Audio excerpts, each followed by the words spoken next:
Swordmeister of Rome. Chapter 1, Prologue. God's Mistake. Prologue End. Chapter 2, Strange Ceremonial. It is a lie that the possibility of man is infinite. Look at yourself if you need evidence. But don't worry. Bandar is with you. R.A. Bandar from 300 years ago.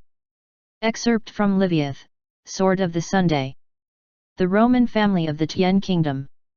Famous for its physical prowess. They are famous for two things. First, anyone born within the Roman family is strong. Second, they are strong, but not many are born. People born in the Roman family had high Bandar ratings, also called an ancestor's blessing, which was a measurement of fighting prowess. These people were genetically designed to fight. All who were born in the Roman family were proven warriors. A had been born into the family, a rating which required several years of training even for a master to achieve. God was fair and did not bless the family with many children. The family was strong but small. A second boy was born into such a family that became huge news within the kingdom of Tien. Many nobles from around Tien gathered at Roman families' provinces to congratulate the birth of the baby. It was the third day of the party.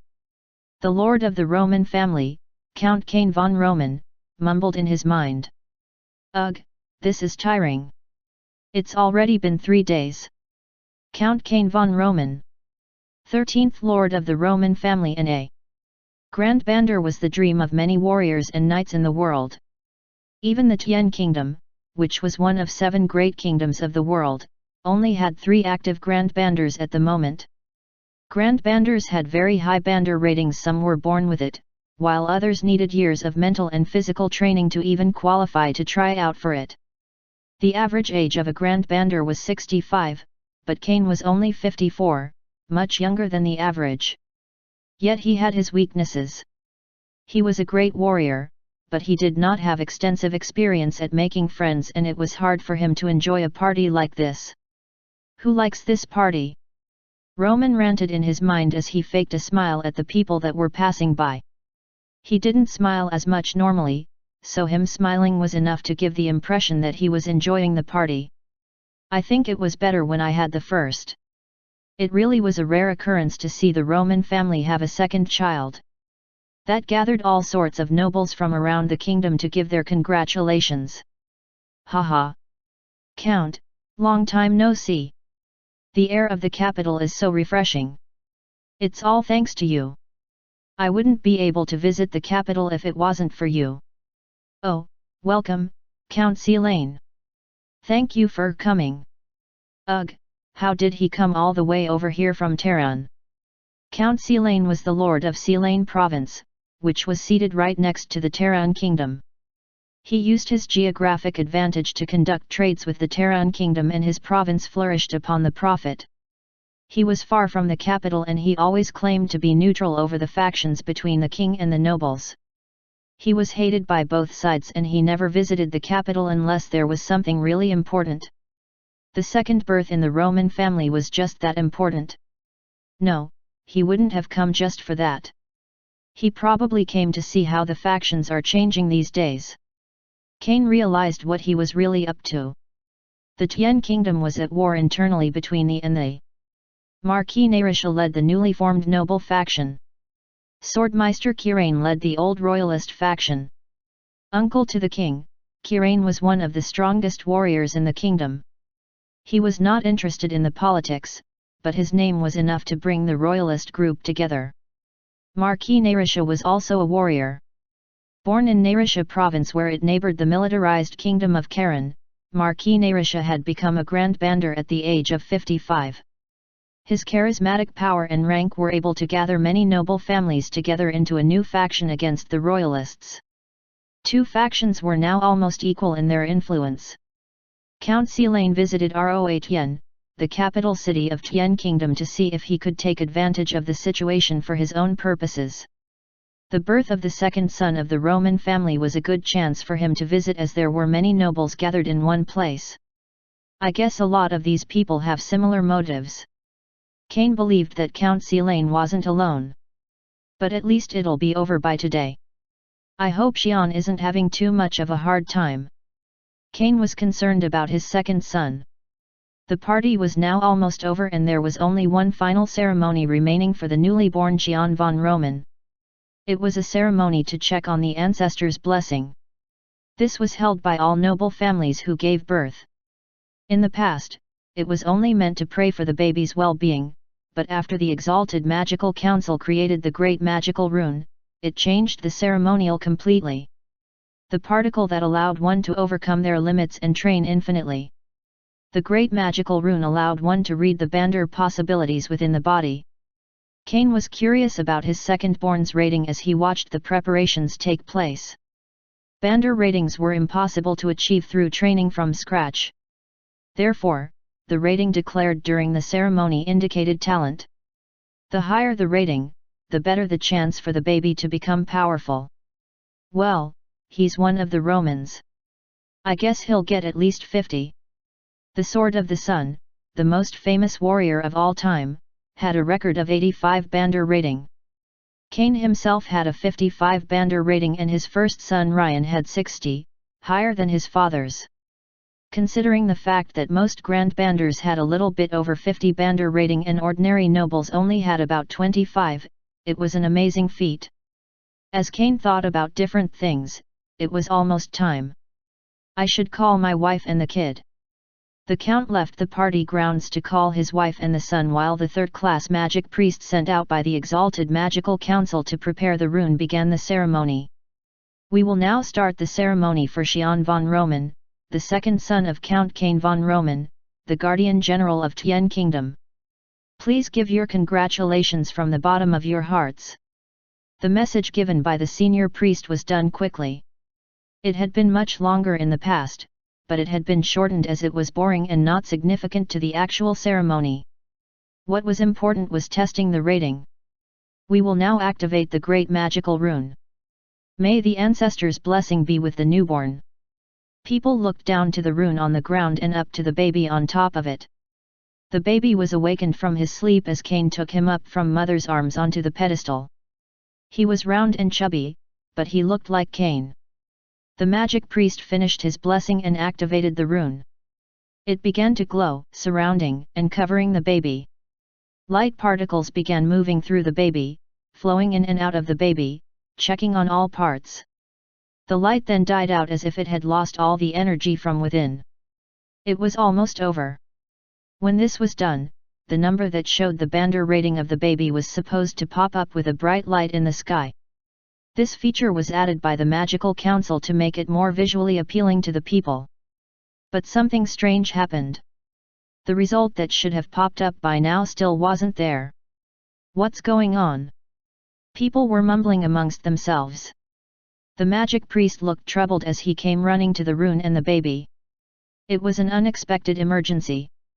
Chapter 3, Strange Ceremonial. How would I know that was coming? Would you have known? I'm the one who's having the hardest time. A response made by when he was confronted by his generals. What's going on? Third-class magical priest Giraffe mumbled in shock. The number should have popped up by now, but it didn't. Even now, the great magical rune kept on consuming on its fuel from the expensive Talak stone. He checked on all the formulas and the runes, but nothing was wrong. He even brought a new Talak stone so there wouldn't be any problems due to insufficient energy while doing the ceremony. He thought about every possible problem that might occur from the manual, but there was nothing strange. Only one possibility remained. But is that possible? He remembered when he was trained for the ceremonial. The great magical rune was made to check the Bandar inside the body. But it was meant for a body of a newborn baby not older than 100 days. According to history, the highest possible rating was only 88. Liviath, the Sword of the Sun, was at 85 and Karadan was at 86. So the rune was designed to measure up to 97. This was not just decided on a whim. The most efficient rating to measure the Bandar was up to 97. Anything above would require 15% more of the Talak stone, and since it was so expensive, they decided to stop measuring at 97. He remembered when he asked if the baby was over 97 and what would happen. That is happening in front of me. However, he couldn't be too sure right now. Although it wasn't in the manual, he knew what to do. He needed to solve this issue right now so he could stop using the Talak stone and give an answer to Count Roman, or else his research money would be deducted for overusing the Talak stone. If I change the formula here and change this too. Giraffe quickly fixed the formula and used his own to control the flow. With this, the number still wouldn't pop up, but he was able to remove the measurement limit. There you go. The light was then absorbed by the baby and it shone brightly. Soon, Giraffe accurately measuring the rating. What's going on? It looks like it's over. But where's the number? Nobles began mumbling to each other. The bright light that flashed at the end was surely the light that meant the measurement was done. They had watched it before, but the number did not pop up. The number for the Bandar rating of the second son of the Roman family was missing. Yet the man who was most frustrated was Giraffe. Giraffe was not sure if he did it correctly after looking at the rating. He had never seen such a rating. What's going on? Any problems? Count Roman came up to him as Giraffe couldn't speak up. Ugh, I'll just tell the Count and let him be the judge. Giraffe quickly made up his mind. It was not his mistake, but he was sure to get blamed for it. So it was better to push any issue onto the Count to avoid any future problems. Giraffe quietly told the Count the rating. The Count was shocked to hear it, but he quickly returned to his normal expression. Then he stood up on the podium and shouted to the nobles. Everyone, you all must have been confused by this incident. I must apologize to each and every one of you for such an inconvenience. Sir Giraffe just explained to me that the rune had a slight error in its calculation, so it did not display the number. But the rating was measured and I was informed of it. Everyone turned to the Count. It was usually not perceived well if the rating didn't show up, but that depended on who announced it. Count Roman, the famed, faithful and loyal warrior, was surely not a liar. My son, Xian's rating, is 57. It was a really high number, but people did not look as excited. It was higher than the father's, but lower than his brother's. People who anticipated the coming of A.R.A. Bandar were disappointed, but they soon began applauding. Congratulations! You have two great pillars in your family now. May the god of war bless your family. The ceremony was over. Count Roman met with Giraffe and paid him handsomely for his hard work. The small incident that happened during the ceremonial was quickly forgotten and time quickly passed by. That is, until second son Xian's 17th birthday. Chapter 4, Bandar Report. The possibility of we, as humans, is infinite. Yes, that is correct. But can humans fly? Can humans fight against the Harajan and pick up a house-sized boulder? No. The meaning of infinite possibility for humans is that we can stretch out in infinite directions. The limitation is there. If we did not have means blessing in ancient text, it is the true blessing to us humans. It resides within our body and gives us the power to crush our limits with ease. The more particles we have, the more powerful we can become. It allows us to move the mountains, stand against storms, and fight thousands of men alone. It has been 400 years since the existence of Bandar was first introduced to mankind. People who discovered its power have been recorded as legends. The most prominent of these figures is the great Emperor Broxian, the man who united all the tribes that were divided 1000 years ago due to the Harajan and harsh environments. Even after the days of the great emperor, Bandar users led the world. They were called warriors, great generals, heroes, or kings. Gathers within the newborn baby up until 100 days after birth. It cannot be influenced by anything other than the baby's own innate ability. The ceremonial is a good way to show how talented an individual is on the Bandar scale. This rating was created by the royalists to fight with the nobles. The royal family forced ceremonials to show the ratings to keep an eye out for potential threats to the kingdom from the beginning. All nobles had to comply since objecting to it was considered treason. Even the powerful nobles who had the power to disobey could not because their fellow nobles had already complied to the law. The ceremonial has now been deeply rooted in our culture as tradition and a way to show a family's power. The cost of requesting a ceremonial from the exalted magical council is outrageous. The poorer nobles chose which children to hold a ceremonial for while the more powerful nobles held them continuously to show off their financial prowess to others. Exalted Magical Council Monthly Journal. Issued, November. Private Column. Chapter 5, Fire Starter. In the Roman mansion, located on the outer perimeter of the capital of the kingdom. Its looks and its location made it easy to mistake it as a vacation house for some rich noble. However, this was the home of the famed guardian of Rohan, Count Roman. People who visited were surprised by two things. The first was the beautiful scenery around the mansion. The second was the fact that there was only one simple building. It was much larger than the average commoner's house, but considering that even lower-ranked viscounts had over hundreds of people, this was too small for a noble house with a long family history. Count Roman's family never had any interests other than protecting the kingdom. That was why they decided to reside in the royal province with only a few people to protect the royal family. All of this made the Roman family even more popular. They were considered the role model of loyal knights to the king. In the honorable Roman mansion, at top of the building where the office was, there was a guest. It has been a long time since I appreciated the capital scenery from here. I should find a place like this when I retire.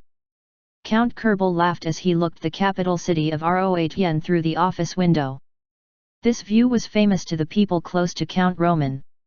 Some of his close friends even jokingly mentioned that this view was why they wanted to befriend Count Roman.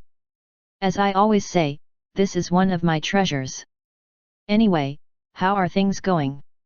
I read the message you sent me. Count Roman drank some tea as he watched Count Kerbal, a historian and tutor to the royal family. Yes, have you heard that the guards are recruiting?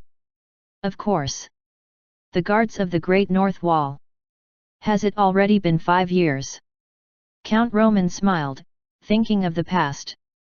It was located between the Tian Kingdom and the empire that had fallen 400 years ago. The use of forbidden magic devastated all parts of the empire and was overtaken by the Harijans that had come from the far great forests. Without any defensive lines, the Harijans were sure to invade and devour the Rohan continent whole. Thus, the 7 kingdoms worked together to fix the wall and seal off the lands of the empire before the Harijans finished taking over and spread outward. After 7 long years of construction, it was a success. The decision was correct. Then years after the fall of the empire, the Harijan bred with exceptional speed and spread all over the vast lands of the empire. The Harijans that were driven out while fighting between themselves over the territory were weaker beings, but they still had enough strength to wipe out a small village. The wall was great enough to block them from invading. However, the Harijan forces were getting stronger as time went on. Most Harijans only had 1 horn, but 2 horns were now becoming common and even some 4-horned monsters had been sighted. With powerful monsters lurking about, the 7 kingdoms decided to replace all the guards on the wall with Bandar warriors.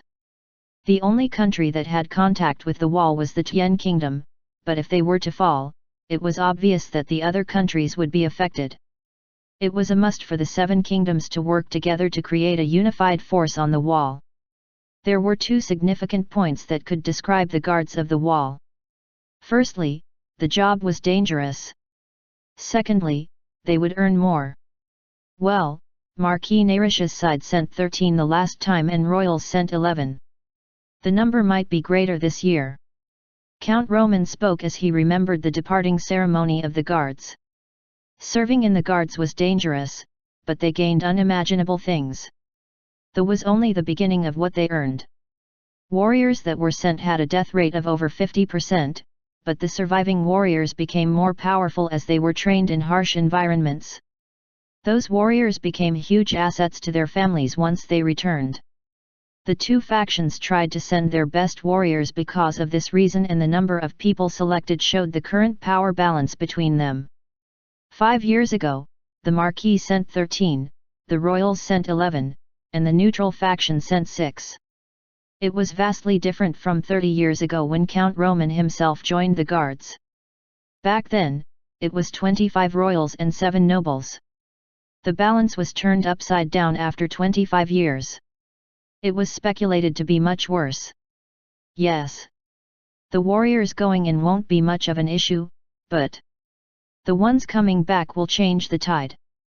They should be well trained by now. The warriors sent to the wall were elite individuals, but it did not have a huge impact on the families as they were not the main members.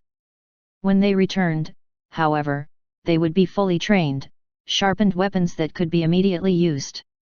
It will be chaotic when they return. The capital will. Right. So, I guess you didn't just visit on a whim, Count Roman said with a bitter smile.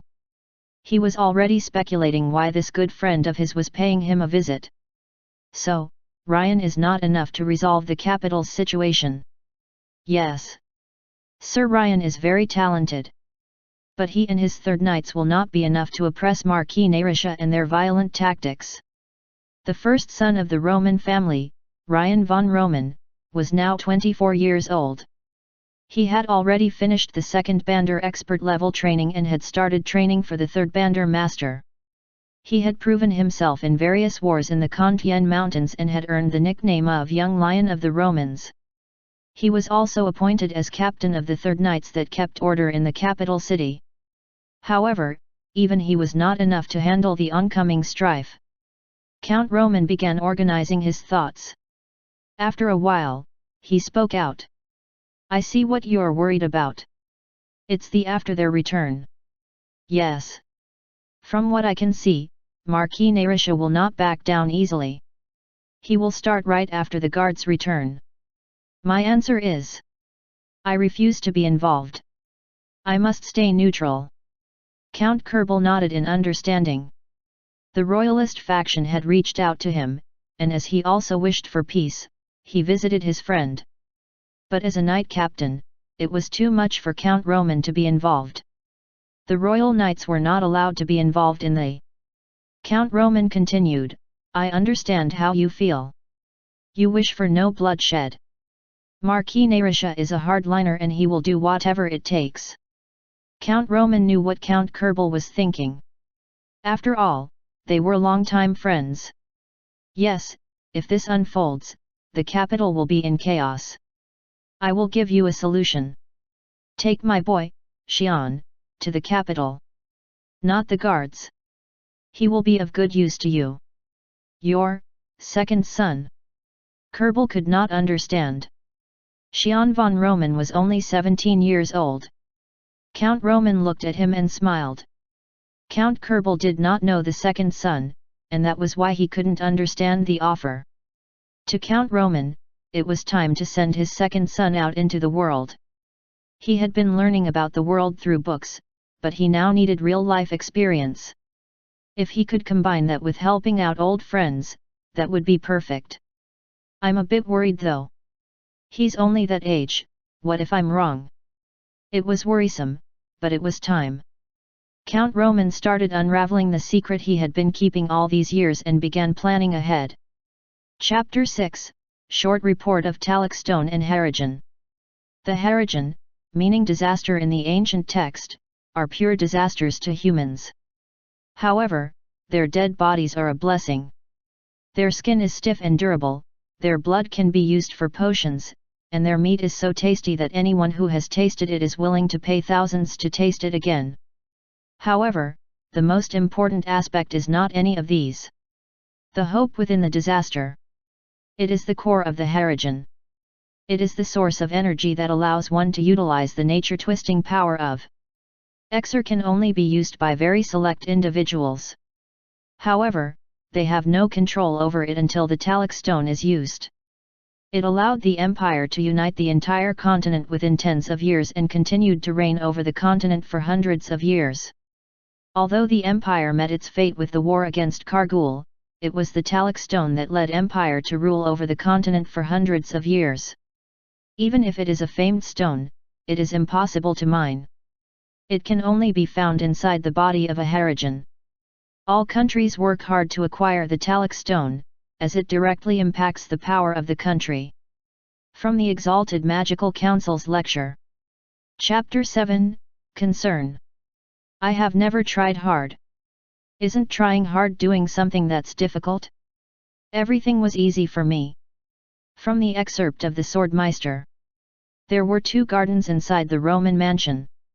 One was a small garden located in the front, facing the capital, made for visitors. The other larger garden faced Kantian Mountain and was used as a training ground. It was a large grass patch that could barely be called a garden. In a corner of this garden, a young man was staring up at the sky on a hammock that hung between 2 trees. The sun was already going down, but he did not think about going back inside. It had been a few months since he began wasting his time out on the hammock, watching the skies. He was not normally like this. He used to love training and talk about sword mastery with his father and brothers. However, the reason for his sword training wasn't to be strong. This man had no desire to become strong. He wasn't interested in defeating foes or enemies with strength. The only reason he trained so hard was this. He loved using his sword. No, he loved seeing the execution of anything he could imagine with his sword. He did not know this when he was young. He trained as told to by his father and learned other essentials from the tutors that his mother brought in from outside. However, he quickly found out that he had no talent in almost everything. To be more precise, he just couldn't find anything interesting. He tried all sorts of hobbies such as instruments, but he could not get better and got bored of things quickly. Making friends was also boring. How could one read another's mind?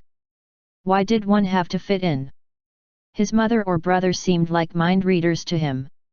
His father seemed to agree with him on this, however. The manners the nobles followed were also boring. He understood the importance, but he could not learn it as easily. His parents insisted that he learn, so his teacher would not return until he wanted to learn. He could not understand why he hated learning so much. Yet as he grew older, he discovered the reason why.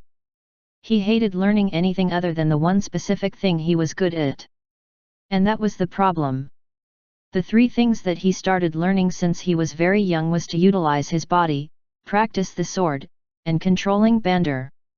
Most people started training at the age of 5, but his father made him start earlier. The training was fun and never boring. His father always mentioned that training was hard because the body was not yet ready to follow what the mind told it to do. However, it was never hard. His father was known for his honesty, but in this instance, it seemed to be false. His mind continuously told him how to move. As he pictured the movement, his body followed. And as he continued, his body became stronger, allowing his mind to come up with new routes. It continued on like this. His body told him where the sword must go. He did not have to think how he should swing, or where he should swing. There was no need. He just needed to swing it toward where he instinctively thought it should go, and his father complimented him. He did not know the importance of sword forms, but according to his father and brother, they must be something important, so he learned them. However, he wasn't sure if it was necessary. As for Bandar, it just grew on its own. His father taught him a secret training method to grow Bandar inside the body, but it was much slower, so he secretly stopped doing it. He didn't feel the need to do it since the Bandar just grew on its own anyway. According to his father, he would come across an invisible wall that would stop him from growing further. To be honest, there were slight moments where he felt something like that. It was about 5 times, but it felt more like paper rather than a wall. It made him struggle for a few days and irritated him, so he trained harder and it went back to normal. That was 5 years ago. He was so used to training with a sword so easily that he thought it was normal. But it was not. He just couldn't do anything other than wield a sword. After he overcame the wall at the age of 12, he began learning other things. It was more than a wall. Manners, horse riding, instruments, everything just seemed like climbing up a cliff without any equipment. He knew he had to do, but he couldn't bring himself to do it. He always went back to what he was good at. His parents seemed to give up. So besides learning manners, he was on his own. After 45 minutes of etiquette lessons, he was free to do whatever he liked. A year later, when he was 13, something happened. It was the same feeling he felt 5 years ago, and he was now 17. Something blocked him and he could not get past it. His bander did not grow any longer and his body stopped growing stronger. At first, he figured a few days of hard training would solve it, but it didn't. It was the first time he felt something like this. Then he realized how low his patience was. The sword training that he loved was now the same as all the lessons he learned before. It was boring. What was definite was that he needed to find another way to overcome it. However, he was sure that not doing anything would not have any effect on his skills. That was why he had been gazing at the skies for months. He just did not want to do anything. He couldn't bring himself to continue something that he couldn't do as he thought. That was why he kept gazing at the sky, thinking about what he could do. He couldn't find a way. His mind stopped telling him what to do. His body and mind used to tell him where to go and what to do. But it wasn't the same anymore. It was so irritating. He had never felt that way. As he kept thinking about his issue, he ignored the answer he was arriving at. Ugh. Chapter 8, To the World. Do you need to overcome a near-death experience to be strong? No, the strong do not experience such things. Pharaon, the Hail Divider. A Bander from 800 years ago. This was the opposite of what he believed in, and he hated the word for it. He could not understand the stories of the famed warriors in history. One of the most famous men was someone named Eclipse, a man who went across the Great North Wall to train himself. He understood why one had to fight against impending death. However, to deliberately put oneself into such a situation become stronger? That defeated the purpose. The world beyond the Great North Wall was infamous for being hell on earth. Even he knew of this though he had never left his province. Training to become strong was a way to survive, but to put himself into such danger to become strong? The man, Eclipse, was a grand bander, but after he went across the wall 100 years ago, nobody heard from him since. He was probably dead.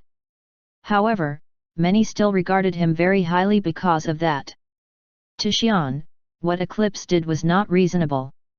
He highly valued his own survival. Due to this, he refused any type of difficult training that might put himself in danger, and his father agreed to that. However, his brother Ryan was the opposite. He was a firm believer of putting himself in danger to grow stronger. The only reason Xian could not outright oppose the idea in public was due to his brother.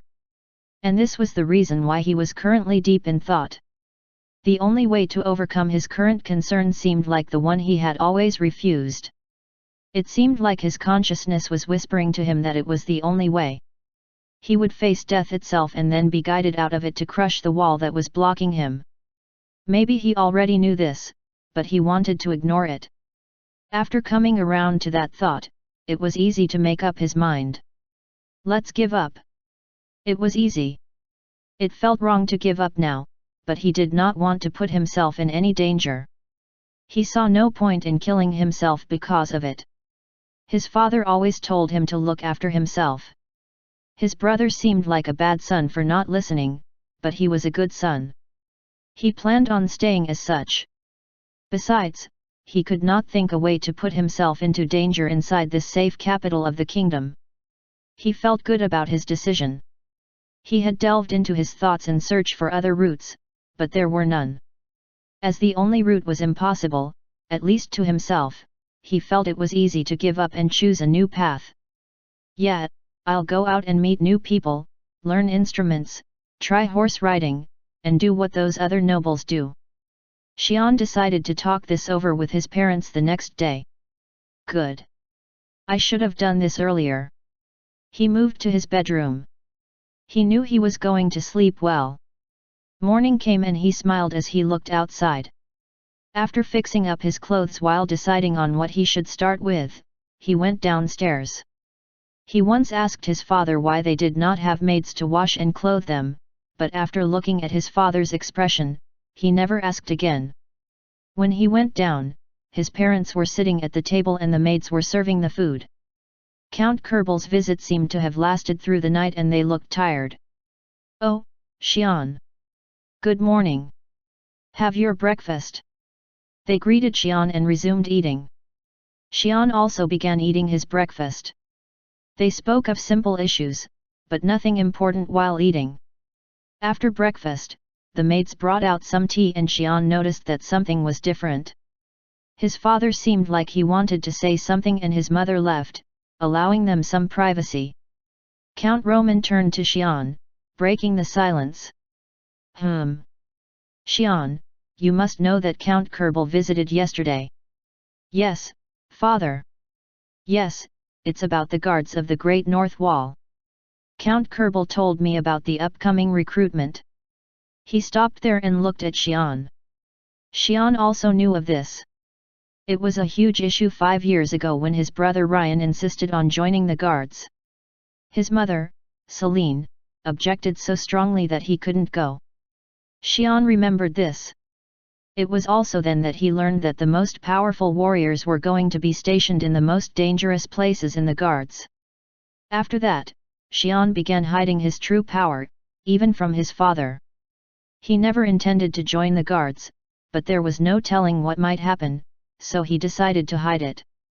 The most dangerous station of the wall, Traz Sector 13, had one of the 2 existing RA banders on the continent and 3 out of the 7 stars of the Exalted Magical Council stationed there. There were also powerful high priests of the Sun God and the War God protecting the place. That meant it was a literal hell. "Yes, father. Although I'm not sure when. It's pretty soon." "I see. But what about it? Is Ryan volunteering to go again?" Xian asked. He could not understand why his brother wanted to go to such a dangerous place so badly. Unlike him, Ryan was famous and was known for his skills. If he went there, it was possible that he would be stationed at the Traz level sectors. It was the place where 4-horned Harijans roamed, where masters and grand banders died. He could not understand. "No, your brother will not go there. Ryan knows his place now. He will not want to strain the royal family with his absence. Of course, your mother will be relieved." "That's good. To think of what he did 5 years ago, there are many families that want to go." "We'll let them go," Xian answered. "Yes, but they aren't to be trusted. They all have different agendas. The recruitment has become more competitive. Besides, you were also on the list," Count Roman told Xian, speaking as if it was none of his business, to tease him. "Hey? What? No father, what?" To his expectation, Xian looked beyond shocked. "What's so surprising? The most important aspect in the recruitment is trust. There are a lot of talented individuals, but they value their factions over the country, families over factions, and their own over families. Our family is the most trusted in this case. You should know this by now." "Yes, but..." "Don't worry, I turned down the request. We have our responsibilities to the king, but we cannot be forced. I have no intention of sending my son to his death. However, I have a different task for you." "What is it?" Xian seemed relieved to hear that he was not being sent to the guards. "As you know, you are now of age, and you must now work for our family. I talked with Count Kerbel about that. When the recruitment begins, the capital will become busy. Go to the central capital and stay with your brother. Help him and learn." "But father, why so suddenly? I hope you didn't intend to stay home and do nothing forever. You are an adult now and you have a responsibility as a noble." Xian looked grim, his expression indicating that he was unwilling, but Count Roman spoke firmly. His son could not object right now, but he would soon try his best to find a way out of it. Count Roman wanted to make sure he could not do that. Understood. If there's no other way.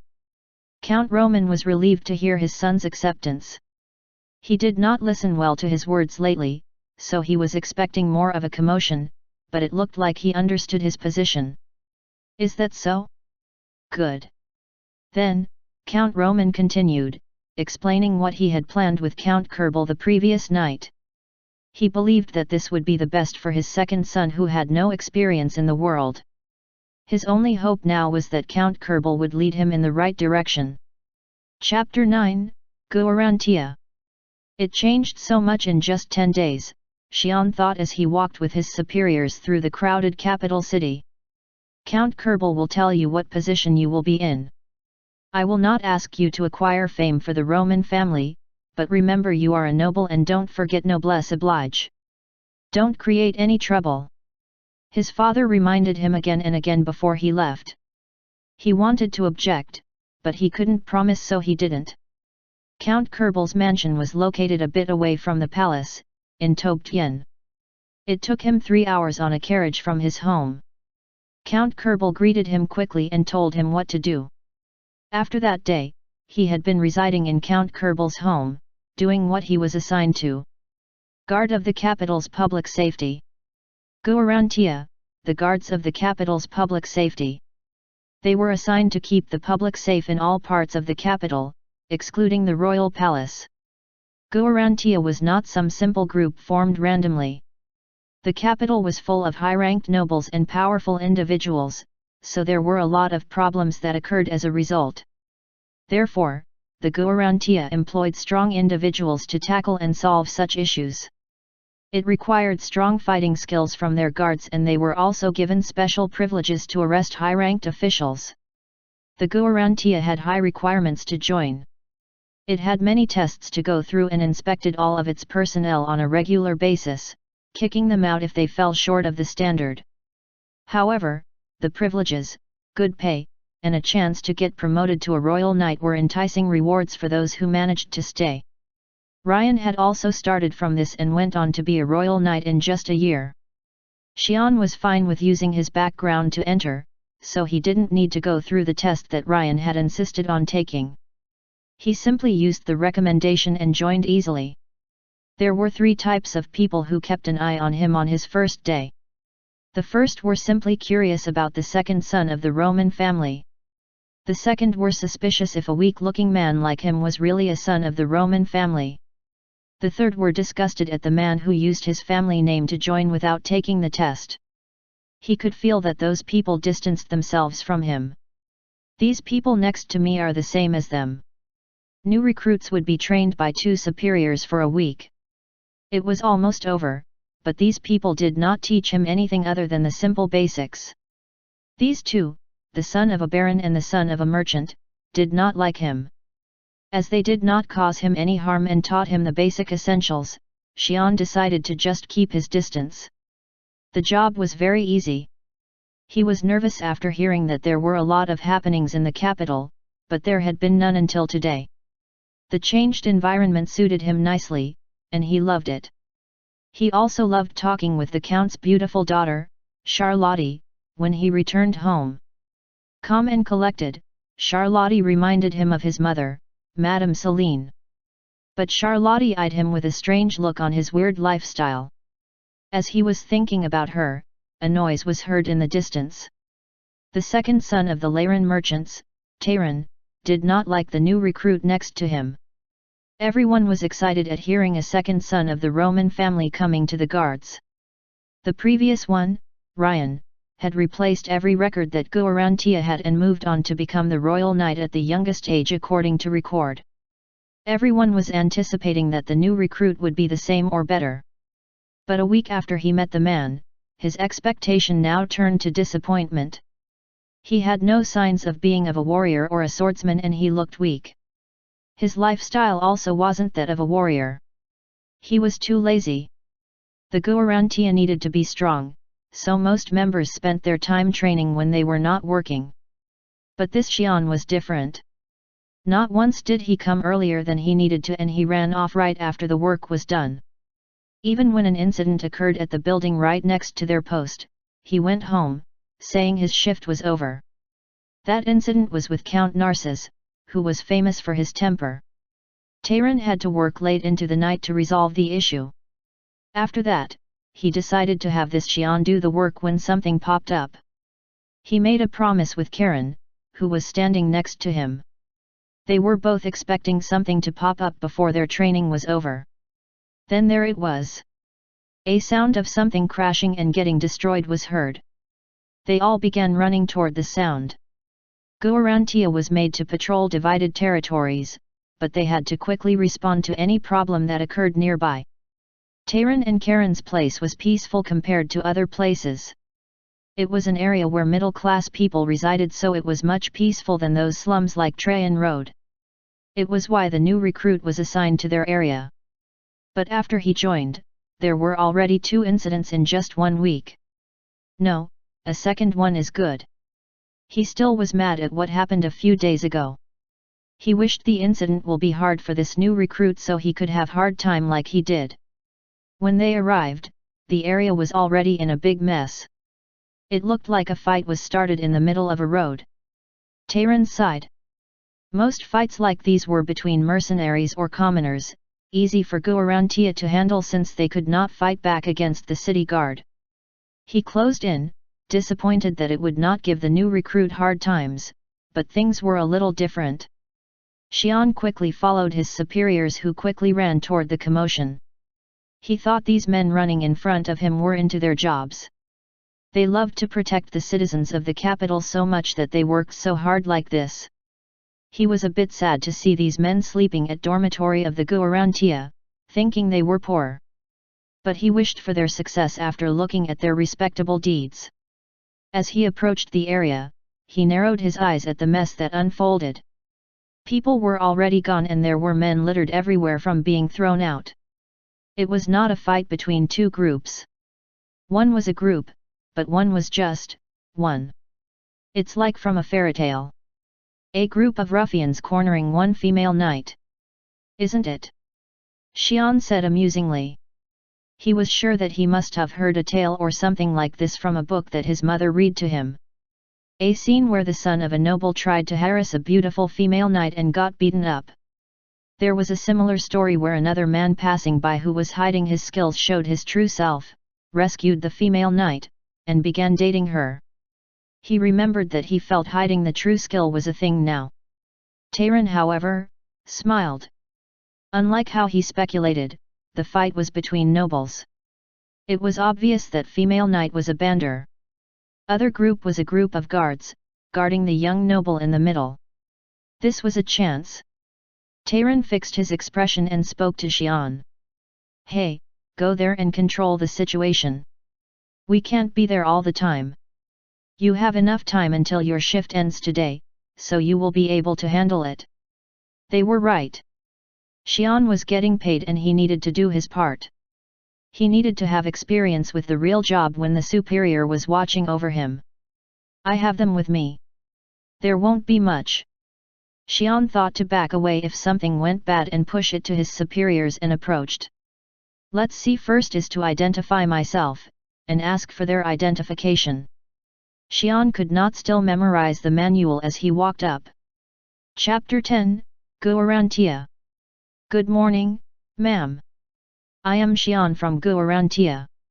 I will be taking over control here and will require identification from all of you that were involved in this.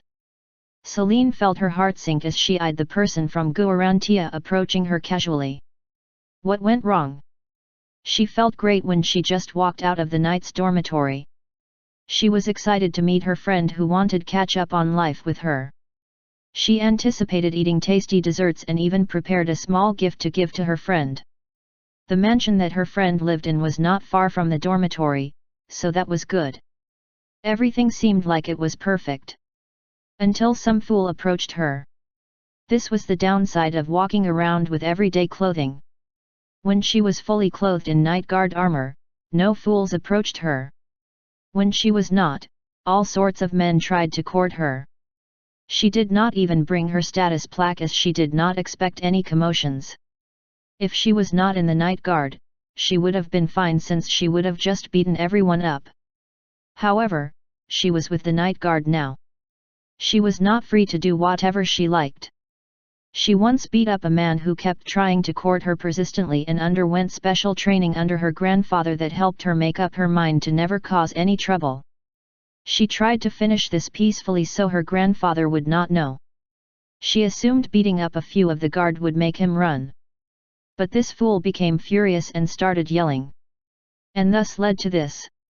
With Guarantia at the place of the incident, there was no chance in quietly solving everything. No, there was still one way. She hated using her family's power, but she figured it would be better than undergoing the horrible special training again. Celine then walked to the men she had just beat up. Xian eyed the woman who walked up to the men. The men were scared as they could not speak nor move as the woman approached them. She then whispered to a man that looked like a noble and showed him something that made him turn pale. Then he began bowing and ordering to the other men around him. Then they began moving away, dragging the others that had fallen unconscious. The other Guarantia members that watched Xian from the back came up to him as things were taking a turn. After the men moved out of the area, the woman then turned and walked up to Xian. I am Celine de Curaine, daughter of Duke Curaine. As you can see, it's all been solved now, so how about you let this go, what do you think? Xian smirked as he watched the woman who was half threatening him. She must have deemed him to be an easy man. She just made a mess on a public road. Nothing had been solved. Even her claim of being from a duke's family seemed strange. What kind of noble's daughter walked the roads without any guards? And with casual clothing? Especially in a commoner district? He looked back at his superiors. Even they looked at her suspiciously. They knew Celine de Curaine was a 35-year-old woman. Yet the woman in front of them looked like she was only in her early 20s. Xian took out his manual and began reading. I will need your identification. We will go together to our post and write a statement as well as the payment for the damages. Ugh.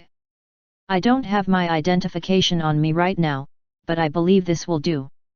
Also, the problem was solved already so there is no need for payment or statements. Nothing needs to be done. The woman who seemed to be seriously disturbed gritted her teeth as she spoke and showed her arms. Then, a blue light began to surge out from her arm, forming the shape of a lily on top of her palm. Xian looked at it questioningly, but the superiors turned pale. The blue lily was like a signature for Duke Curaine's family that appeared when they used Bandar Roa. There was no way to make sure that this woman was indeed Celine de Curaine, but this confirmed that she was from the family. Then it was fine to let this pass. There was no harm in subjecting it to the law, but the noble was asking for a favor. It was good to let this issue be resolved here. Taran glanced at Karen and tried to nudge Xian. However, Xian opened his mouth first. He was still looking down at his manual. That is not a correct identification method. If you do not have identification, then you will need to follow us to the post and wait for someone to prove your identity. Oh, but I believe you will not need to make a statement or pay for the damages if what you said was true. Celine felt something breaking from within. The irritation and annoyance had reached their limits. A man who joined the Guarantia would definitely recognize the symbol of each family that showed up when using Bandar Roa. If this was the case, then this man was surely turning the tables on her. Celine then made a move. She decided to use the special training she learned from her grandfather. You bastard! Her hurled her fist at Xian's face. Xian contemplated as he watched the fist coming at his face. He had not read about what to do during a situation like this. Throwing a punch toward a hard-working man like him. The only women he knew were his mother and Charlotte, both of whom were so gentle. He had heard about wild women that existed in the world, but he never knew he would face such a woman. If it was under normal circumstances, he would have avoided it. His mother taught him so hard not to fight with a lady. However, if he ran away from this situation, what would his superiors do? It looked like they were scared. This woman looked like she was angry against the Guarantia itself.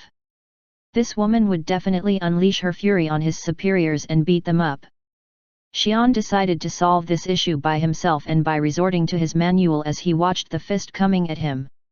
His usual method was to run away, but that was not a valid option, so he needed to find a rule from Guarantia. He glanced at the fist that was still coming right at him and took up the manual book from his waist. He worried that it would get ripped, but it seemed sturdy enough to withstand the blow. There was still time left for the fist to arrive.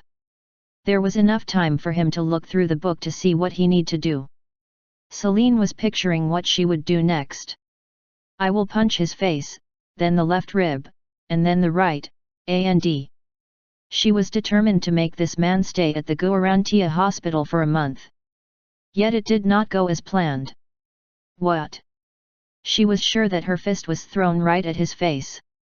Yet the man had moved his chin ever so slightly to avoid the fist, and while reading a book. She did not see him moving, nor did she see him taking out the book that was on his waist. It was as if she had thrown a punch into thin air and he was reading the book from the start. But that was impossible. As she watched the man in disbelief, he folded his book and spoke. This can be considered as an assault to the Guarantia and a disturbance to the peace. But you did not assault anyone yet, so I will have you kept in a cell for a day until you find someone to bail you out and prove your identity. I will show force if you resist. He quietly read through the book, but his expression seemed as if he anticipated her to resist. She knew that expression. She was like that. She always had that expression on her face when she arrested high-ranking nobles for their corruption. Any sign of resistance, and she was ready to beat them up in the name of justice. Then she looked back at him again. If her thoughts were right, then this man was stronger than herself. Yet he was not like that. There was nothing extraordinary. He looked so plain. He was so plain that it made it weird that he was a Guarantia. As she looked into his beautiful blue eyes, she came to her senses. What have I done? Ugh! She made a mess and tried to use her family name to clean it up. Then she even threw a punch at Guarantia. She just did the very act that she despised. It was not the right thing to do. Then she held up her both arms and spoke coldly. Here. Arrest me. Sorry for the punch. She did not like the man in front of her, so she couldn't apologize too sincerely. Xian looked at the woman apologizing and thought she was not as bad as she seemed. He kind of wished she would resist so he could show some force, but it was all good. Even the superiors behind him seemed to be relieved.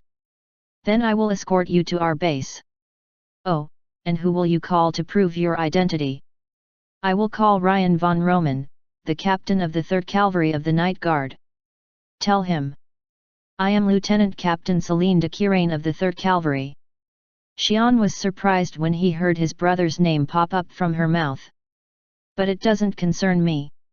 Even if she spoke poorly of him to his brother, he did as his manual said and there was nothing to be ashamed of. He looked back to his superiors with a proud smile since he solved everything perfectly.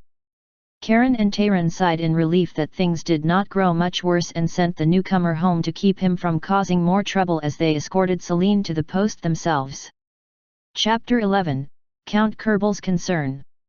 Count Kerbel looked out the window from his office in his mansion. He noticed Xian walking into the mansion with a snack in his mouth and glanced at the time. 06:08 p.m. He's so eager to return home. He thought to himself as he watched Xian returning home right after his work finished for 10 straight days. The Guarantia post was about 8 minutes away from the mansion. Therefore, he definitely walked out of the office the moment the clock hit 6 p.m. It was his training period, but he did not care to stay behind to learn more. He understood why Charlotte thought poorly of Xian. However, he knew the secret that Count Roman told him. I can't believe, he's stronger than Count Roman at that age. Stronger than a Grand Bander. He remembered the discussion with Count Roman and smiled. The secret that Count Roman told him was nothing like he had ever heard before. He only does what he wants to do. Hates getting stressed. Hates anything that doesn't show results. But he's still strong. Stronger than me. This was opposite of what most people would consider as the traits of a strong warrior. Xian was more like a foolish noble son that liked to only enjoy his privileges, but he was strong. The Count claimed he didn't know how much stronger he had become now. What came next was more unbelievable. The Bander rating. Count Roman paid the magic priest a handsome amount of gold to keep him quiet about the rating. If Kerbal was not in need of great help, Count Roman would have never disclosed it. Count Roman was scared that if this rating was known to the world, his son would be swept up by the world. He decided to keep him within his mansion and raised him until he could stand on his own. It was unbelievable. Count Kerbal could understand why Xian had become what he was now. It was obvious that he was so good at using a sword that everything else became dull. Kerbal thought Count Roman and his wife did a fantastic job of raising such a son to this point. As Kerbal heard the stories from Count Roman, he began planning plots that he, Count Roman, and Xian would be happy with. Count Roman wanted his son to go out in the world and do his part. And live a happy life. Xian wants to do what he wishes and live a stable and happy life. This was judged by Count Roman after hearing it from Xian. The capital looked peaceful, but that was only the shallow surface. The returning guards were sure to be a powerful asset to their families when they returned. Unlike 5 years ago where they were young and powerless, they surely had grown to be powerful after surviving 5 years in extreme environments. The balance between the two factions was equal, so it did not create much trouble before. However, things might turn out differently upon their return. Count Kerbal was doing his best to block this from happening. This was also why he placed Xian in the Guarantia. He was located at the most peaceful area for his training, but once it was over, he was to be moved to a district where high-ranking nobles were located, the center of the heat once the guards returned. He did not intend to tell Xian what to do. It seemed pointless since he would not listen. Nonetheless, if his plan worked out and Xian did his job well, everything would surely move according to plan. Xian, I'm counting on you. He concluded his thoughts, wishing Xian would do his part. It was already twilight. But where's Celine? I thought she was going to come and visit Charlotte today? This is weird, she's not the type to break her promise. Count Kerbal became concerned as he noticed that Celine de Quiraine had not arrived yet. He was informed that Charlotte, who had been disturbed lately, invited her close friend Celine over. Either way, he still wasn't worried. It was very close and not many men out on the road were stronger than the herself. He then moved downstairs for dinner to ask what Xian and Charlotte did today. Chapter 12, Return of the Guards. It had been 10 days since Xian moved to his new station in ALLA. When in training, new recruits were accompanied on patrol, but actual patrolling consisted of 3 men that patrolled the area on their own to cover a larger area and respond quickly. When something occurred, the man closest to the area was expected to respond first and wait for his teammates to arrive. Xian loved his new life. Guarantia was like a dream job for him. There was no one around to tell him what to do, and the area he patrolled was a district of high-ranking officials and nobles where nothing serious occurred. Unlike some ruffians from the slums, the public road was not their fighting ground. Not only that, the houses and buildings in the district were lavishly decorated with various decorations and statues that made Xian feel like if he was one of those high-ranking nobles himself. He was a high-ranking noble, but his family lived in a very modest way, so he had never experienced something like this. Xian heard that his placement was influenced by Count Kerbal. He realized why people emphasized having good connections. ALLA was usually a very quiet area, but it had been very busy lately during the 10 days that Xian started working. The day for the heroes to return from the Great North Wall was soon, and all families were preparing to greet them. ALLA, in order to not disrupt nobles who lived, was quieter and more modest than other districts. Unbeknownst to Xian, the entire capital was celebrating. Commoners stopped working and began gathering around to see new heroes return, and merchants and traders shouted in joy as they worked hard to meet the demand. It was a huge opportunity to make good money that only happened once every 5 years. As the commoners were enjoying the festivities, nobles and the royal family in ALLA were preparing themselves as they became wary of their competitors. They all knew that once the guards returned, the capital would lead Tian Kingdom in an unknown direction. Yet everyone was aware that they could not fall behind in this change. There would be no mercy for those who failed. To Xian, however, nothing mattered. All he needed was carry out his job. He was a son of the Roman family that protected the royal family, but it was to protect against outside enemies. Roman families never got involved in internal affairs. This was what the Roman family followed for generations. It was also the second family motto. The first motto was to have as many babies as possible, which Xian was eager to keep up. He gave up on honing his skills, but it was easy to adhere to the other two parts of the motto. First, do the best to keep the peace in ALLA district. But only work from 8 to 6. Second, respond to each situation according to the book. The rank or status of an individual does not matter. Xian organized his thoughts and patrolled the area. He was bad at memorizing, so he continuously read the manuals he kept with him. As Xian was patrolling the city, the plain at the north perimeter of the capital was preparing to greet the returning guards. Bashir Plains. North of the capital perimeter. There was a huge teleportation rune installed there. Means road of light where the sun god walked. It served one purpose. It was used to teleport between two great magical runes. The Exalted Magical Council successfully recreated the old teleportation runes that the Empire barely managed to use in old times. It required so many talic stones and other precious minerals that only about 20 in total existed on the entire continent. But its effect was that of a miracle. It connected thousands of miles and allowed one to travel in seconds. Each country used the best of its power to maintain the powerful magic runes, even when it consumed up to 3% of the total talic stones used in the country.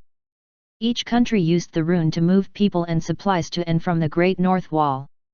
Tian Kingdom had 2 such runes, one near the capital, and one at the royal province near Count Silane's province. This one near the capital, located in Bashir Plains, was where the guards would return. First and second class magic priests gathered on the plains worked on using their talic stones to initiate the transportation process under the watch of many nobles and royals. The rune, Ra-Shar-Roa, made a huge sound as it glowed with multiple streams of light.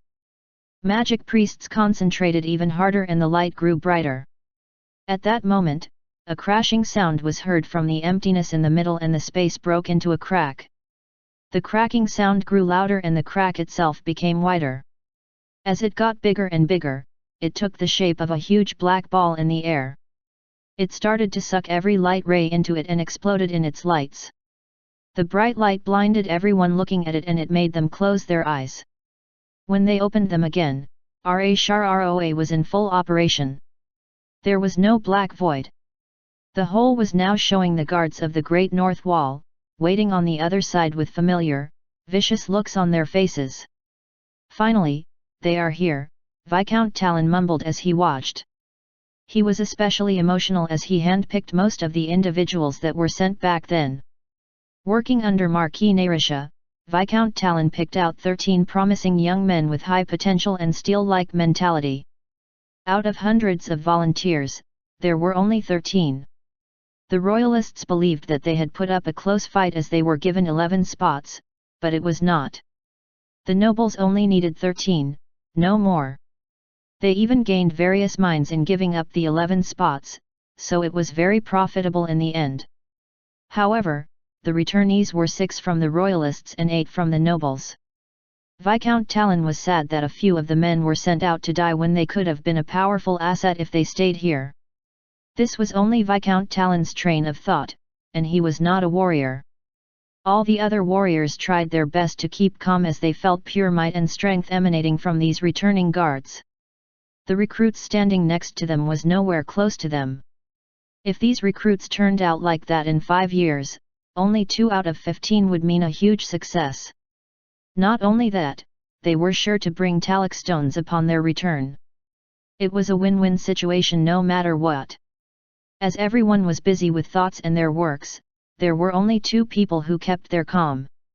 Marquis Narisha, the kingdom's great protector. Duke Kirain, the kingdom's greatest swordsman. Other than Count Roman, who remained neutral while protecting the kingdom, these 2 giants that represented each faction had deep complicated thoughts. The old and new guards switched places through the portal that opened and Roa soon stopped working. The area was now back to the normal, Bashir plains. The only thing left in the plains was the 2 factions looking at each other. The first to break the silence was Marquis Narisha. Duke Kirain, we should return to the capital now. Tien awaits us. Marquis Narisha spoke and waited for the answer. The Duke quietly eyed the Marquis for a while and answered shortly to him. He turned back to his people and shouted, "Sure, to the Tien that waits. Everyone! We will return. The city will be waiting to start the celebration of the guard's return." They turned and began moving down to the capital. It was a day of celebration, but only one thing filled everyone in each faction's minds. Beginning tomorrow, change will begin. And we will be the one to prevail. Chapter 13, Return of the Guards. A celebration was held in the royal palace for the return of the guards. It was held in Thedoptian Outer Palace's great garden where all the nobles and famous figures joined together. It was a lavish party with all the luxuries, but everyone was tense. Xian was at a corner of the party, glancing around as he munched on a fruit he picked up. It was his first formal party, so he was still awkward. But even to him, he knew things were not usual. What kind of party is this? Why are the people so tense? Are they always like this? That was impossible. It wasn't usual for people to go to a party of an opposite faction, so the parties were usually more pleasant. However, this one was not that case. This party had 2 factions all joined together. Xian, who had been looking forward to a pleasant party where he got to meet other noble girls, was disappointed at such a tense atmosphere. And who are they in the middle? Letting out energy like that, show-offs. In the middle of the party was the main focus of the celebration. The guards.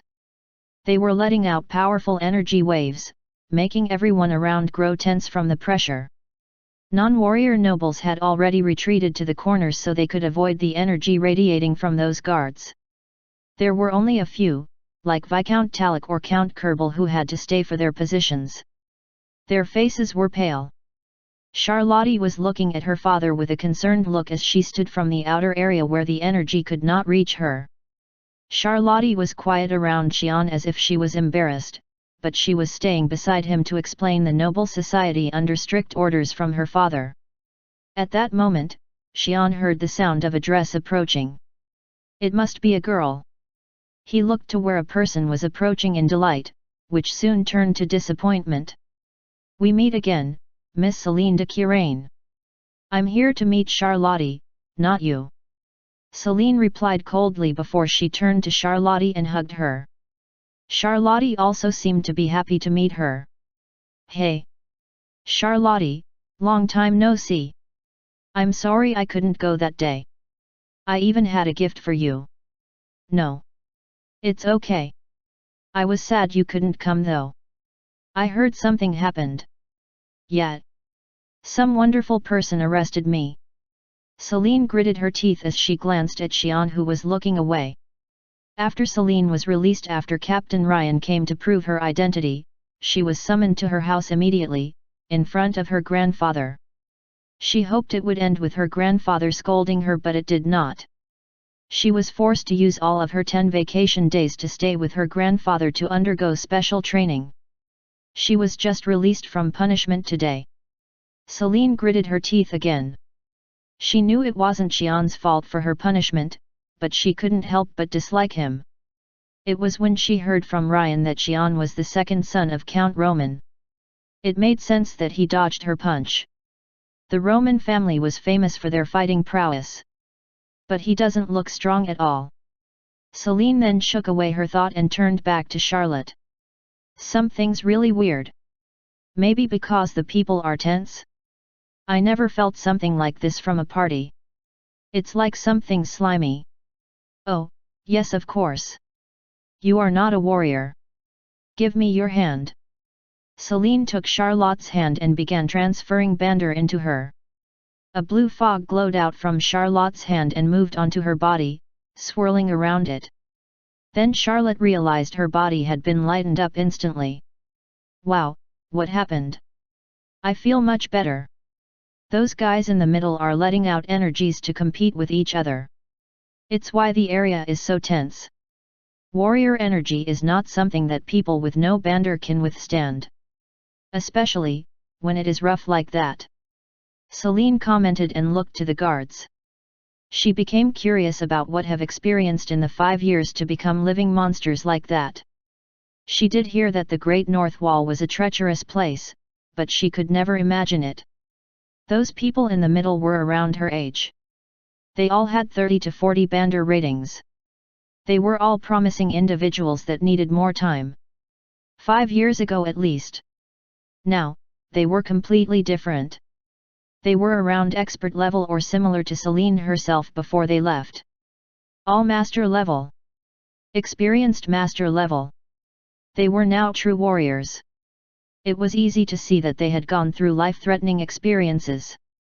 She could not fight against even one of them. It seemed that she could only fight against Captain Ryan. Celine remembered her grandfather, or Swordmeister Kirane's words. The capital will be a place of warfare now. With your half-trained skill, you will lose your arms if you pick on a fight with the guards. I will use these 10 days to restructure your mind. Celine shivered as she remembered the training again. But she underestimated the guards, thinking they wouldn't be as strong as her grandfather had warned her.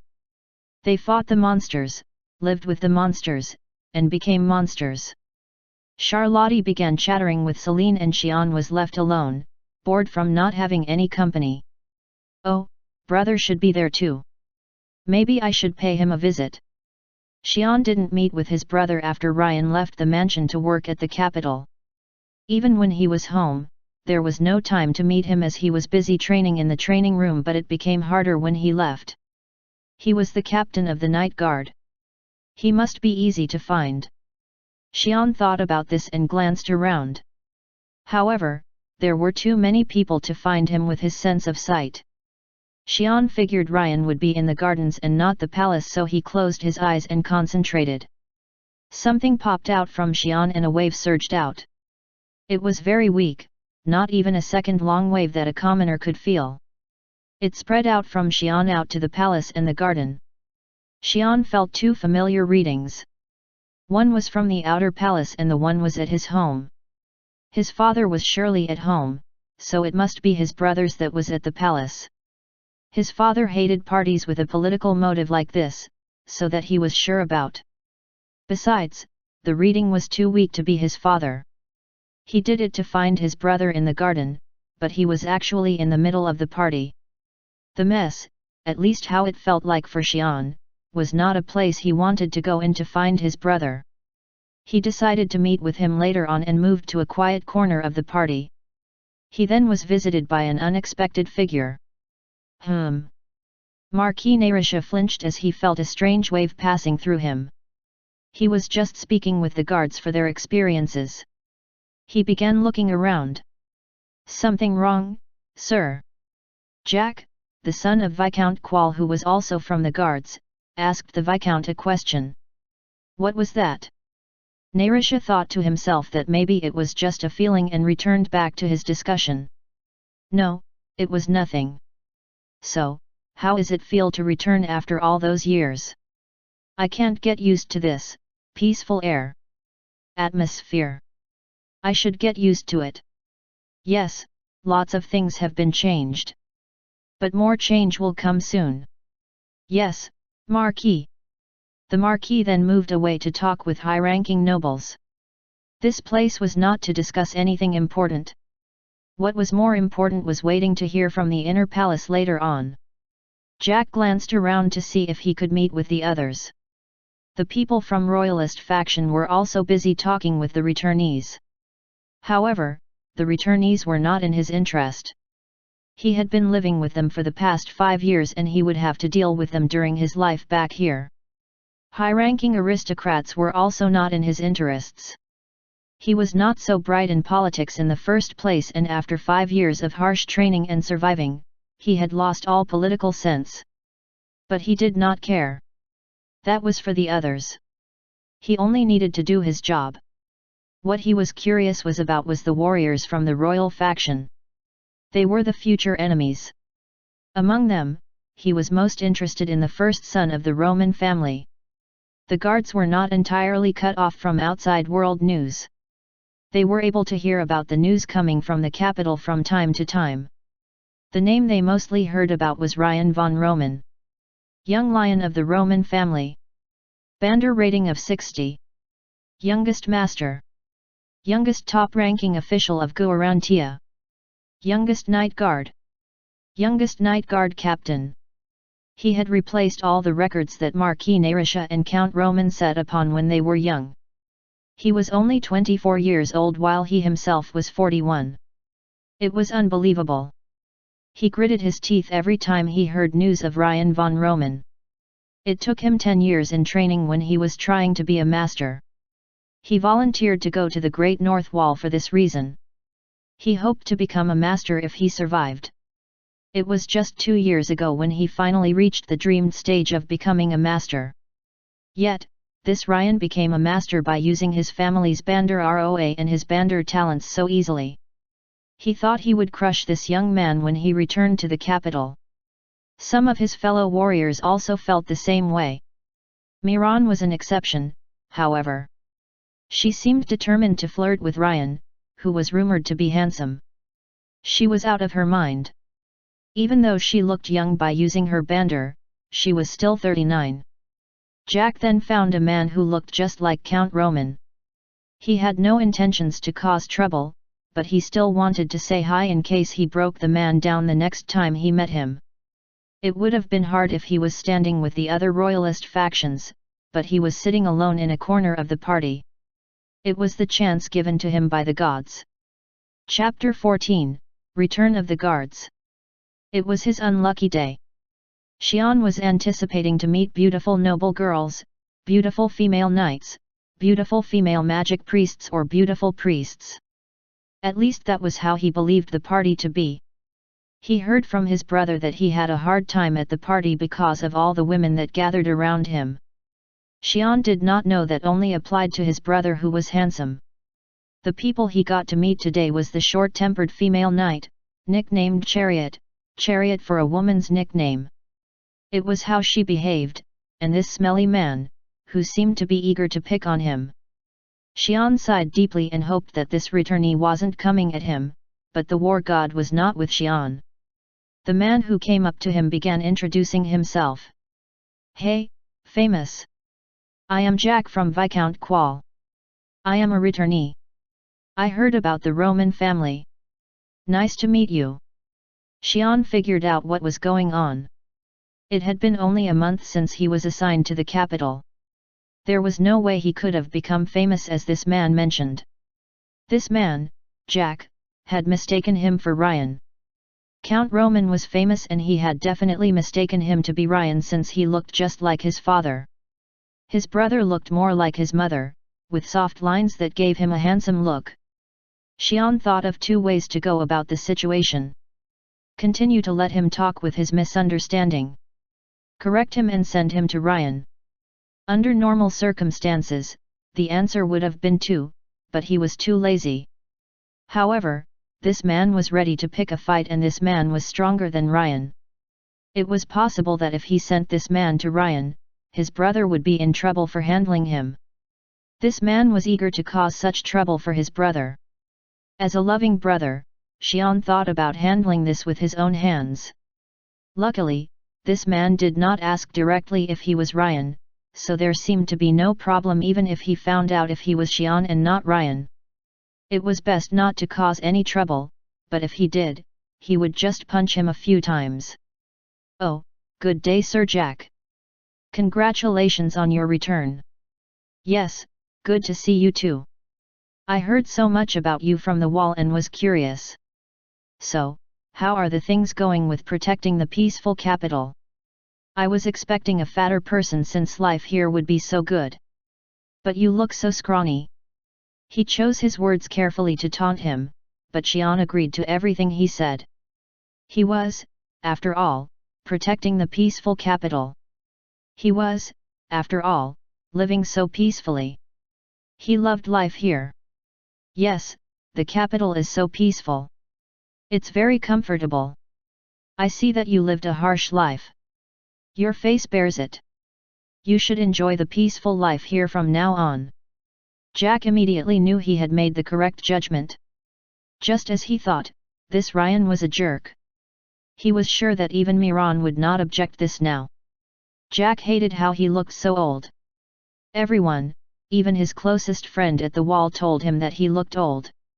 Most Bander users looked younger than their actual age. To prove this, returnees were usually in their late 30s to 40s, but they all looked like they were in their 20s. Except Jack. He looked old since he was very young. Other noble girls avoided him because of this. Jack was infuriated that this man picked up on that, but he could not cause any trouble, yet. "Oh, ha! Ha ha! Thank you for that. I wish I met you at the Great North Wall. I would have broken those scrawny arms of yours." Jack thought to himself and smiled as he offered a handshake. Xian looked at the hand and decided to finish it. He was going to deal with him if he exploded with his words, but he did not. Of course, Xian did not mean anything when he mentioned the looking old part. He had no intentions to talk any longer with a man who was trying to pick a fight, and it was sure to cause more trouble if he found out Xian was not Ryan. Before he went to his brother and caused more trouble, he decided this guy should rest for the night without retiring himself from the party. "Yes, it was good to meet you, Sir Jack." As Xian held the hand, Jack began squeezing it while he used his family's Bander Roa onto Xian's hand. It was possible to break a few of his fingers, but he was a master, so he figured he would handle this. I guess the stories from Mother weren't all fairy tales after all. Ha! Xian sighed as he watched Jack trying to crush his hand. Then he decided that he would do the same thing his opponent was trying to do to him. "Arg!" Jack almost screamed. He screamed inside as his opponent squeezed his hand with tremendous power. It felt just like when his arm was twisted by the Harajan back at the wall. Not only that, the Bander that he poured onto him was now being thrown back viciously. It felt as if his intestines had been twisted. He felt his fingers getting crushed, but this man did not stop. He began preparing to throw a punch at the man with his left hand. He needed to stop him before this man crushed his right hand. At that moment, the man let go of his hand. The Bander that surged inside was gone too. Ugh! Jack let out a gasp and sat down on the ground. "Oh, Sir Jack! Is something wrong? You must be tired. I guess the party was too much for you since you just returned. You should go home and rest." Xian then felt his brother finishing his discussion and moved away as Jack hollowly watched him leave. Xian delightfully greeted his brother. "Hey! Long time no see." "Yes, Xian. Long time no see. I heard you got into Guarantia. Great job. It's absurd that a man like you stays at home without doing anything." Ryan, who was talking with others, greeted Xian back. "The noble factions are up to something." Ryan spoke as he glanced to where Xian had been standing just now, where people had gathered around. "Oh, yeah. Don't mind that. Sir Jack will recover quickly." Ryan looked at his brother oddly. His brother was never interested in politics. He was not interested in the guards either. This meant there was no way that Xian would have known Sir Jack, the returnee from Viscount Qual's family. By Xian knowing his name, that only meant one thing. Xian, did you cause trouble? Ryan sighed. He did not know the details, but it looked like Sir Jack was the reason for the commotion and the culprit was right in front of him. It was nothing. He wouldn't say anything either. Okay. I guess you know better than that. Ryan knew Xian was lazy. He knew his younger brother better than his father did, so he believed that Xian figured to not make it a bigger problem. You should be thankful, brother, Xian thought, but did not bring it out of his mouth. They began sharing their experiences in the capital and their parents. But there was a lot of people around Captain Ryan and they were focusing on the man who just approached him. This man was the second son of the Roman family. With a Bander rating of 57, he was bound to have such talent also. One of them approached. Oh, isn't this the famous second son of the Roman family? Great to meet you. Would you mind if you introduce me, Sir Ryan? The man asked Ryan politely. Of course. Everyone, this is my younger brother Xian von Roman. He is 17 years old and is now working as a guarantia. Xian, this here is Sir Ron. He is the third son of Viscount Karan. One of the returnees. Oh, so he is starting from guarantia also. You must be proud, Sir Ryan. Are you afraid that your brother might break that record of yours? Haha.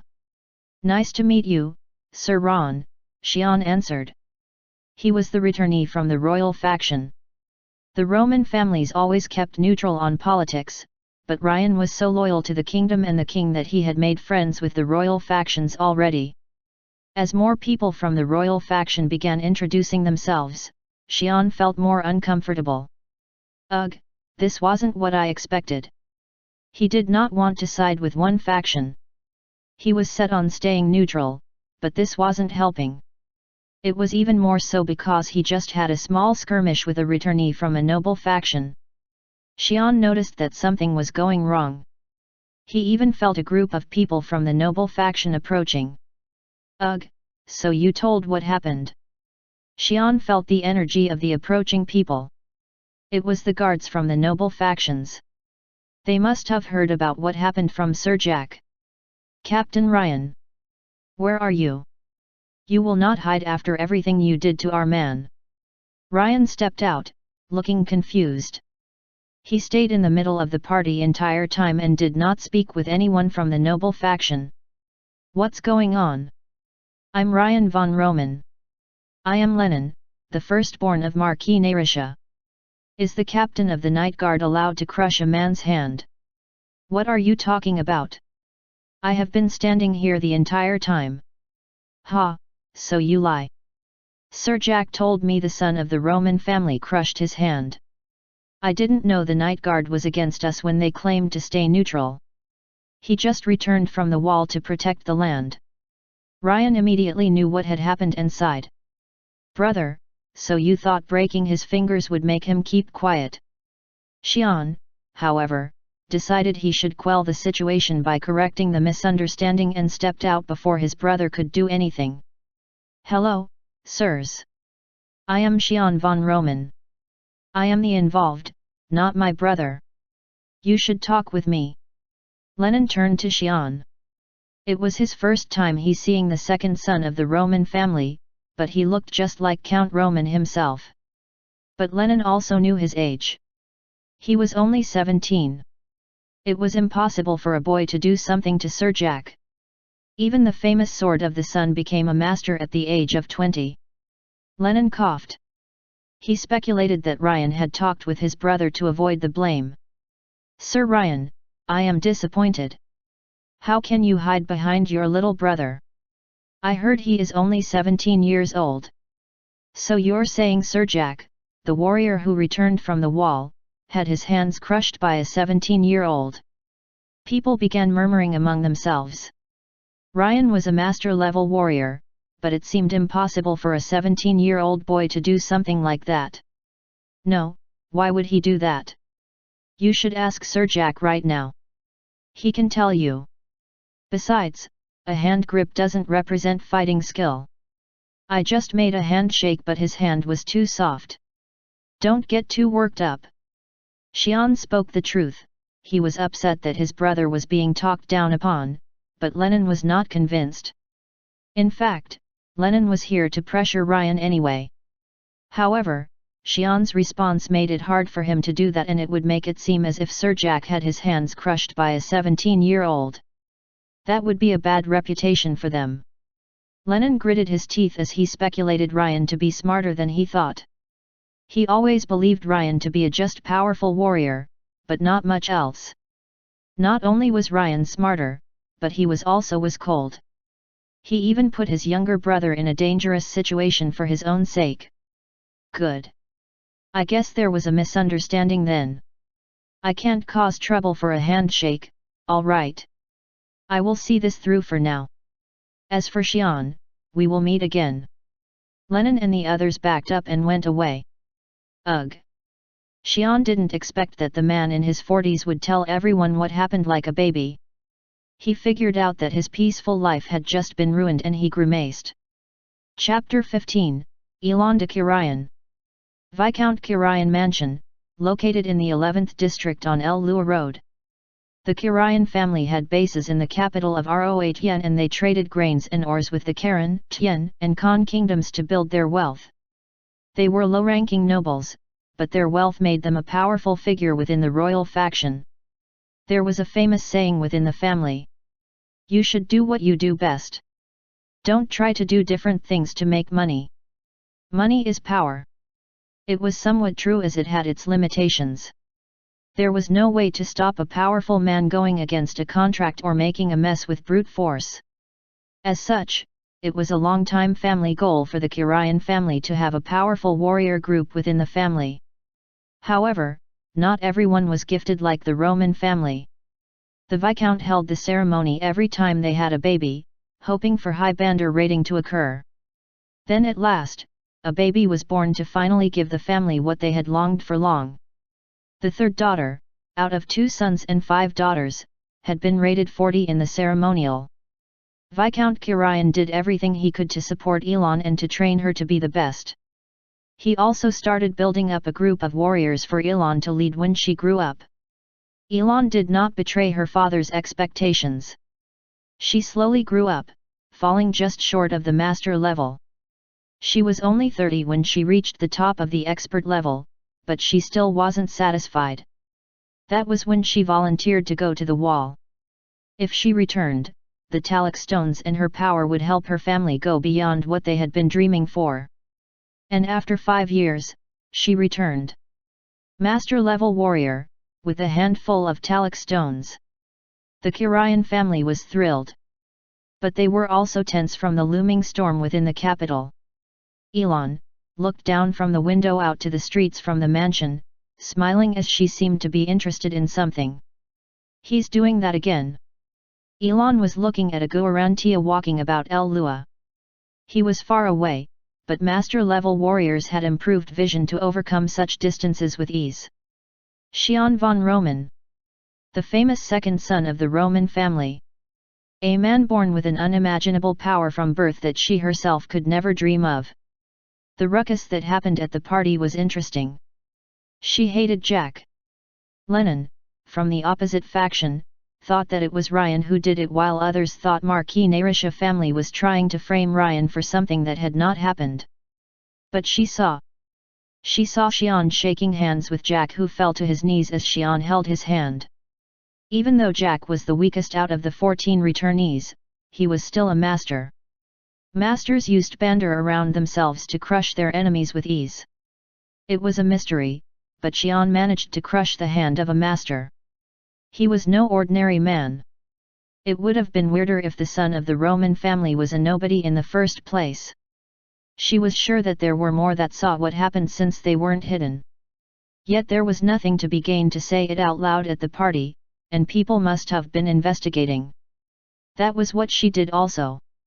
She picked up a teacup and began sipping it while she looked at the reports brought to her a while ago. It was not wise to delve into the Roman family too deeply, so she just made simple investigations. It was the information that was floating around in the cities, but there was so little. Second son of the Roman family. 17 years old. Bandar rating on ceremonial, 57, note, the great magical rune did not work, so Count Cain von Roman claimed the rating himself. He has no talents on all sorts of things.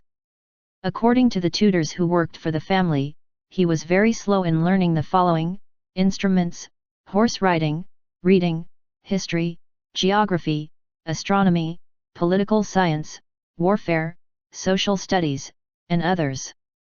Currently residing in Count Kerbel's mansion. Working in Guarantia, note, ran into trouble with Celine de Kirain during training week.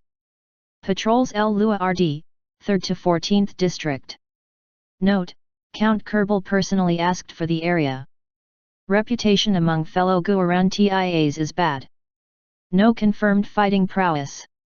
Ha ha ha. Elon let out a loud laugh as she read through the reports. A lot of things seemed suspicious just by reading it. He came out unharmed after running into the famous blue train and showed Jack what he had. The area he was patrolling was also suspicious. The 3rd to 14th districts represented the areas where the royalist and noble factions lived. Count Kerbel must have known of the impending war between the two factions and that the road would be on the stage.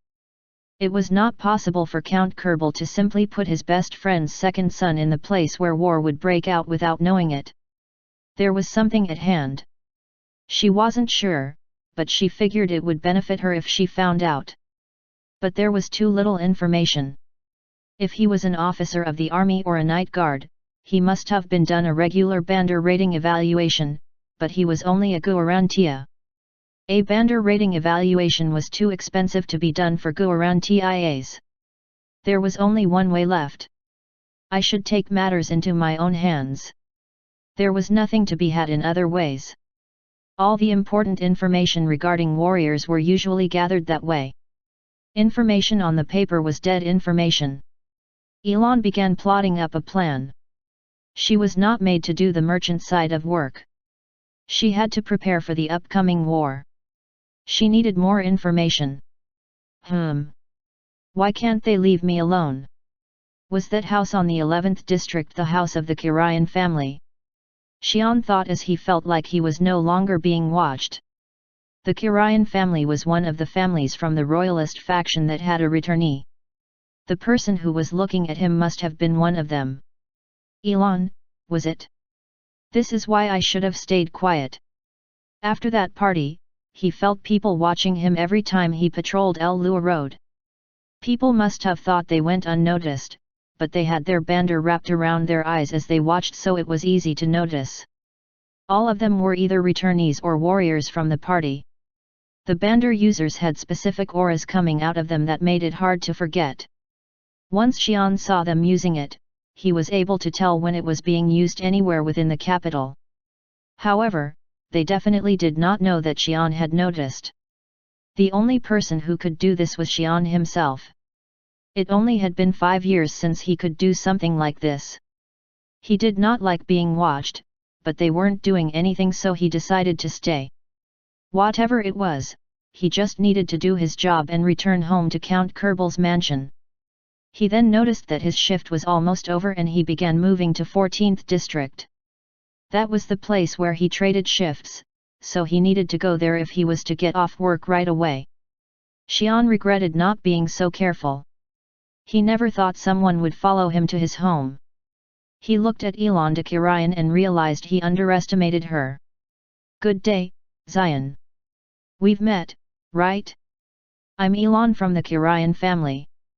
I thought it would be good to be friends since we will meet up more often anyway. Xian smiled awkwardly as he watched her. Yes. But, what? What do you mean that we will meet more often? You keep the peace on our roads. I'm so relieved that a man like you is keeping the peace for a weak lady like me. Xian could not agree. This woman was a master-level warrior who just returned from the wall. If there was a danger that she could not handle happening within the city, Charlotte should just stay in the basement and never come out if she wanted to live. ERM. Yes, it's good that I may be of help. He nodded. To be honest, if he did not notice the vicious energy emanating from within her, she was a very charming and beautiful woman. She was 35 years old, but her bandar kept her looking young in her 20s. Yet, unlike Charlotte, she had the body of a well-trained warrior that gave her look of a panther. They began chattering about non-important stuff for a while, and as Elon felt like she got somewhat close to Xian, she started on the subject she was here for. Xian didn't seem to alienate her either, but he seemed really lazy for sure. This is interesting. I can't feel anything. She couldn't bring up the energy to scan it as it was very rude, it was taken as a challenge, but she glanced at him as she spoke. He had the signs of being a warrior. All warriors had similar feelings. Be it the way of training, bandar roa, personality, or others. It was all different for each warrior, but there was one thing in common. This was not something that one could hide. It was natural body language to show how hard the body had tried to become strong. But this man had nothing like it. He just felt like a very lazy man. However, she did meet a person like this before. The Great North Wall was a place where all kinds of powerful people gathered. There, she met those who felt like the man in front of her right now. Chapter 16, Elon de Kirayan. Exers were people who could use the world-twisting, almighty power, Exer, without calculation, magical power, or talic stones.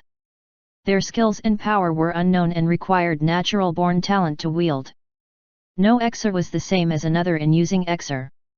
They were all different, but most Exers that existed in the North Great Wall were stress-free people who enjoyed their lives. It was also the reason why there weren't many Exers at the wall due to its stressful environment. Now that I think of it, the second Roman son doesn't have to be a bandar. He could be an Exer. That would explain what had happened. A lot of training was required to strengthen bandar. Crushing Jack's hand would have required a master-level bandar. However, there was no one in history, even those of RA bandar rank, who had made masters by the age of 17. However, using Exer at that age was possible. Additionally, even weaker Exers could utilize Exer to crush Jack's fingers. It was not definite, so Elon wanted to check it herself. There's a way.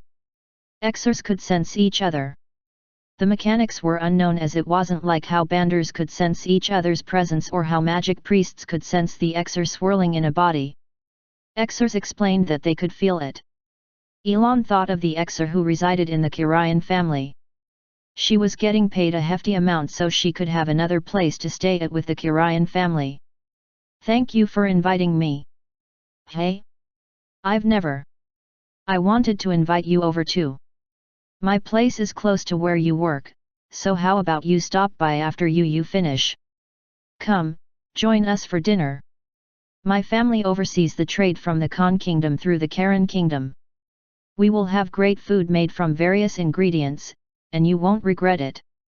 Elon smiled as she gave her explanation. Xian was tempted. His family was very modest in their expenditures, so he was amazed by how Count Kerbal dined.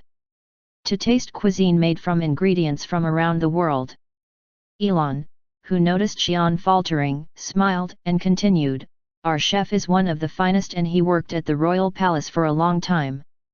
The king sent us a few of the royal chefs for our service and all the ingredients that we supply. How about dinner in 2 days? We will have Ceylon shrimp from the Khan Kingdom that day. It's for the royal palace, but we will be able to taste it beforehand." Xian made up his mind, it was only for dinner anyway. Okay. Then, I guess I can't refuse.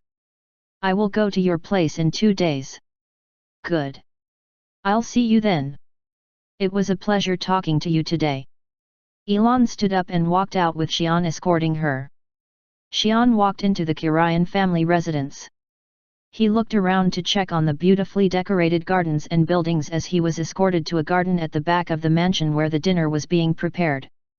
There was a gazebo located at the center of the garden with a table all set up with the basic silverware.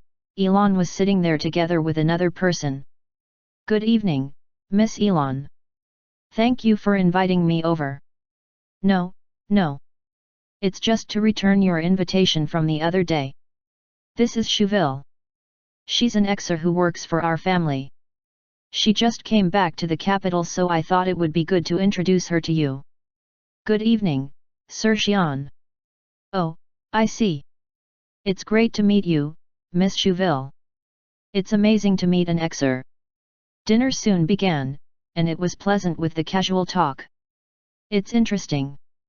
Xian thought to himself as he looked at Shuville. It was his first time meeting an exer. Unlike Bandar users, a strange power seemed to be pulsing from her heart and brain. It was very different from magic priests. They did use exer, but they used it like Bandar users. It was calculated and it flowed through the body on a set route. But exers were different. The exer resonated together with the heartbeat and swirled around the body in a disorderly manner. It also seemed to be affected by how Shuville felt, since the exer became stronger as she munched on the Ceylon shrimp. But this is really amazing. He ate all food in front of him. It was not anything like he'd tasted before. It even made him feel the need to visit Khan Kingdom City, Marcia, where the shrimp originated. As he focused on eating, the exer Shuville was emitting started drifting towards him, swirling around.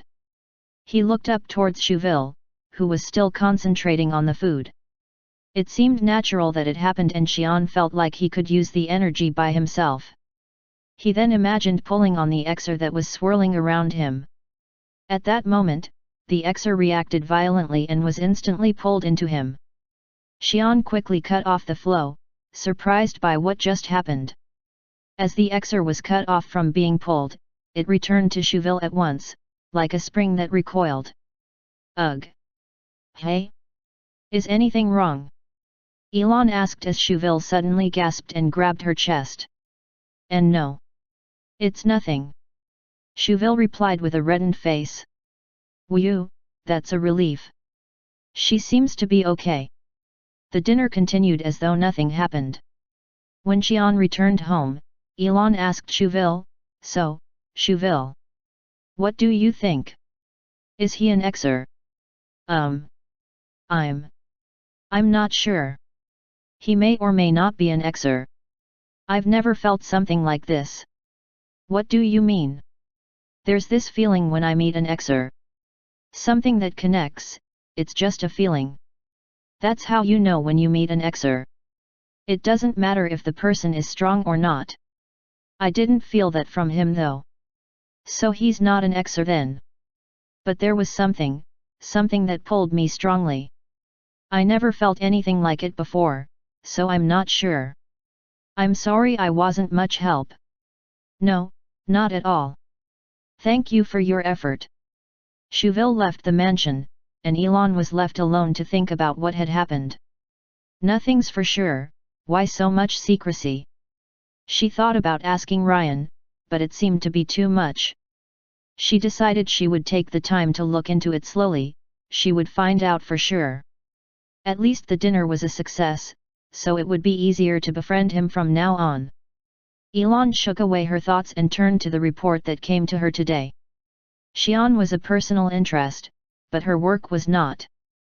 Elon began reading through and frowned midway. So they want a fight. The roads of ALLA seemed peaceful, but Tian Kingdom was in chaos. There were a lot of skirmishes happening around the countryside, and nobles sent requests for aid to resolve them. The noble faction, who held the upper hand, was now sending absurd requests to the king.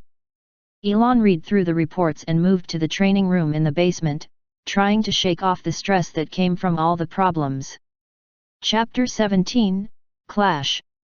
Xian finished eating at Karak's Horn, located further out from El Lua Road, on his way to his patrol. That was when a red signal fire soared up into the sky. Hey! Red signal fire! The Guoran TIAs patrolled alone to take care of the small incidents on the roads. However, when something big came up that could not be handled alone, the signal fires would be used. Red and blue signal fires. A red signal fire was used to gather all Guoran TIAs within sight of it. It usually meant that the incident involved powerful individuals.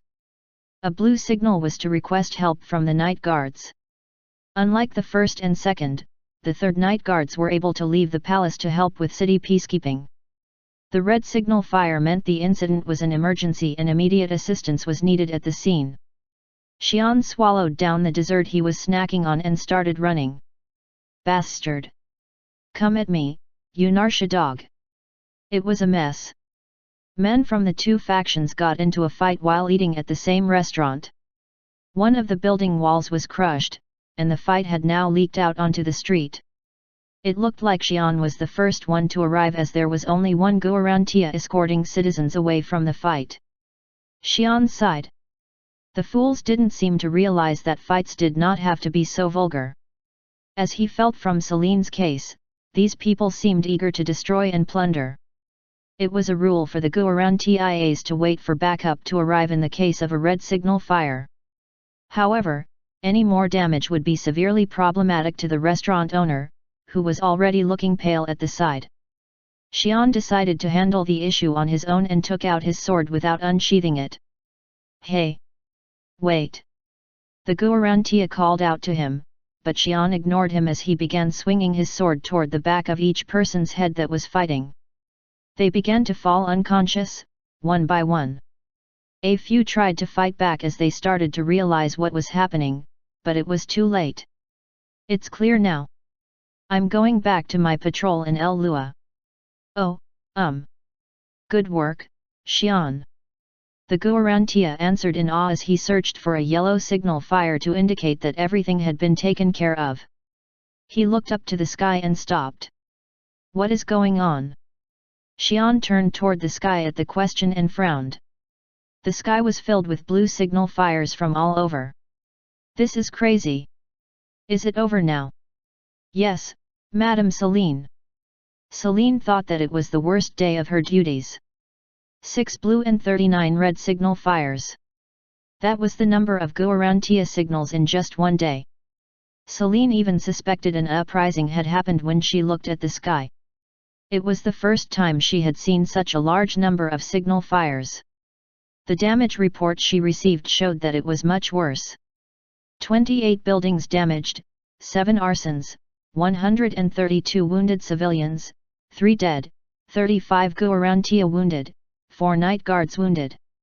Estimated loss and damages of 983,000 gold, what in the world is happening? This was too much. The budget meeting that was held the day before had ended in chaos as the noble and royalist factions opposed each other fiercely. She had expected something to start, but she didn't expect it to be so soon. But the number of Guarantia casualties is lower than expected. None dead either, the lieutenant explained, and Celine thought of Xian.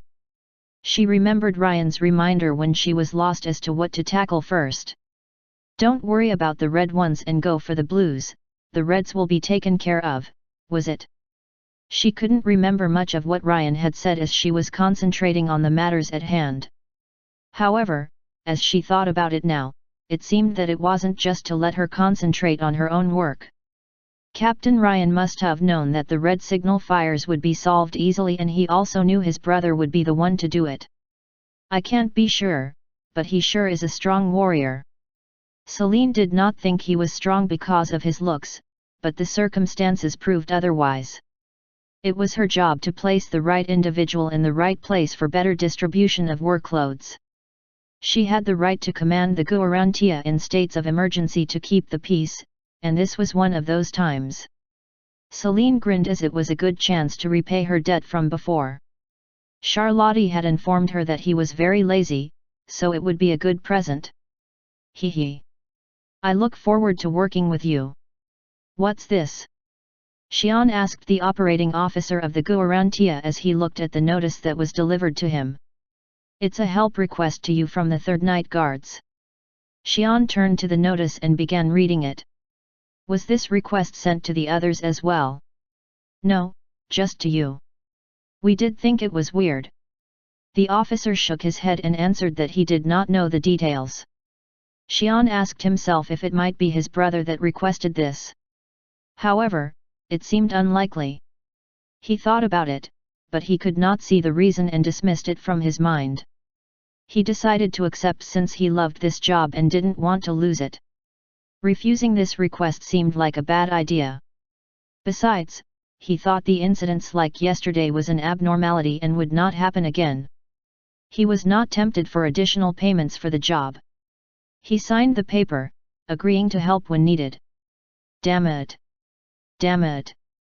Damn it! He had made the wrong choice. He cursed himself on the wrong decision he made weeks ago as he ran toward the blue signal fire. The capital was overrun with problems. The city was in so much chaos that problems began spreading to the outer perimeter of the capital, and the Guarantia were all dispatched, leaving the Third Night Guards to defend the inner capital. Xian was supposed to follow the other Guarantias out to the outer capital, but because he signed the paper, his patrol area was now 3 times larger, and he had to support all the blue signal fires. Why don't you think of the bright side? You are helping your brother, Captain Ryan, after all. Celine spoke with a tired face as she ran beside Xian. She requested Xian to help to tease him, but it proved that she had made a fantastic choice as time went by. She had only worked with him for a few days, but one thing was certain. This guy is too strong. He did not look strong. He moved like he always did, even when he fought. There was no excessive force or emotional outburst. He just swung once, every time. That was the chilling part. Just like how a lumberjack swung his axe, Xian swung his sword naturally. There was nothing wasted, and no one who could evade his attack either. It took him just one swing per person to quell the situation. This world is unfair. Celine could not stop herself from thinking that way, that he could be so powerful without any training. Xian was already working once they got to the scene and Celine jumped in as well, thinking she should work hard to keep up. Kiel, the second son of Baron Nan, loved the current situation at the capital. He had never been blessed with a lavish ceremonial as his family was small. However, he had talent. He trained hard using Bandar and was appointed by Marquis Narisha to be trained in sword fighting and to use the Marquis Bandar ROA. After training beside Lenin, he loved everything of the life under Marquis Narisha, except for one thing. Battle. The capital was too peaceful. He knew that he could not cause trouble as it would damage Marquis Narisha's reputation, but it made him feel depressed. Sparring wasn't enough to satisfy his hunger for battle. The reason he applied to be a guard at the Great North Wall wasn't because of fame, the aim to become a master, or talc stones. All he wanted was to sate his hunger. He loved the life at the wall, but he also wanted to return and repay the grace that Marquis Narisha had bestowed upon him. He readied himself for a boring life in the capital, but things were different now. When he heard from Marquis Narisha a few days ago, he could not believe it. Destroy everything. Start a fight, taunt the enemies, and destroy them. That was the signal. His friends were creating a ruckus in all other parts of the capital. He had no interest in picking fights with the weaker ones like the others. He wanted to fight a strong warrior.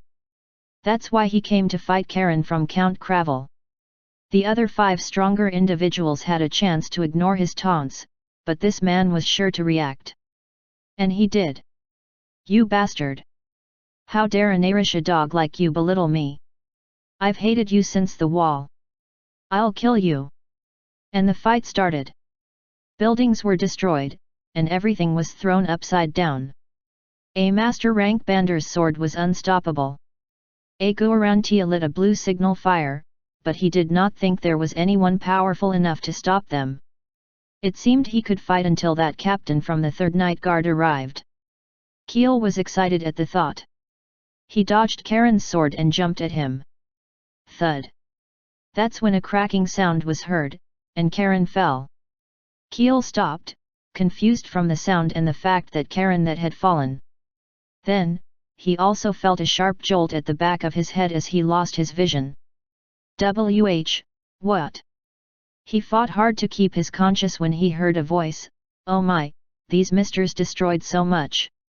Why are they so unsophisticated? Aren't these nobles? Why can't they fight with some manners? Gosh! That was the last thing Keel heard before he fell unconscious. Chapter 18, Clash. Xian looked at Celine who was walking silently next to him. Are you okay? Wasn't one of the men from the royalist faction? Hey? What about it? I mean, you are from the Night Guard, and the Kirain family is a royalist and all. I was just worried if you felt bad about it. Celine eyed Xian with a weird look on her face. Didn't you learn politics or the basic history of the kingdom? I did. Sort of. Xian mumbled embarrassingly. Celine remembered what she heard from Ryan, that all teachers who tried to teach Xian were worried because he gave up so quickly. Maybe God is fair after all. Celine sighed and decided to give an explanation. He needed to know what was going on to make better decisions on the job. Look. The Night Guard works for Tian's royal family. Right. Yes, it means we do not care who the king or who his family is. We protect them from foreign enemies and solve Tian's problems. Celine explained it, but Xian didn't seem to grasp the concept yet. She felt she needed to elaborate and remembered how she explained it to her 8-year-old nephew a while ago, which seemed adequate for Xian. You do know who the current king is, right? Yes.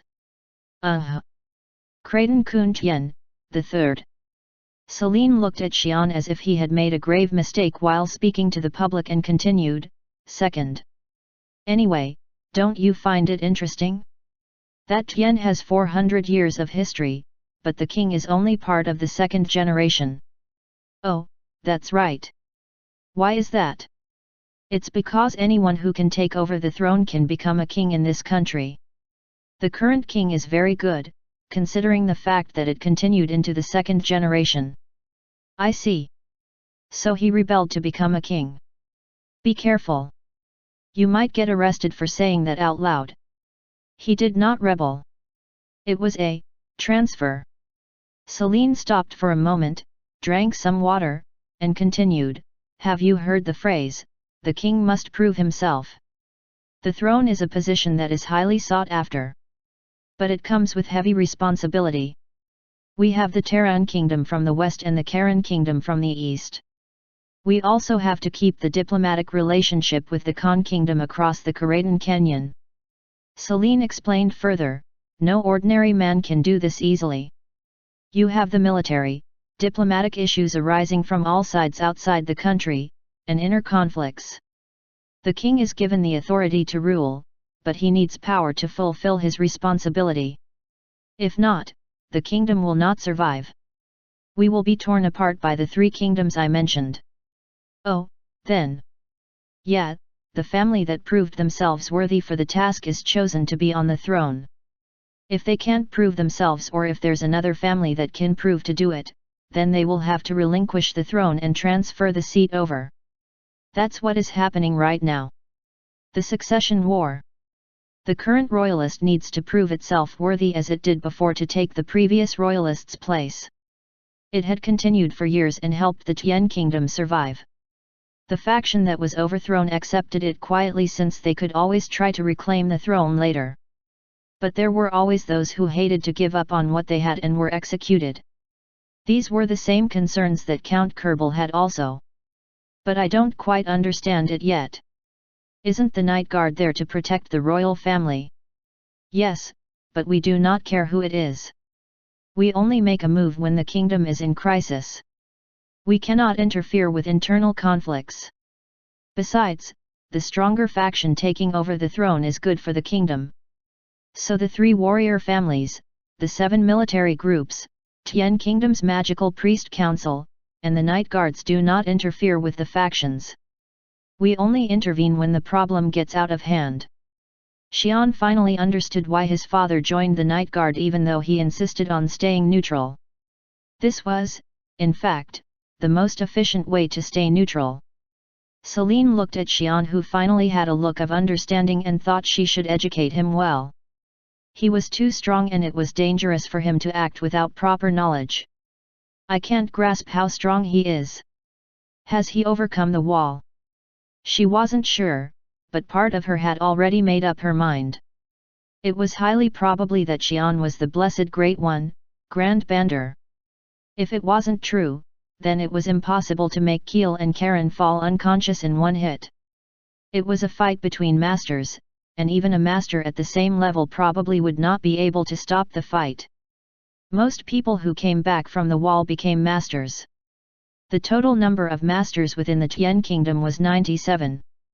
Out of those, there were 17 royalists and 26 nobles that joined the war. This was all the power that each faction could muster, as the masters were divided up among the other neutral factions. Ryan and Celine herself were ranked lower than those masters. Celine was probably the one of the lowest and Ryan was probably at about the 70th rank. There were a few reasons that allowed Celine and Ryan to become captain and the lieutenant captain of the Night Guard. First, a lot of other masters had filled up the other positions. They were stationed along the outer perimeter and important stations as commanders and generals to protect and fight against the Karen Kingdom. Second, unlike the first or second Night Guards that moved around the entire kingdom, the third Night Guard only stayed within the capital to keep the peace. As such, it did not require powerful warriors at its disposal. With the above reasons, there were no masters left to spare for the third Night Guard. So including Ryan and Celine, the number of masters in the third Night Guard was only 3. But third and the last reason was the most important. Third was that Ryan was promised to become a Grand Bander, given his lineage. He needed experience as a captain to become the commander of the Night Guard once he became Grand Bander.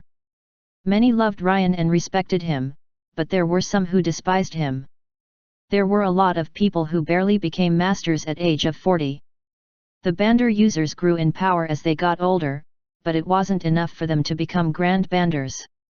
Out of 100 masters, only 3 would become Grand Banders. But Ryan was sure to become one, as all of the Roman family did in the past. This was why he was the captain of the third Night Guard. This was also why Celine hated to admit that the man next to her was already a Grand Bander.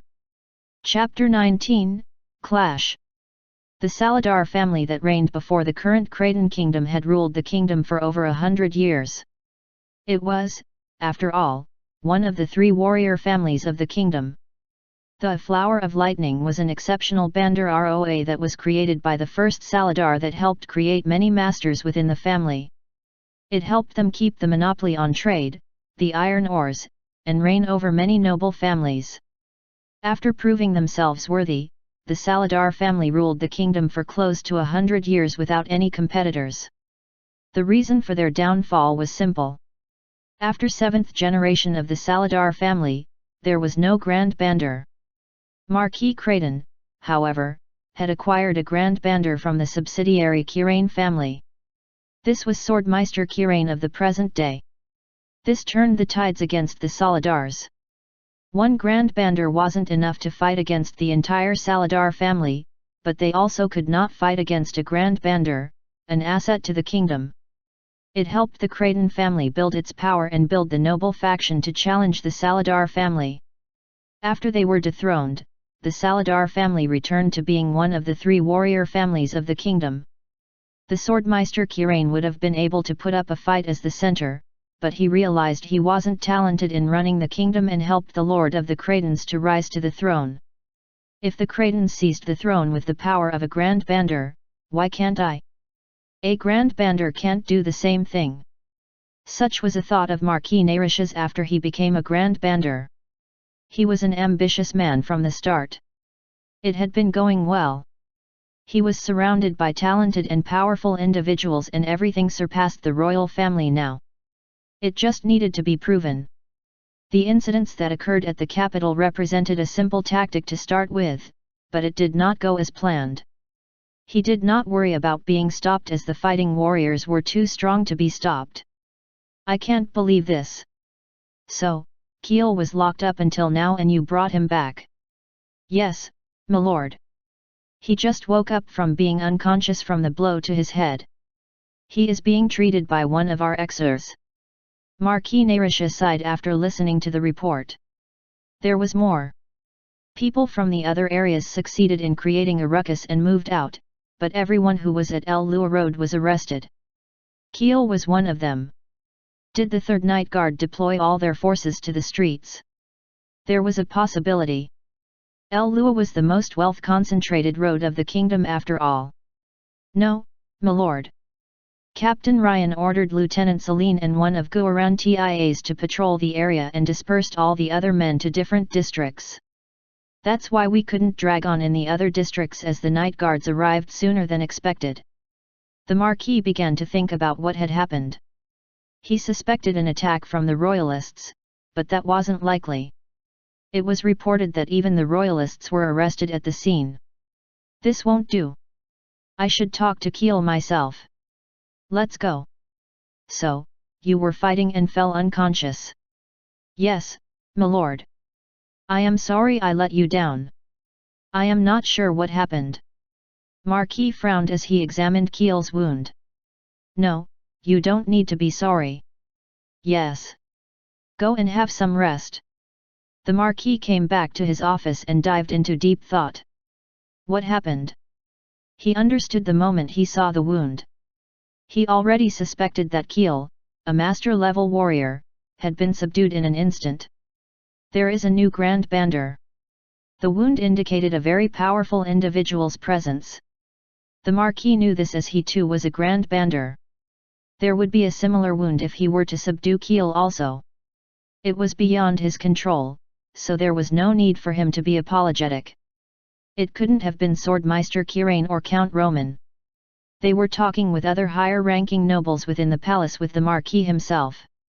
He had tied them into the royal palace to keep them away from the streets as his faction was stronger without any Grand Banders present. There was no chance that the Grand Bander had come from a foreign country, so it must be from within. But no one knew who it was. This called for a need to change the plan. The Grand Bander subdued both factions, so there was a possibility that this new Grand Bander was neutral, but it wasn't certain. Not much information was available. The Marquis wanted victory. If this mysterious Grand Bander kept on keeping the peace of the streets or turning his back on him, then all his plans to pressure the Royalists would fail. The masters who returned from the wall weren't enough. Even the Marquis himself could fight all 26 masters from his own faction with a little bit of danger. If he handled them all one by one, there was no way for them to fight back. The Marquis then thought of bringing in. They were what gave him hope against fighting both the Karen and Terran kingdoms at once. They only joined because the Marquis had what they wanted. But he shook away the thoughts. They were too dangerous. They were not to be involved with the internal conflict. Nothing was certain about the Grand Bander yet anyway. Maybe it wasn't even a Grand Bander. He decided to stay back and watch while continuing to shake up the capital more. It would help him watch out for the possible Grand Bander in hiding. Then he moved out of his office, down to where his advisors were to craft up future plans. My shift is done. I'm leaving. Xian finished beating up the last man and fastened his sword to his belt. There was another blue signal that was fired air at a distance, but to Xian, it was for the next shift. Ugh! Celine sighed. Xian seemed like he felt no responsibility for his job. The blue signal meant the area was being smashed into pieces, but Xian did not care. She understood why Charlotte hated him so much. Celine gave up on persuading him as she found it wasn't possible after 10 days of working with him and ran to the area by herself. Xian felt bad as he saw Celine running off, but he defended himself by thinking he had done a lot of work for the day. He had been doing more work than what he was getting paid for. For 3 days straight, blue signals fired up continuously only around the ALLA roads. He had to work 2 times more than usual. He thought he ought to be awarded as Guarantia of the Month. Celine wanted to make Xian write a formal apology letter, but he did not know. And all these men who were causing the ruckus had eyes watching them from distance. Xian had nothing to hide, so these men were definitely bad criminals to have a man to watch out for them. So he rolled up his sleeves and beat up these men under the name of justice. It wasn't because he feared they would come back to cause more problems if he did not beat them up to stay in a bed for 2 weeks. He feared it would cause problems if he were caught doing this, so he also knocked the watchers unconscious before completing his work. He felt bad for attacking the watchers who were just doing their jobs, but he did their job by putting down these criminals anyway, so it was okay. I need a vacation. Xian wanted a vacation so bad. 10 hours of work per day was too much for him. I can't let this go on. Let's take care of it. He could not waste more manpower, so he kept it going for 3 more days. It was decided because this mysterious Grand Bander did not severely harm his men. He riled up some arrogant warriors. They were bound to get beaten up, so he thought it was a good lesson for them, and let them loose on ALLA to pick fights. They also had a watcher to keep an eye on them to see who this Grand Bander was. He wanted to take a look himself, but he couldn't come out of the royal palace as Kirain would follow him out if he did. Yet it did not go as planned. The warriors and watchers were all beaten up and fell unconscious. None of them knew what had happened. He learned a few things, however. One man only fell unconscious at the district where Lieutenant Celine of the 3rd Night Guard was patrolling. 2. The Grand Bander did not interfere outside of the hours between 8 o'clock and 1800 hours. 3 watchers who were 1,000 feet away were attacked, which meant that there was an accomplice. 4. It seemed the Grand Bander realized he was being tested as the warriors were beaten up more heavily during the past 3 days. It looked like a warning. 5. He only intervened during certain times and acted like a guarantia, which meant that he wanted the Marquis to stop pestering him. Celine couldn't have done this. She was weak and young. Even if she hid her true power, she was only 35 years old. There was no way she was a Grand Bander. He did hear the guarantia at the district was Count Roman's second son, but he was only 17, so it wasn't possible. He had failed to find out who this new Grand Bander was and what he was up to. But he had no time on his hands and he needed to make a decision. Shake up all areas outside of ALLA. I will take care of the inside. Yes, milord. There was no time to waste any more. It was best to keep ALLA out of focus, but it would make him look weak and make people think he was avoiding Kirain and the royalists from the road. Marquis decided he needed to ask once and for all. He hated to get rid of a Grand Bander like this, but it seemed like it was going to help him if he was hiding like this anyway. Losing a Grand Bander, or a great asset, was pitiful, but he needed to become a king to use which were more powerful. He then opened up a small teleportation rune at his office. It was to call who were residing within the Narisha estate. They would come immediately and solve the problem. If only he knew it was Xian who was causing trouble, otherwise he would have given Xian a long vacation and that would have easily solved the problem.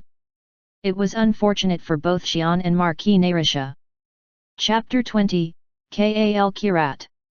It's been a long time. How have you been? Marquis Narisha spoke to an empty area in the basement beneath his mansion. It wasn't exactly empty as something was swirling in the emptiness in the shapes of humans. There were a lot of them. The swirling shadows replied a low, eerie voice. Yes. It is, like heaven here. However, food is bad. Wasn't it you that was tired of Harajan meat? Haha, but there is no food better than that anywhere else. Anyway, thank you for coming so quickly. It has only been a short while since I called for you. It's always amazing to see. I reckon you all heard about what's going on. Yes. We have heard that there is an obstacle to our goal. So you want the Grand Bander killed? Yes. Someone is hindering our plans. I don't know who he is, but it must be easy for you to find out, I assume. Yes. This should be easy, we have some who were getting tired of staying hidden. I see. I guess you didn't need to bring all of you here for such a thing. The Marquis answered, but he felt bitter within. He said that killing a Grand Bander was nothing when he himself was a Grand Bander. He did not consider himself to be most powerful in the world, but it felt bitter to feel powerless. Then, we will start now.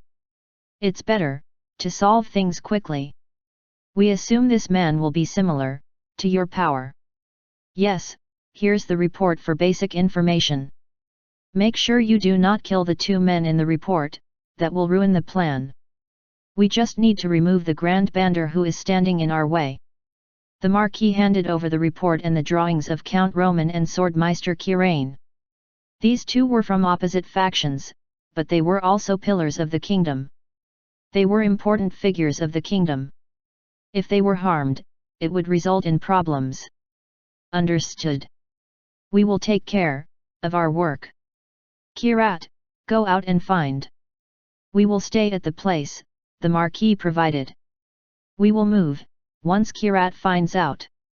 At that moment, a small swirl disappeared, and the others followed. Soon, the Marquis was left alone in the basement. I'm not sure if this is the best choice. These were his last resort to bring into fight against other countries. He feared them when he faced them for the first time, but he was also filled with joy. They were dangerous but worthy as a powerful weapon. After hiding them within his estate, he began to form a new plan for the best-case scenario. They were to be feared, but it could not be Tian who feared them. They were too dangerous to bring into the kingdom's affairs like this, but there was no other choice. He left the basement and headed to the strategy room, where his advisors were waiting. Xian was sure that the war god had been watching over him in the recent days. There were no blue signals for the past few days, and ALLA was peaceful. The other districts outside of his area still had problems, but he did not care. Because of this, Celine also had to go help the other districts, which gave Xian complete freedom. As he patrolled the quiet road, he found something strange. What is that? It was a transparent, smoky, or watery-like thing moving about on the streets. It seemed that people could not see it as they were not bothered, even when it moved right next to them. Is it smelling something? It was moving all about the street, especially the damaged areas. To Xian, it seemed like it was sniffing at the damaged area. Xian began to rationalize the situation. One that being is very bizarre, so I should go check it out as a guarantia. 2 others cannot see it, so I can claim I did not see it also if it becomes a problem. Besides, it seems that it will cause headaches if I get involved. Then he realized he did not need to think about the situation. Let's just move away. There was no reason to interfere with it. He just needed to move away without doing anything. He turned to the alleyway leading out of the main road.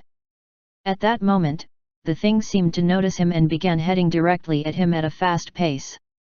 Please go away, please go away. War God. Please. He kept on walking, pretending that he didn't notice, but his plea to the war god failed. The thing came up to his face and began sending a strange flow of energy at him. It was just like that feeling from Lady Chouville at Lady Elon's home, and he instinctively reflected the flow without realizing it. At that moment, the thing began shaking severely as if it had met an earthquake. After a loud thud, the swirl dissipated and a small girl dropped out of it. She looked at Xian blankly and then fell unconscious. Oh no! Xian felt people gathering, mumbling amongst themselves at the sight, and sighed. Kal Rasha thought of her younger sister, who went on a quest to search for the individual at the Marquis' request. She was sure her sister would finish the job perfectly. After all, she was the successor of the name Kal. Even among the Xers, she was the most powerful, as well as exquisite. Kal Kirat, her beloved sister. The place where she had come from was a living hell. There was nothing she could think of other than survive. She and her people needed to fight day to day to survive, killing Harijans and eating them. They kept moving south as the Harijans in the south were weaker, but it took them a long time. Under the order of the 7 elders, they moved south, passing by the fallen empire. After a few hundred years, they arrived and were blocked by the Great Wall, protected by humans. The leader of those humans offered to aid them. They helped them move over the wall, and gave them a place to stay. They finally succeeded in surviving, over thousands of their people's dead bodies in the cursed empire's land. This place, however, was too peaceful. They did not see many humans, but Marquis Narisha seemed like he was one of the strongest among them. She remembered talking among his people, realizing how peaceful their place was. 11 of them followed the elders to help the Marquis who asked for their aid. It seemed like too many to kill just one person, but they were bored, so the elders approved. Once Kirat returned with the information on the target, they would move out. They did not know how Kirat was so good at finding people or information, and she did not explain in detail. All of them did not know much about the others within, as it was taboo for them to ask in-depth questions about each other. All they needed was to believe and show results. They just needed to wait for Kirat to show the way, as she always did. Kal Rasha then turned to the food that was served in front of her. It was called dessert. The food wasn't better than Harajan meat, but this dessert was amazing. She needed to eat a lot of it once she had the chance. Chapter 21, Kal Kirat. Xers are fascinating beings. No one can predict what they can do. Oh, of course, I'm still stronger. Black Moon Kara Kal, Ra Bander from 150 years ago. Kal Kirat. Her name. The pathfinder of her people. She had a hidden power that she never revealed to anyone. Only her sister Rasha knew of that power. Kirat had never heard of anyone having a similar power, even after secretly looking into it when she arrived here. Sometimes it was detailed, and sometimes it was not. Other times, it had a combination of unrecognizable words. However, one thing was sure. This power helped her people survive, as it allowed them to reach and move past the wall. It helped them move across the distance that would have taken them 100 years in just 10 years after she acquired the power. It was this power that helped them meet with the Marquis in the first place. They did not hear any detailed information about the target from the Marquis, but with Kirat's power, they were not worried. Needless to say, as she was listening to the Marquis and the elders talk, a strange box popped up in the air in front of her. Sometimes it guided the path she needed to take. New quest available. Will you accept? Request from Marquis Narisha. Yes/no. If she accepted the quest, then it would show detailed directions on where she needed to go and provide her with various information that could help her finish her task. She chose yes, and it started showing information. You have accepted request from Marquis Narisha. As per the 5th Elder's order, go out to ALLA Road. Look for traces of the unknown target. Reward, 1450 EXP. Trust of the 5th Elder. Increase in investigation skill. She did not know where this ALLA Road was, but was not worried. The map would soon pop up next to her. When she left the basement, she began moving in the direction the map showed. She did not need to think, she just needed to follow the guidance from the map. ALLA Road was very clean and majestic. If it weren't for her task, she would enjoy the view and look for a store where desserts were sold, but there was no time to waste. The place where the map guided her to was different, as it was in ruins. People were working hard to repair it. You have arrived at ALLA Road. Mission: investigate the traces of the battle. This place bears the traces of battle between Keel, Night Guard retiree, 44 years old, returnee of Marquis Narisha's faction, and Karen, Night Guard retiree, 43 years old, returnee from the Royalist faction. The two had been fighting until they were subdued by an unknown individual. Look for traces of him. The quest included useless information like it always did, and told her what to do. She had no use for the information about their age or old jobs. She was hidden using a secret technique from her people called Zingar Klang, so she could investigate slowly. You have found broken rock from Sir Keel's sword. You have found ornament from Sir Karen's sword. You have found evidence of affair from store owner. Various pieces of useless information filled her view, but she did not give up. The quest had guided her here, so there must be a trace.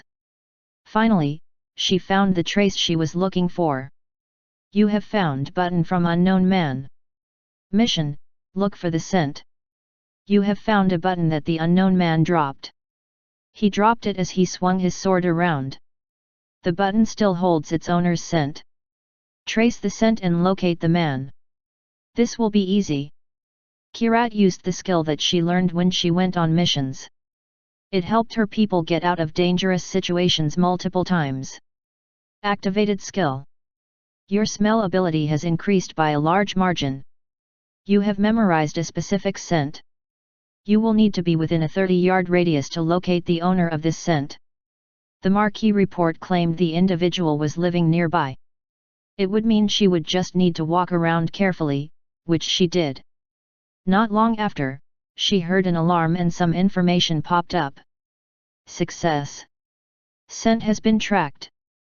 Distance, 24 yards. She glanced around quickly and found the man. Hey! Did the skill get it wrong? Her skill had never failed her, but this time she was filled with doubt. The man had a confused look and did not feel strong at all. After surviving the land of death in the north, she acquired animal-like instincts, and they warned her whenever there was a dangerous individual nearby. This man triggered no such warnings. I was told he is a grand bander, but I would have known if he was. However, it was definite that he was the man she was looking for. The skills and information never lied to her, and he was looking directly at her anyway. He seemed annoyed to see her and was moving away to avoid her. Even masters could not sense her when she was using her hiding skill, so she was sure that he was strong. Kirat decided to check on him before he returned home. If he was a grand bander, the hiding skill wasn't enough, but she had more than that. Even the elders could not find her if she used all her skills unless she intended to attack. But she had no such intention this time, so it seemed possible. Activated skill. Footsteps of Fairy Queen. You are setting foot into a different dimension. Your trace has decreased greatly. Activated skill from the darkness. Your ability to hide from the five senses has greatly increased. Activated skill. Lingering memories. Your presence fades, making it harder to recognize. Affects banders and Xers. After using all of her skills, Kirat used all her might to use Zingar Clang and approached the man. If she drew close, the information would pop up, and she just needed to check it. As soon as she approached, as expected, a box popped up. Success. You have found the unknown man. Quest completed.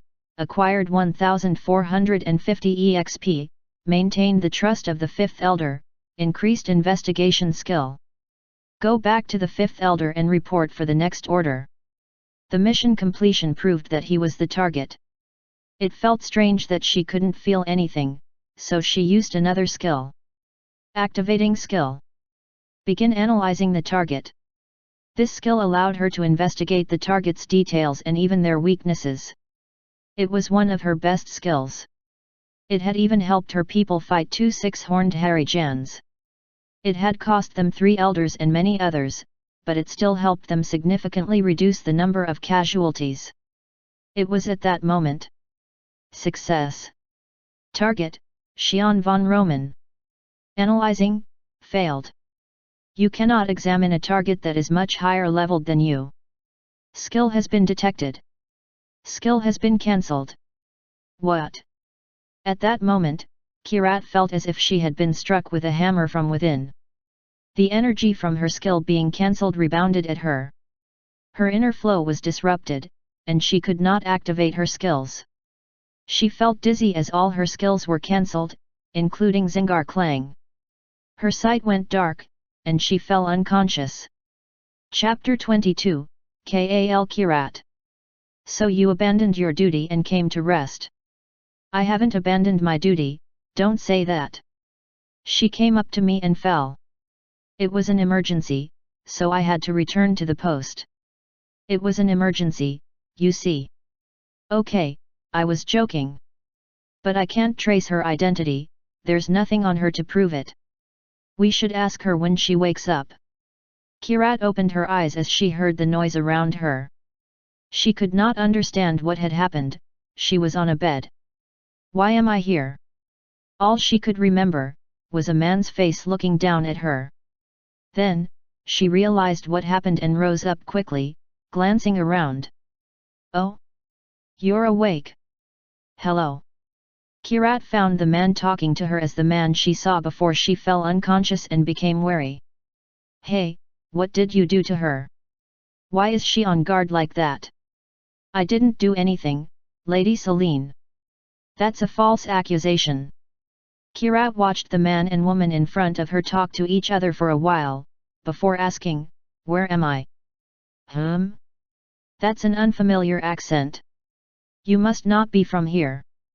This is the Guarantia's headquarters within the capital. You're here for treatment. I don't see anything wrong, but do you feel anything strange? Kirat sighed in relief as she saw the woman talking nicely to her. Her identity had not been revealed. I am okay. I think. I am Kira's. Can I go? My parents must be waiting for me. Kirat spoke as she had been trained for emergencies in the Marquis mansion. It helped that she only looked 15. Of course. Xian, escort her to her parents. Hey? Me? Yeah, you. You brought her here. You are responsible. Besides, she's a girl. And everyone else is on duty, unlike you. Ugh, understood. Damn it. Kirat frowned, but thought it was an excellent opportunity. The man didn't seem to be suspicious of her, so she could just say she was an exer and wanted to prank him. It even seemed like a good chance to get more information as well. At that moment, a status window popped up. Quest. Investigate the individual for details. The mysterious man who beat up Marquis Narisha's men is Xian von Roman. He is stronger than the elders, so carefully examine him. Reward, information about Xian von Roman, increase in social skill, 800 EXP. Kirat smiled as she nodded and rose, holding on to Xian's hand. Thank you. They began moving towards the mansion where Marquis Narisha had provided for her people to stay. Status, Kal Kirat. Survivor of North Great Forest, descendant of Kal, accessor of AK Sarai. Level, 37. Bander, 0. Exer, 82,000/145,000. Skills, Eye of Avant-Garde, Jarbon's Nose. Kirat looked over her statuses and checked if anything had happened after falling unconscious. After ensuring nothing was wrong, she turned to Xian, who looked very annoyed. Status, Xian von Roman. -2 ND, son of the Roman family. Guarantia. Level? Bander? Exer? Skills? No details showed up. All she found out was his name and job. It would help the Marquis, but she had never experienced something like this, so she was confused. She had never tried it against the Great Elder and the Second Elder, who were much more powerful than anyone else, out of fear, but she had tried it on the 5th and 7th Elder with no problems. She tried conversing with Xian, but he seemed too annoyed to chit-chat. The mansion was a distance away from the capital, standing alone in the plains, with nothing around it. After she arrived, there was nothing else she could do other than give her thanks. Quest failed. You have failed to complete the quest. There is no penalty for failure. Recommendation to learn more for future missions. You can retry. Retry? Yes/no. Kirat ignored the window and went to report to the elders. So have you found a trace of the man? Yes. We succeeded. That's great. I just asked you for it. So, do you require any more information? Of course. Look into this. Xian von Roman for us. The Marquis looked confused at the name of the second son of the Roman family. The second Roman son? Is he involved in this? Of course he is the one you've been looking for. Give us the information, and we will handle it. The Marquis became dazed from the unexpected revelation. Are you sure it is him? Yes. Our intel is always accurate. We are sure. Do you doubt us? No. It's just that he is only 17 years old. Even the Fifin elder was dumbfounded. It was not possible for a 17-year-old to become a Grand Bander. Others who were not even close to that level might have thought it was maybe possible. But to the Marquis and the elder, who were at the level of such strength, both knew it was impossible. The Marquis and Swordmeister were barely able to become Grand Banders at the age of 60. It already surprised him so much when he heard that Count Roman had become a Grand Bander at the age of 50. But at 17? The elder continued. I will look into it further. But you should too. Grand Bander or not, this Xian is the one who subdued your men. Understood. I will do the same. The elder disappeared with a swirl, and Marquis Narisha delved into his thoughts alone. He did not believe it was possible, but if Xian was the one, then every situation fit in perfectly. Let's not jump to conclusions yet. The Marquis decided to change his plans for an unprecedented event while he waited for the fifth elder. Nothing was certain for now. Hello. Xian frowned as he stared at the girl in front of him. It was Kira's, whom he had escorted home a while ago. She was back with a stranger next to her. Yeah. Hello. What's going on? Oh, my sister wanted to say thanks for helping me. Hello sir, I am Rate. I heard my sister put you into some trouble, so I came to invite you over for dinner. She's beautiful, Xian thought as he looked at the woman named Rate. Now he realized that Kira's would look promising when she grew up. How about a dinner at a restaurant after your shift is over? I am always worried about my sister, and I have to repay you for what you've done for her. I already made a reservation at. He had time, but he was suspicious, so he couldn't quickly make up his mind. Kirat and Rasha tried hard to persuade him. The Fifin elder wanted to look further into the man before making any moves. The report stated that Xian loved eating, and he even accepted the invitation from Viscount Kirayan's daughter, Elan, for good food. They decided he would be wary of an invitation from a stranger, so they reserved a famous restaurant within the capital. Xian finally accepted the offer. I guess I can't refuse. I will go once my shift is finished. Okay. You can go with us once you are done with your shift. Do you have a place to stay until then? Oh, yes. We heard there's a great dessert place nearby. We'll stay there until then. The sisters turned and left as Xian thought to himself that it was to do a good deed and complimented himself, daydreaming of what a good time he would have at the dinner. Chapter 23, A Trap. Xian made his way to Indolite.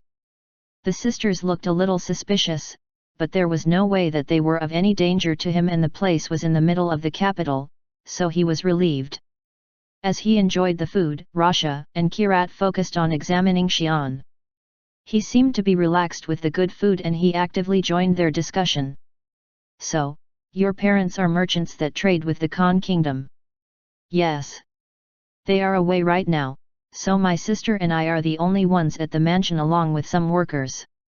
Oh, Kiraz, don't you need to apologize for something? Oh. I am sorry for what I did, Sir Xian. I'm sorry.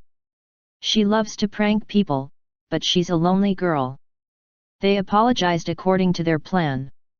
Carrying out an examination on a public road while hidden from ordinary people was not something anyone could do, and it required an explanation. Luckily, Marquis Narisha had acquired an artifact that could make one invisible. It wasn't perfect, but it seemed like it would be a good explanation. It's okay, Miss Rate and Miss Kiraz. Don't mind it too much. Besides, her falling unconscious was my fault. I should be the one who needs to apologize. Xian replied politely without thinking, but the sisters were startled. What he said meant that he knew she tried to scan him. They did not expect this. No Bander user had ever sensed the Xer that was used to examine them. Sir Xian. What do you mean that it is your fault? Rasha asked calmly, pretending not to be surprised. She needed to find out what he knew. Xian became curious and answered, aren't you apologizing for Miss Kira's using Xer on me? It's okay, she could have just been curious.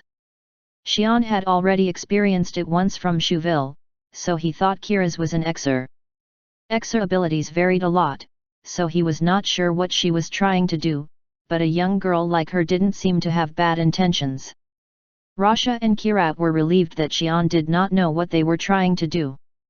But they also raised their guard against him for being able to sense such a weak flow of Xer. As such, they could no longer investigate as Xian might grow suspicious. Asterisk. Elder, did the Marquis contact you back? Keratin, one of the people, asked the fifth elder.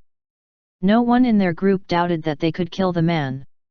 Even if he was a genius who had become a Grand Bander at the age of 17, it still seemed possible. The only thing that stopped them was Marquis Narisha, who was hesitant after he found out that the man was the son of the Roman family. If he becomes a problem in the future, I guess we have no choice. But you should not be discovered. Even if you do, you should not leave a trail that leads back to us. The Count is neutral for now, but his son's death will not keep him neutral any longer. The elder gave his answer as no one in the capital knew that they were related to the Marquis. They were going to lure him out of the capital before taking care of him. Yes, the Marquis has decided. Let's be quick. We will do it as planned. Everyone seemed excited to hear that. They were excited to be able to fight after such a long time. Kirat and Rasha, however, looked concerned, but they shook it off. Start preparations. Dinner. Dinner. Hat. Xian was heading to Rate and Kira's mansion with a bright smile on his face. Their parents had invited him over after returning from their travels. He couldn't go empty-handed, so he purchased a small gift beforehand. He was looking forward to having dinner with the beautiful Rate and the soon-to-be beautiful Kira's. He knocked on the door when he arrived. Hello. Welcome, Sir Xian von Roman. They are waiting inside. Please, come in. A man invited him in, and Xian smelled the scent of good food as he entered. However, something seemed off. It's too quiet. Xian thought that the return of merchants would cause more activity, but the mansion was too quiet. He dismissed it, thinking that it could have been because their father who hated noise and decided to focus on the dinner. Greetings. I heard my daughters caused you much trouble. I am Keratin. Please come in. Thank you, sir. Xian walked into the dining area. There were guards inside the room. Where is Miss Kira's? Xian asked, and Kirtan answered with a smile. She is not here. It's too dangerous. Xian looked confused, but Keratin drew the sword at his waist, which Xian had thought to be decorative, and lunged at him. At that signal, all the guards inside the room attacked Xian. This doesn't feel good. Kirat thought as she watched the mansion from a nearby hill. She was not a fighter, so she had to retreat. She wasn't weak, but fighting was not her specialty. Their plan was perfect. It was simple but effective. The mansion had no recorded owner and no people living nearby. They hated using excessive force, so they prepared an ambush. Their life in the Great North Forest did not give them the luxury of mercy. They had to kill anyone in their path at all costs to survive. The fifth elder had lived for 50 years after becoming a Grand Bander. Even if the man were a Grand Bander, he would not stand a chance. However, Kirat was worried. Intense energy was leaking out of the mansion, signaling the beginning of a fight. Kirat decided to keep watching and tried to activate her skill when a quest window popped up. Quest: Rescue Kal Rasha and your people. Your people are in danger. Rescue them. Reward: Rescuing Kal Rasha, 40,000 EXP. The rest, 20,000 EXP per person. Kirat's face turned grim. Her people, including her sister, was in danger. The reward EXP was high, it meant that the task was very hard. Kirat began running toward the mansion. At that moment, an enormous, pressuring force of vicious energy burst out of the mansion, Ugh! She almost fainted but steadied herself. She needed to save her sister. Xian looked at the sword lunging at him and wondered, what's going on?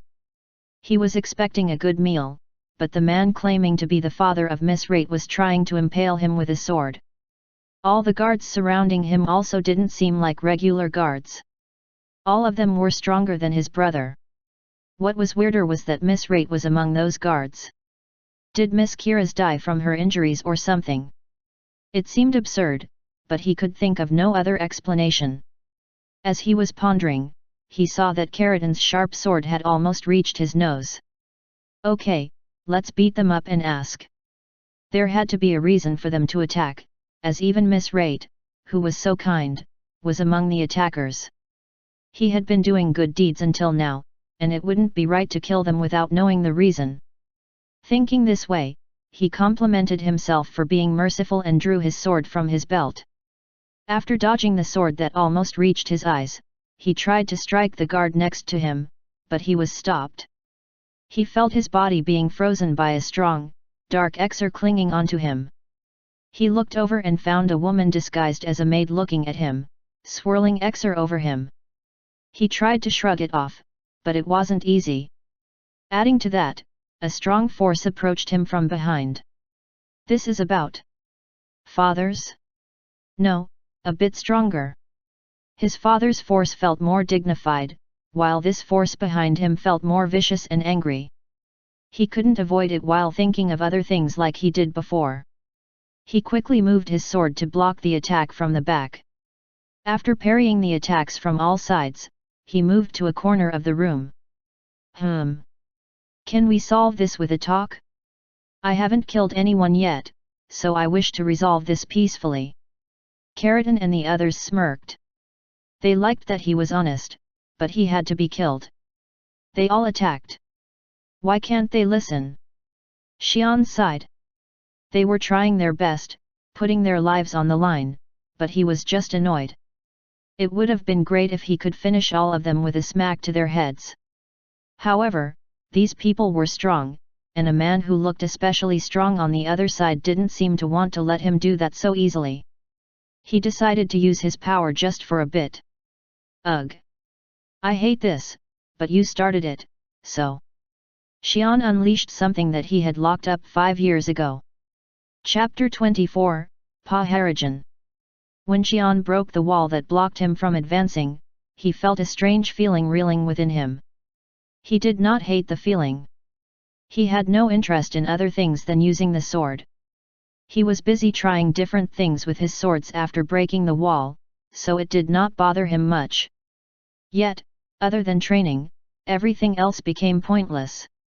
He could not understand why his brother worked so hard in the night guard and why his mother insisting on helping neighbors and people around them. He even felt sad for his father who worked hard for the family.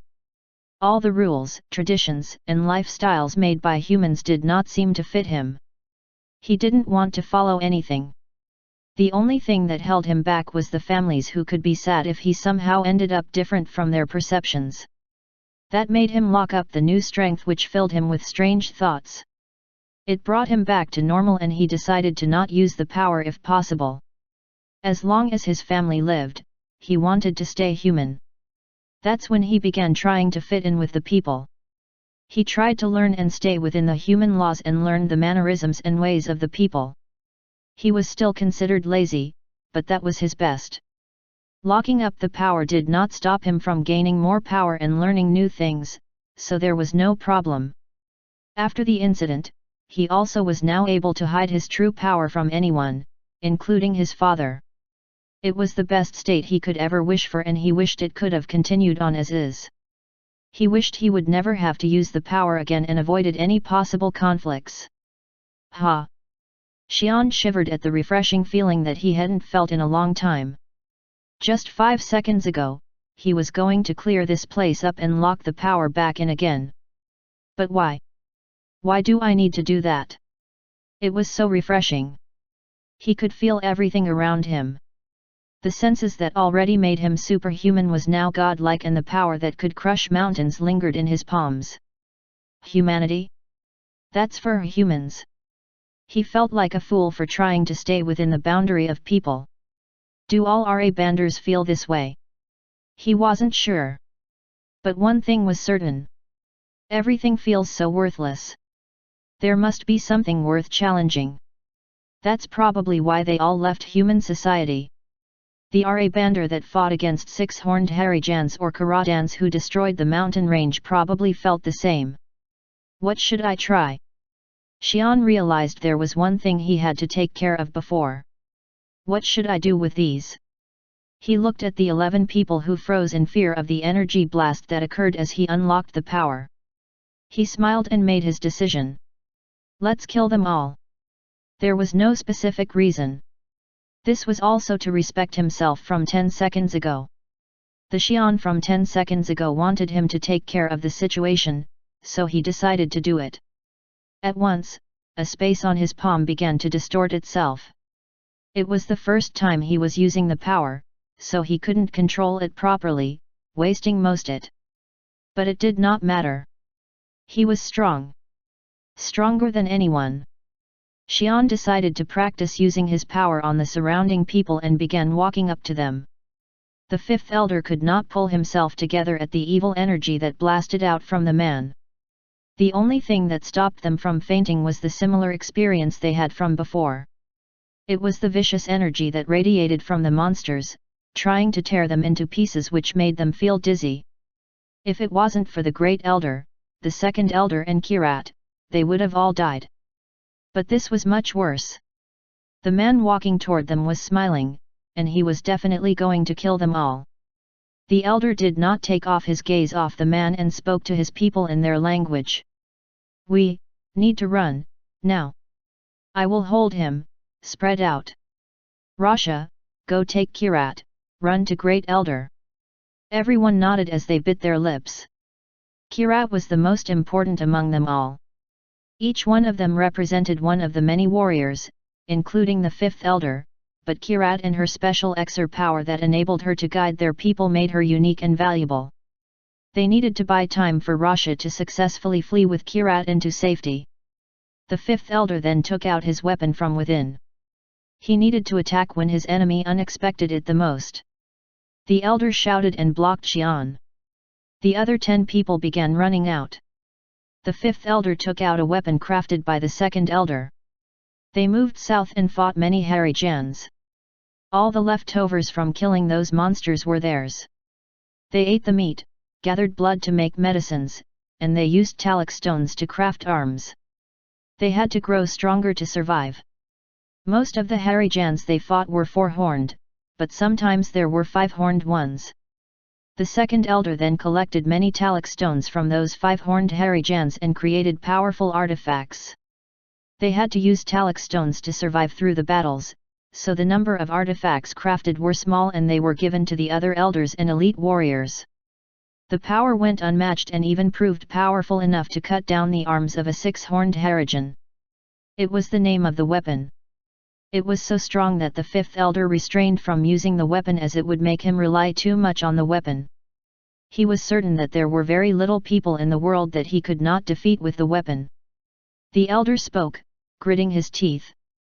The man in front of him was at least equal, or probably stronger than the great elder. A grand bander at 17 was impossible. Yet. The world is large after all. That's why you have to play nice. He didn't seem to care about the others who were running away. He also seemed much less polite. The elder looked at the distorted space upon his palm and began moving bander into Karmata. I need to buy time. A golden light began emanating from Karmata as bander began flowing into the blade. Its light was a force that was meant to destroy everything it touched. Oh, that's interesting. But Xian did not seem to mind. Not that the elder expected him to mind anyway. He was relieved that it interested the man so he could buy a little more time. Xian, who seemed to realize what the elder was thinking, smiled. So, I've waited long enough then? Come on now, I gave them enough time to run. The elder charged instantly, blasting out the bander. He concentrated on the body and swung Karmata at Xian. There was no swooshing sound as Karmata destroyed everything, even the air, in its path. The only thing that it left was the trace of a golden streak. Did it hit? The elder heard a thudding sound and a resistance on the weapon. He did not expect to hit him at all. But it was beyond his expectation. His attack was stopped by a hand. Xian continued, "Away! You, old man, are so rude. I was in the middle of talking." The elder could not take the sword out of Xian's grasp and gave up. He then concentrated all of his bandar and smashed it on Karmata's hilt, trying to bash it into the enemy. A loud crashing sound was heard and Karmata wobbled like crazy. It wasn't because Xian was moving. The sword was flailing against the powerful strike. Xian was still looking at the Karmata he was holding onto. "I'm not good at this stuff, but this is really well made." The weapon let out golden light, trying to destroy the target, but it was helpless as the owner was no longer holding it and the light began to dissipate. The elder was standing a few feet back in shock. "Oh! Did you know?" The elder turned to Xian as he smiled and asked his question. "The time limit is over." Xian grabbed Karmata's handle and swung it around. It was like a simple practice swing, but the result was catastrophic. The area in front of him was sliced in a line. It was hard to see, but it had clearly been divided into two. And it spread out from the inside to the outside, to hundreds of yards where 10 of his people were running off to. The elder was struck with despair. Chapter 25, Paharajan. Kal Rasha was desperately running toward her sister. She wasn't this desperate when she ran from the Harijans. They weren't sure how long elder could hold the man in place. She needed to get Kirat out to safety. What went wrong? It looked like an easy task when Marquis Narisha asked them. Even after they examined the target, it seemed so easy. The man followed them to dinner without any suspicion, and even when he ate, he seemed to have put down all guards against her. She was worried since the man was said to be a grand bandar, but he was a letdown. He may be strong, but he was nothing they needed to worry about. Yet the tide had turned instantly. He was hiding the evil within him. It began to make sense. That was why he was so relaxed and didn't seem to be afraid about anything. He didn't need to be afraid. There was nothing that could threaten him. She suddenly remembered the term Ra Bandar, which these people used. Rasha realized the true meaning of the name. "Please. Please. Please." Rasha ran toward her sister who was running down from the hill. The elder seemed to be successful in buying enough time. She looked around and found others still running in one piece. She shouted at her sister. "Kirat! Use the skill." The skill that brought them here was enough to teleport them back at once. It consumed a lot of talak stones, but now was the time to use it. Kirat needed to be saved. She looked at Kirat, relieved from being free from danger, but she was looking at her with a weird face. She stopped running and despair filled her expression. "Hey!" The sky turned upside down and the ground was kicked up into the sky.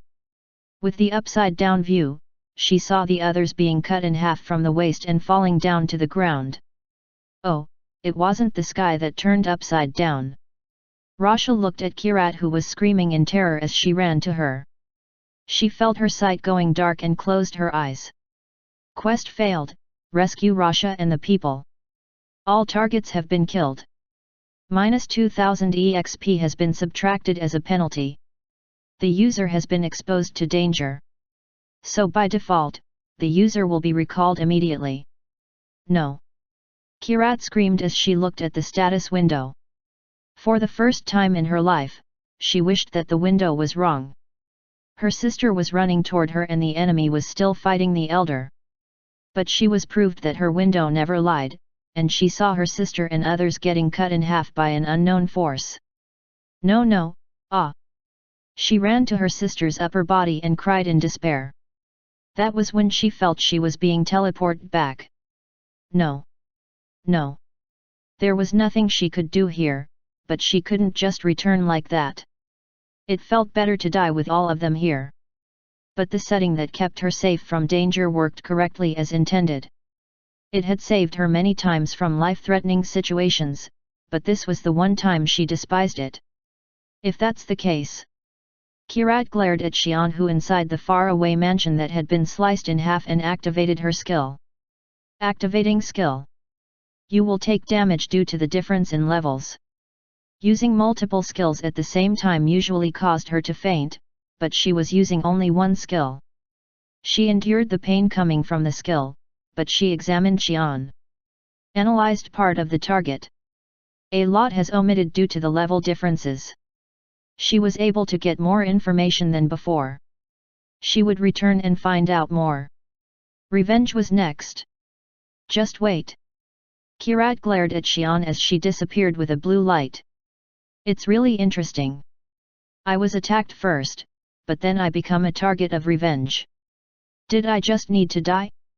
To let people be happy. Xian spoke to the dead body of the fifth elder as he turned away from Kirat, who disappeared.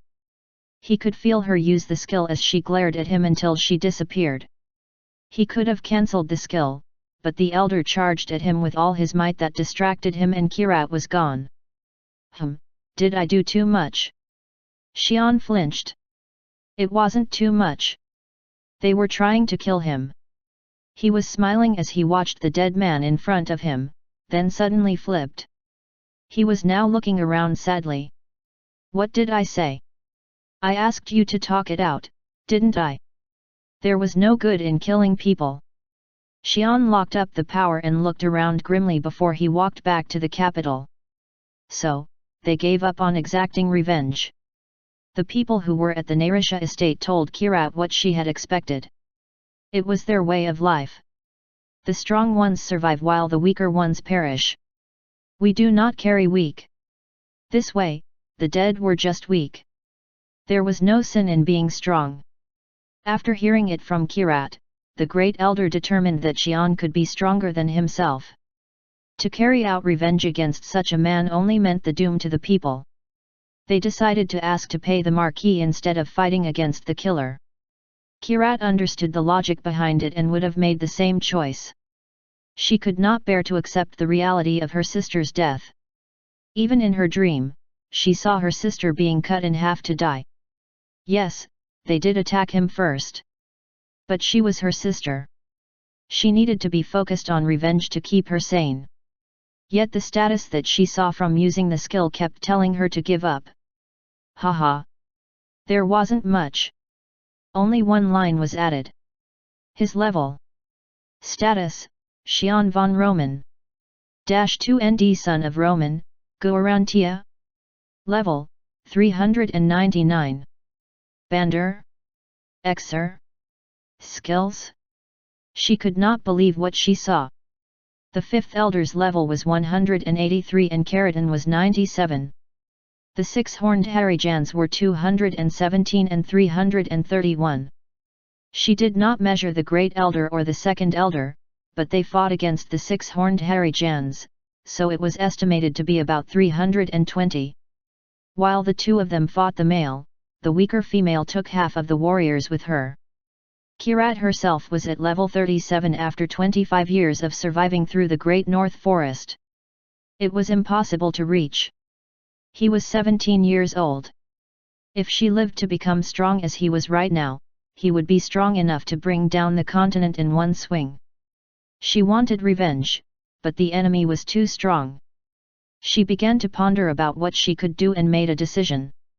If I don't have the power to do it, I will borrow it. I will look for the way. Like I always have done. The world was large. Someone would be able to fight him. Chapter 26, The Rights of a Superhuman. Groin, the protector of Great North Wall. Xian tried hard to calm himself from the despair after he returned to the capital. He was also deep in thought. The power gave him many insights. His ego was fighting against the change that the Ra Bandar power had brought upon him, and it would continue to do so. He tried hard to fit into society and follow its rules, but it wasn't for a person like him. The rules were for humans. They had to abide by the rules to stay in society. In that sense, Grand Banders were also ordinary humans. They could not alter society and people's will. However, superhumans like Xian, who was at the Ra Bander level, was free from it. There was no one that could force them. Other superhumans must have enjoyed being free from the boundaries of human society. They left society to find a new goal. A new challenge.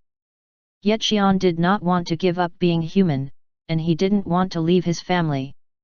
That's why he insisted he was different from ordinary people and learned to fit in with society. Suppressing his power and changing his personality wasn't enough. He would have to find a new way to do this. Marquis Narisha felt the evil energy that seeped into his mansion while he waited for the return of the fifth elder and his people as he looked out the window. He looked toward the shelter he'd provided for the elder to hide in while staying at the capital. If he wasn't a Grand Bander, he would have missed it as there was a great distance. It wasn't far, but it still was about 6 miles away. The Marquis spent the entire night with uncomfortable thoughts and he sent a man at dawn. When the man returned and said that there were only bodies and ruins, the Marquis ordered the collection of all the bodies and arms. He looked at the bodies and began thinking. I can't even imagine what happened. He already heard that Xian had reported back to work, so he knew the operation was a failure. But once he saw the bodies, it seemed that the situation was worse than what he had expected. With one body at the center, more bodies were found hundreds of yards away, cut in half. The cut was also very clean. After examining the wounds with Xer and other methods, he learned that they were all killed instantly at the same time. The attack that killed them even sliced the mansion and the nearby hill. The cut was so precise that the whole mansion hadn't been destroyed yet. This was beyond his level. It was not something a Grand Bander, or Keldwin, the strongest Grand Bander, could do. There was only one level above him. Ra Bander at the age of 17. This was the only plausible explanation. Ra Bander, or human disaster, was the only way to explain such power. The Marquis was left with two things to do. First, he had to contact the people and resolve it peacefully. Second, he had to decide what to do with Xian. The first was already in progress. The third elder who was in contact with the Marquis did not want to risk the danger of facing a Ra Bander. They were powerful, but they did not want to take the chance. They received a heavy blow due to his request, but it was fortunate that they did not try to exact revenge against the Ra Bander. They needed to stay safe for Tian Kingdom. As for the second, he needed time to gather information about Xian. He needed to prove himself to rise as a king by shaking up the capital. If Xian kept stopping him from doing anything, he wouldn't be able to prove himself. But there was no possible way to fight a Ra Bander. However, Xian did not seem to be hostile against him, so there had to be a way. He ordered his men to investigate everything about Xian and research all the Ra Banders from history. That was what they had to do next. The men who were ordered by Marquis Narisha were in a frenzy. Hurry! Finish the report. Farain, Robernutton, Caracal. Hey! What's this? Is this everything about Sarah Quinn? He's a man from 850 years ago. I barely found out from the library. Gather more. This won't do. There's nothing much about Ra Banders. This is everything about them from the libraries of the Magical Council and the Royal Library. Damn it, what were they doing back then? The research did not go well. Ra Banders were famous figures, but not much was written about them. They were too strong. So even though everyone knew of them after thousands of years, nobody knew what they really were. The people working under Marquis Narisha did manage to dig up all existing information about them. Ra Bander information was scarce, but the magical priests who held similar power had lots of information as they left many writings and research papers that helped a lot. After going through all the findings of the superhuman beings from history, they began identifying the differences. It seemed very likely. According to the writings and journals, all Ra Banders felt that everything was pointless and boring. These people were usually around the age of 100. It was after the Grand Banders trained for half a century that they became RA Banders with great luck and talent. Why put in the effort? Everyone else put in effort, including those that failed. It destroyed all human relationships, and they usually experienced all possible human experiences throughout their lives. Those RA Banders usually lived very prosperous lives as talented Grand Banders anyway. They had already lived without being chained by customs or rules, and they only pursued strength. This allowed them to stay about the same even after they became RA Banders. They were already like that. But Xian was different. His family was alive and he had never experienced living in society. Even though he was strong, he was still only a 17-year-old boy. He was trying hard to resist the alter ego that came with being a RA Bander. The Marquis realized what he needed to do. The reason why RA Banders were feared was because they were not bounded by humans. Their moves weren't predictable. But if Xian wanted to live as a human and follow the rules of society, there was a way to avoid conflict. That would allow the Marquis to achieve his goals, but he needed to be careful. The Marquis remembered the bodies. If something went wrong, the monster will give up on being human. Chapter 27, Inspection. People plotting against you behind your back? Good. It means that they are afraid that you might know what they are up to. When all fear you, that's when you know you have become a god. Of course, you won't become one. I will. Conrad the son of God, R.A. Bander from 700 years ago. Xian had been trying to shrug off the incident by focusing on his ordinary life. What happened back at the mansion had been covered up for unknown reasons. Xian had no reason to speak of the incident, so he kept quiet, but it felt uncomfortable not to know the true intention behind it. However, part of him considered it fortunate that it didn't become an issue. As the number of signals fires lessened, Xian spent peaceful days at work, until he received a letter. Royal Inspector for Inspection of the Kingdom, what is this? From his experience, he realized that a sudden letter like this was never good and carefully read it through, firing questions to the operations officer in front of him. The officer, who was really annoyed, answered kindly as he was trying to be nice to Xian because he was the brother of Sir Ryan. It's one of the Guarantia's duties. It is completed once every 2 months, where 2 Guarantias are dispatched to the nobles and the other operation departments out in the country to inspect them. It usually takes 1 to 2 weeks, and you need to check to make sure everything is going well. Fortunately, it wasn't a special mission just for Xian like the last time. The mission wasn't unusual, but he needed to clarify one thing. I see, so who am I going with? Has it been decided? Of course. You will be going with Sir Kariman. He has plenty of experience on royal inspections. He expected to hear Celine's name, but it wasn't. As Xian received clarification on the 2 issues he was most concerned about, he felt relieved. It was a general duty for the Guarantia anyway, so he decided to treat it like a camping trip and enjoy it. Who chose Xian? Count Kerbal sank deep into thought. Xian didn't know, but it was Kerbal who had arranged for Xian to work with Celine. Her job was to keep Xian's true strength hidden.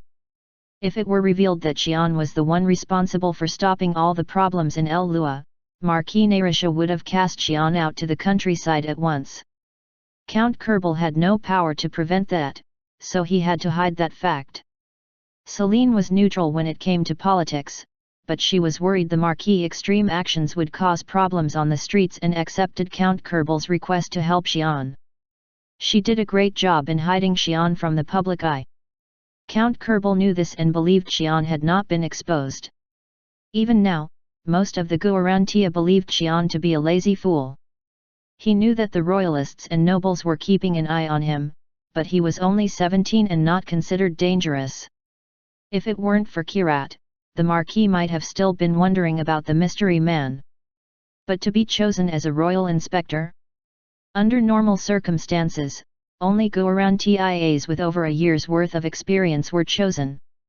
It could have been a coincidence, but if it was, the timing was terrible. ALLA had remained in peace because of Xian. If he was to be absent for 2 to 3 weeks, it was bound to erupt into chaos. The third night guard wasn't enough to resolve all problems. If Xian had beat them up enough to stay in bed for longer, it would have been great, but most of them recovered after 4 weeks. Nothing could be done as it had already been decided. Count Kerbal could only wish Xian would return soon, and he began planning to keep the capital as peaceful as possible. Marquis Narisha felt both relief and emptiness when he heard that Xian had left the capital with Kariman for the inspection. That easy. The problem that killed 11 of his allies had been solved so easily. The plan had been simple. 1. Move Xian out of the capital. 2. Send him to a neutral noble estate where there are no fights between factions. 3. Do not touch the Roman family. He thought of assigning Xian to the countryside, but he chose not to as he heard that Xian loved his family and he was worried Xian would reject a request to go somewhere so far away. Thus, he decided to send Xian out on the inspection. It was one of the general duties of the Guarantia, and it would only be for a month or 2, which Xian would not object to. To keep him out of the conflict, the Marquis carefully arranged it so that he would be inspecting areas where no factions were in control. After they left, Kariman would drag out the trip to last for 2 months, giving the Marquis enough time to finish everything. The balance between the two factions was not large. It would be easy for the Marquis to take over the throne once Xian had been removed from the roads of ALLA, which was the most strategic location. Xian wasn't interested in politics anyway, so if everything was resolved before he returned, he would not care and he would carry on with his duty as a Guarantia. If the monster wished to stay a human, the Marquis intended to help him. The Roman family was traditionally neutral. However, the Marquis ordered his people to stay away from Ryan, just in case. As for Count Roman, he was not worried as he was one of 3 grand banders. He had calmed down now, but in his youth, his nickname was Mad Bear, and nobody would mess with him even to this day. Viscount Talon looked at the Marquis, who seemed relieved to hear that Xian had left the capital and thought he was worrying too much. It was certain that Xian was pretty strong, but he was predictable. Even then, the Marquis still seemed to be worried. Ha! I see. Narisha looked at Talon's expression and realized what he was thinking. This was why he had been carefully revising his plans. His people did not understand the true terror of superhuman strength as they had never seen or felt it. If it was just a master, they were correct. But, from Grand Bander level and above, it was an entirely different world. Not to mention, this was a RA Bander. Throughout the history of the world, there had only been 12 RA Banders. Even after 1,000 years, their names and their actions had been recorded and praised. They were beings above what ordinary humans could do. Their plan was to deal with such a being. This was why Marquis Narisha was concerned right down to the last detail. He was sure that his people could not fully grasp this. The first step had been completed. It was time to act. Viscount, we must start now. We must finish everything within 2 months. Yes, my lord. Oh, so we will take 2 months. Yet. We are heading toward Logades estate, which is quite large. It has a lot of small villages scattered around it. It had been quite some time since they left the capital, and they were now headed to the Logades estate. Xian was chatting with Sir Kariman in the small carriage. Kariman studied Xian, whom he had befriended during their travel, and remembered what the Viscount had instructed.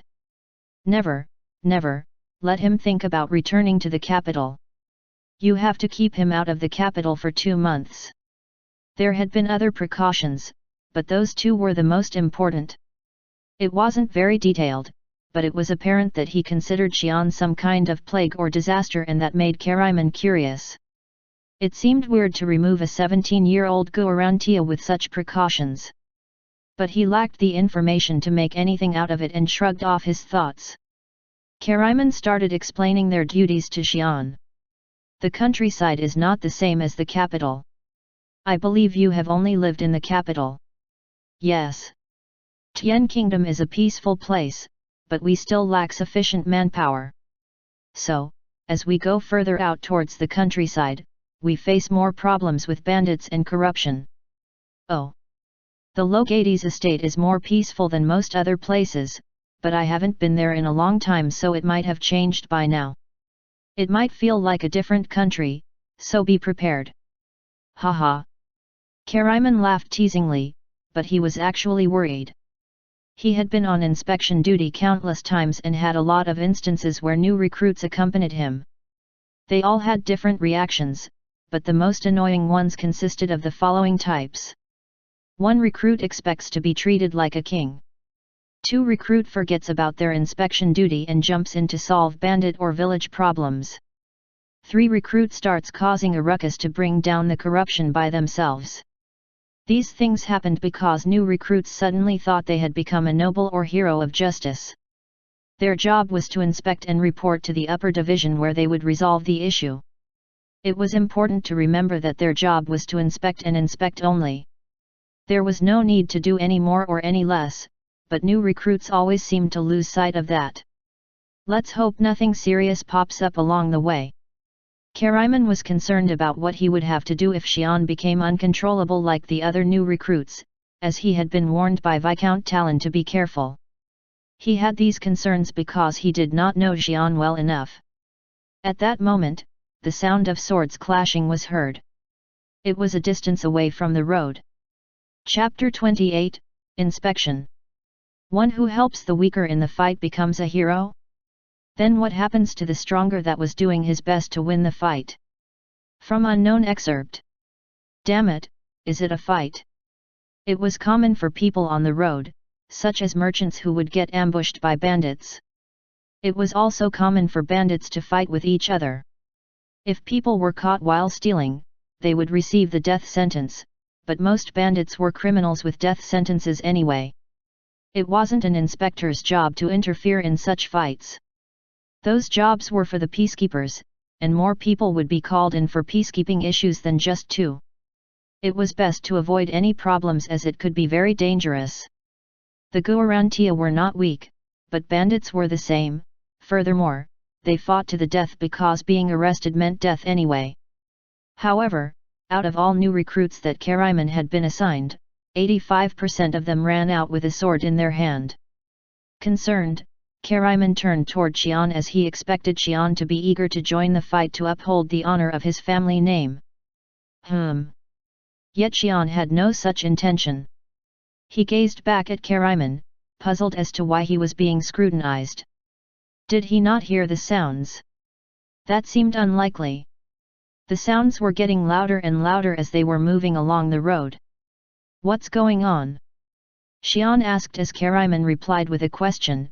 Hey, you hear the sounds right? Of course, I'm not deaf. Haha. Kariman was confused as Xian laughed it off. Then, Xian frowned and questioned, wait, are you saying our duty includes running out there and helping whoever is fighting? The question astounded Kariman. And no. Not at all. I was just wondering if you were curious about it. Oh, I see. I just asked to confirm if that was one of our inspection duties. I was under the impression that fighting not included in our duties as inspectors. It was the correct thing to do, but it dumbfounded Kariman. It was not something he expected from a new recruit. Interesting. But even if it was rare, there were similar cases in the past, so he decided to just let it be. It's good that you understand. It's not our job to meddle in those affairs as it can be dangerous. We can help if we can, but we do not need to. That was when an unknown individual jumped out of some bushes and shouted, "Run! Are you ugh? So, what should we do now?" Xian looked down at the man moaning on the ground with a dagger in his leg and asked Kariman. Kariman sighed. The Logades estate was surrounded by the Kantian mountain range, located in the far west region of the capital city in the Tian Kingdom, just before the borders of the Terran Kingdom. It was vast, but because a mountain range surrounded it, the estate's only worth was to gather medicines or tea leaves. It was technically an abandoned land with nothing unusual. This was why Margrave Logates was neutral, as he was not allowed to join either faction. This resulted in frequent occurrences with bandits and increased crime, driving away visitors to the land. Crane was one of the people living in Kulan province under Margrave Logates up until 4 years ago. His province began to change after the son of Baron Kulan, Farion, returned after going missing. He had been missing for 5 days after falling from a cliff. When he returned, he was full of confidence to change the land and began working. With fascinating ideas and strong leadership, Farion started rebuilding Kulan province from the ground up. He trained his people and called in merchants to open up trade routes. He even modified the family's Bandar Roa and taught talented commoners. He also began applying new technologies throughout his province. With his sincere hard work and love toward his people, the people of Kulan province followed Farion Kulan like their king. Crane was one of the people who joined the Kulan peacekeepers and became a captain. However, as the province advancement started gaining momentum, neighboring nobles began interfering to stop it. Everything was fine when Tian Kingdom was peaceful, but when the two factions started fighting each other, it diverted the kingdom's focus from the land, and the nobles of Logates began to attack Kulan province more intensely. The nobles resorted to dirty attacks. They attacked merchants, attacked villages, and sent ferocious wild animals. There was no evidence of who did it, so it became problematic. However, that did not stop Kulan province from growing, so they began to attack more openly, like what happened today. The peacekeepers were trained to use Bandar Roa, but they still lacked power. When Viscount Terran's Bandar users attacked them, there was no way to fight back, and they had to flee. That was when Crane found the carriage moving along the road. The attackers did not want to reveal themselves. If he ran past the carriage, their attention would turn to the carriage. Viscount Terran's men did not want to leave any evidence, so he was sure that they would follow and attack the carriage. This would help him and his people survive the attack and return safely. He felt sorry for the people inside the carriage, but he needed to return and inform Farion of the attack. Haha! You can't run from me! Damn it! Crane groaned as he watched the Bandar user coming out from the bushes. There was no way to ask for help from the people inside the carriage. Help! Please! I am a guard from Baron Kulan's province. These men attacked us. The Bandar user who was following him noticed the carriage and turned grim. It seemed like he was trying to be careful not to let the two men inside the carriage know that he was going to attack the runner. Oh, hello! I have an issue with that man. Can I take him away? The carriage seemed to be well made and was decorated with an unknown sigil that indicated that these men were not ordinary, so Knight Neruin from the Terran province asked politely. We are inspectors from Guarantia. If it is a problem between nobles, we will not intervene. The Guarantia were not weak, as most of its members were comprised of expert-level warriors. Kariman, who was a mid-level expert, could overpower some countryside Bandar users. However, he did not want to use force, and it seemed both men were involved in noble affairs. Neruin brightened as he heard Kariman speak. It was lucky that he did not attack outright. Attacking the Guarantia was a bad idea, and he only needed to take the man away. Neruin nodded and bowed as he walked towards Crane. He couldn't just kill him on the spot, so he was going to take him away and kill him secretly. However, Crane screamed, No! Aren't the Guarantia the ones who keep the peace of the capital? How can you let a man die in front of your eyes? I was a fool to worry that you would get caught up in this mess. Xian spoke in amusement, That's funny. He came towards us intentionally. What do you mean? That man, he turned toward our carriage after he saw us. Bandar users were following him, and yet he came straight toward us. What would have happened if we were just commoners? Sir Kariman coldly looked down on Crane at those words, and Crane shouted, Lies. I didn't turn toward here. I was just running away. And how are you supposed to know that? You don't have to believe me. We will not meddle in noble affairs, that's not our job. Kariman thought that Xian would not lie and lost any sympathy towards Crane. Take that man away. We will not interfere. Understood. Naruan looked at Xian and Kariman. It was apparent that they knew what would happen to the man if he was taken away, but they dismissed it so coldly. Well, it's good for me. Naruan smacked the man with the hilt of his sword, hefted him onto his shoulder, and began returning. It's been solved then. Shall we go? Sure. Kariman stared at Xian with a strange expression as they left. Didn't you say you came here 8 years ago? Yes, I did, but it wasn't like this before. After patrolling through 2 provinces, they reached Kulan province. All lands of Logades were barren, and they were infamous because of that. However, this place was different. Unlike the other 2 they just inspected, the castle walls were grand. It was amazing that they were able to afford this kind of wall. It had small defensive magic runes created with talc stone powder. The people around also looked different. The guards looked prideful and people coming in and out of the castle gate seemed happy. Halt! Identify yourself. I am Inspector Kariman of the Guarantia. This is Xian. Please guide us to your lord. Kariman showed his identification plaque and the guard went inside to report. Someone will come to escort you in. Thank you. The escort that arrived was a beautiful woman. Greetings. I am Rowena, secretary of the office. I will escort you to my lord. As they moved into the castle, Xian and Kariman came across many things. Kids were playing about in the streets, and the marketplace was busy with people. As they drew closer to the inner castle, the courtyard was filled with warriors training. The one thing the people had in common was that they were full of energy. Kariman had visited 8 years ago and could not believe he was looking at the same place.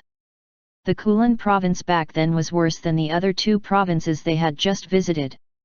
It was unbelievable that they had undergone such significant change in only a few years. What happened?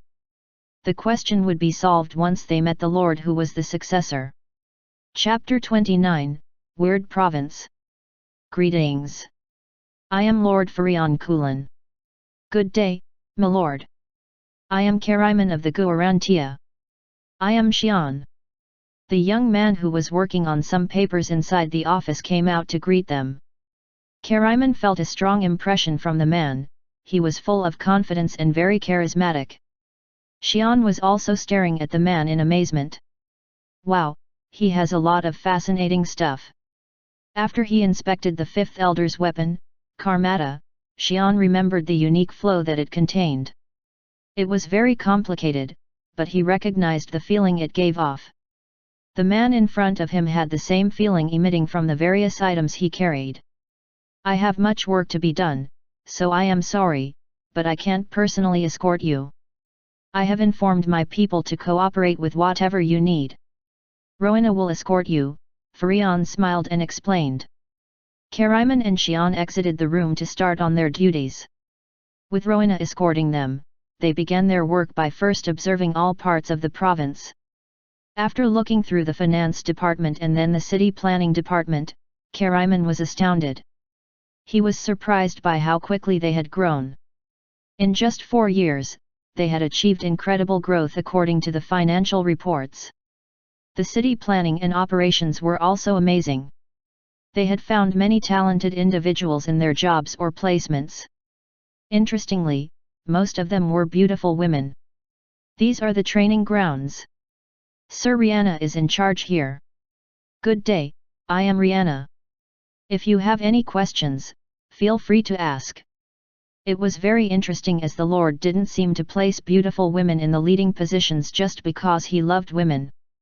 Rihanna, for one, seemed to be the strongest among the people training on the training grounds and the other women seemed to be very talented also. Kariman watched as the soldiers trained using small amounts of bandar. Wait.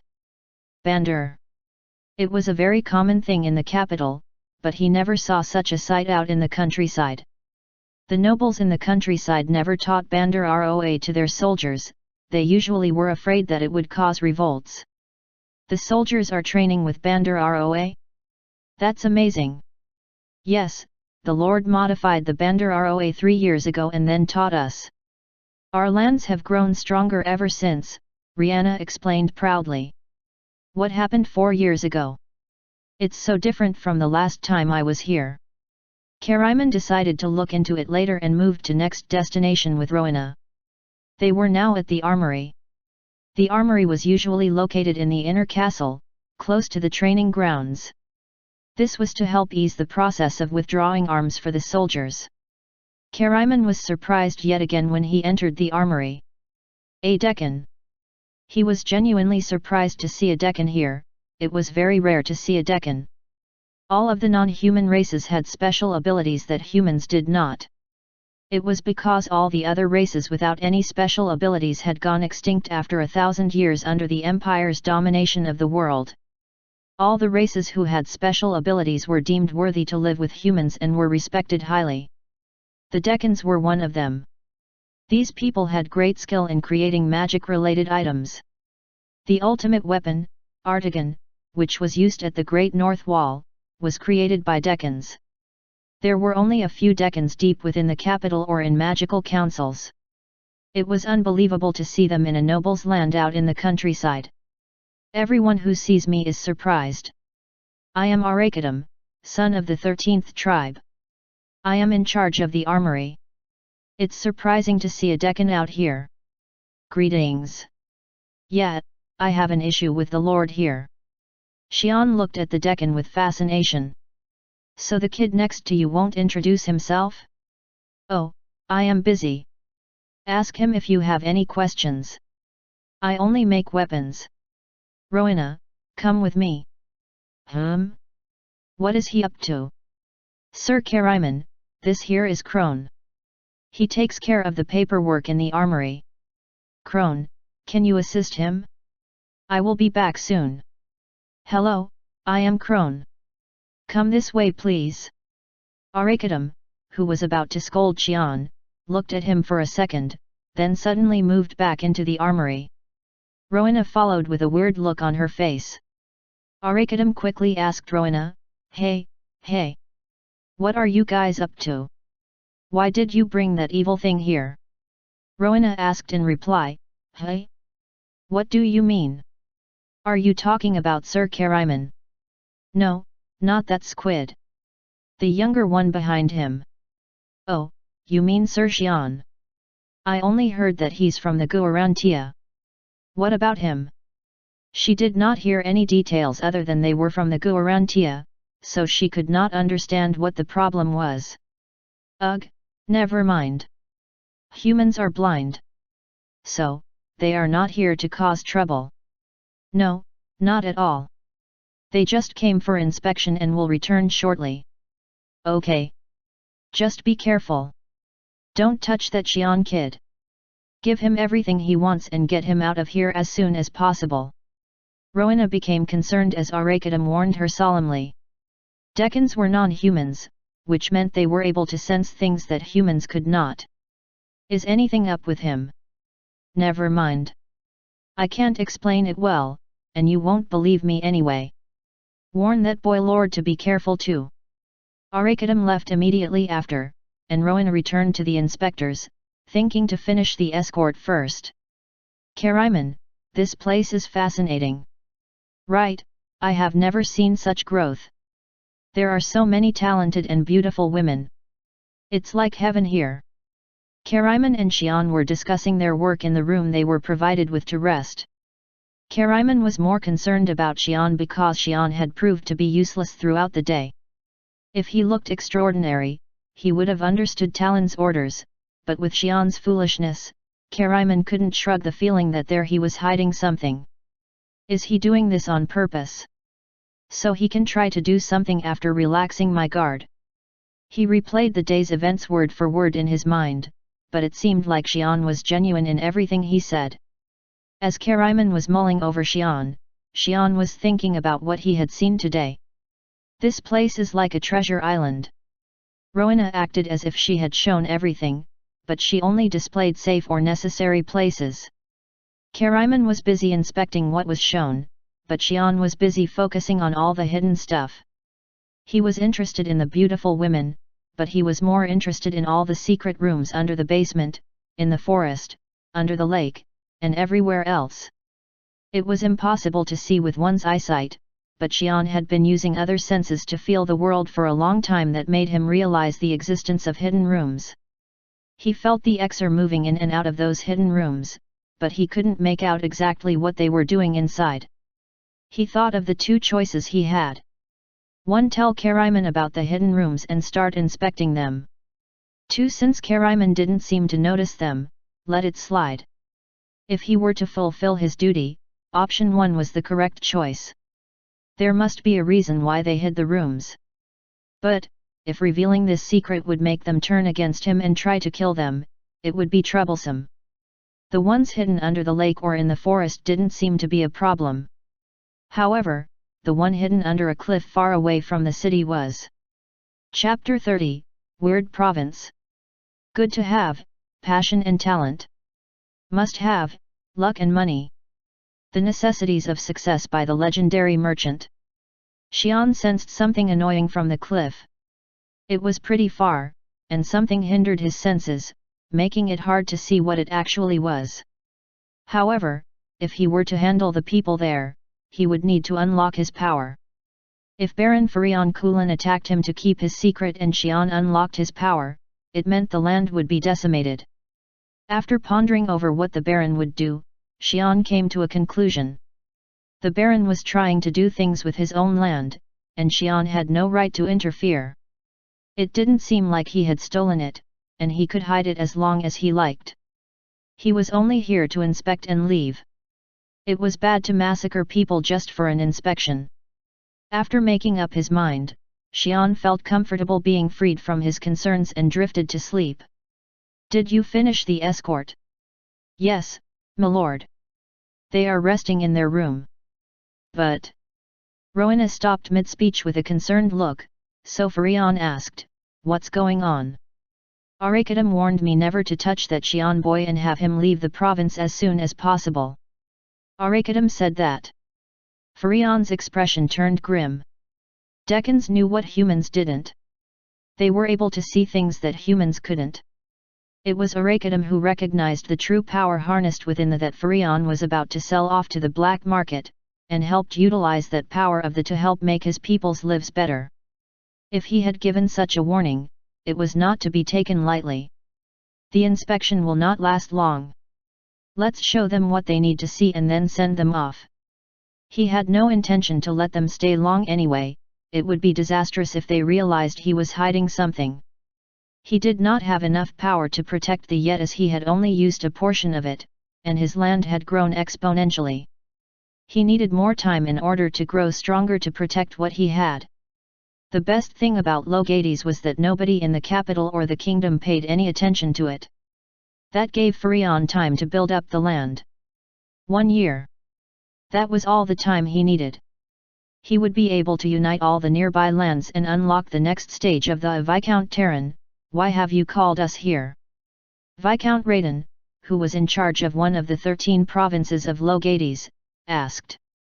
I have called all of you here to discuss our problems with Kulan province. Their actions have crossed the line. They are pressuring the nearby lands, and I heard some of you are having a hard time because of that. A few people awkwardly coughed at those direct words. The way to survive in Logades was to avoid any competition as it would starve them.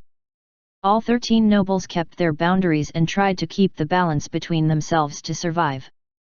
But a change started 4 years ago from Kulan province. Everyone figured it wouldn't continue for long, but Kulan kept growing to the point where the nearby lands were pressured. Do you have an idea?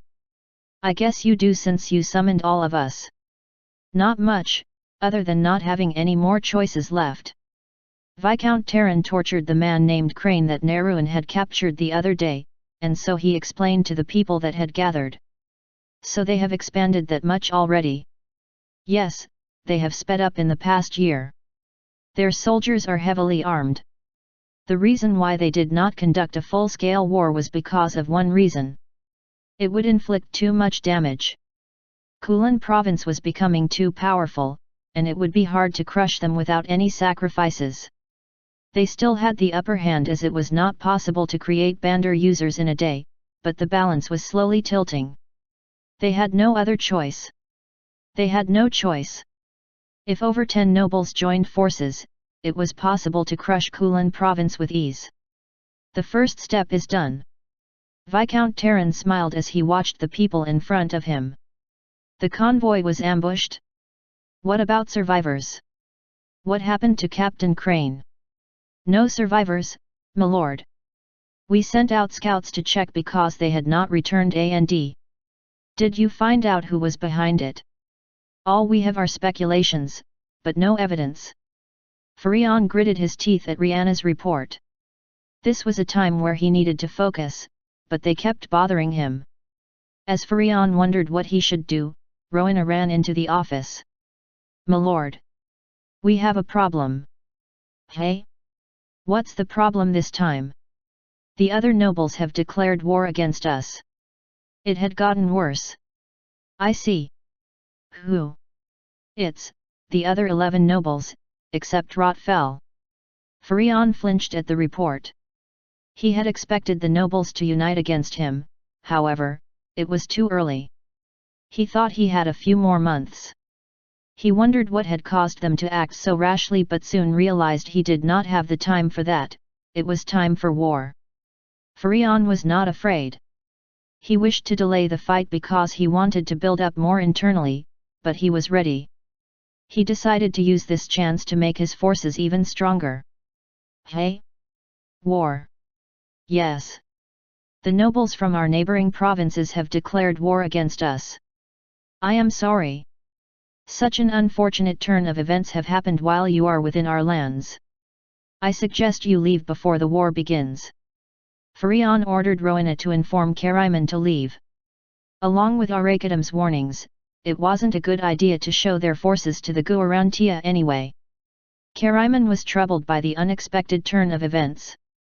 Not only was it dangerous, but this meant that he could not fulfill the order from Viscount Talon. But, if all the nobles were involved in the war, there was no way he could continue the inspection. He would have to return. It would mean that Xian would return in less than a month since he had left. Kariman decided to stay. After inspecting the province, he was sure that Kulan would not lose against one or two other provinces. He did not know Kulan was up against all of Logades. He was confident that danger would not reach the city. When the war ended, it would be well past the months that he was ordered to be away, so it seemed like a good idea. Kariman finished his calculations and spoke. No, it's okay. It seems dangerous to travel right now. We'll move to the inn and stay there during the war. Our inspection is done, so we won't bother you. Xian, what do you think? Oh, I'm okay with that. This city is quite fun. They had been doing nothing but work. What could be so fun? Kariman was confused, but he just thought that Xian loved his work.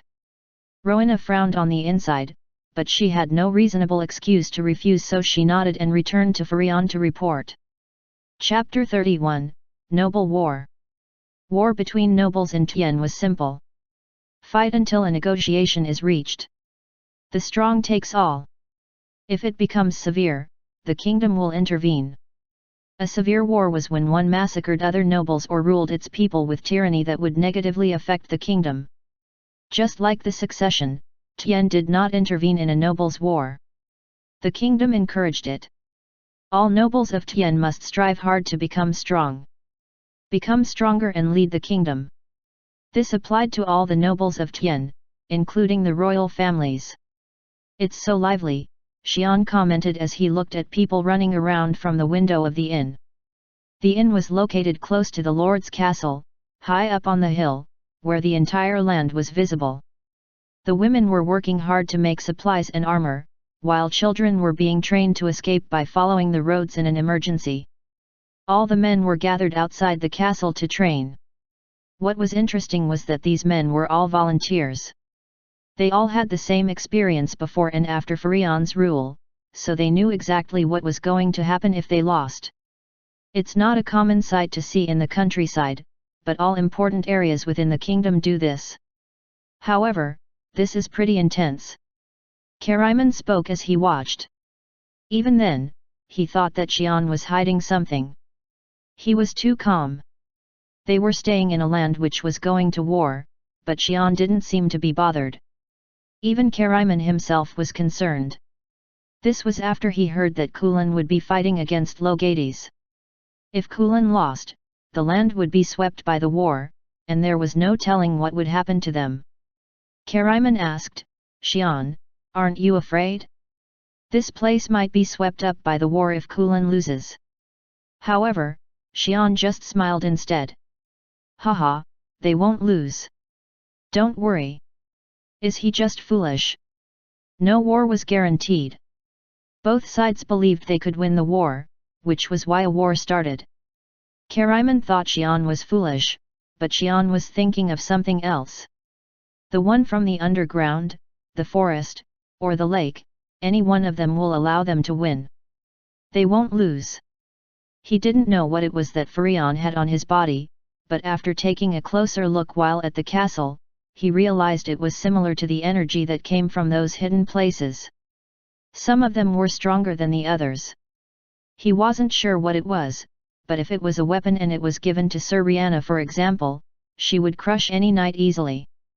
The thing that Furion had contained enough power to allow a small child to crush a house easily.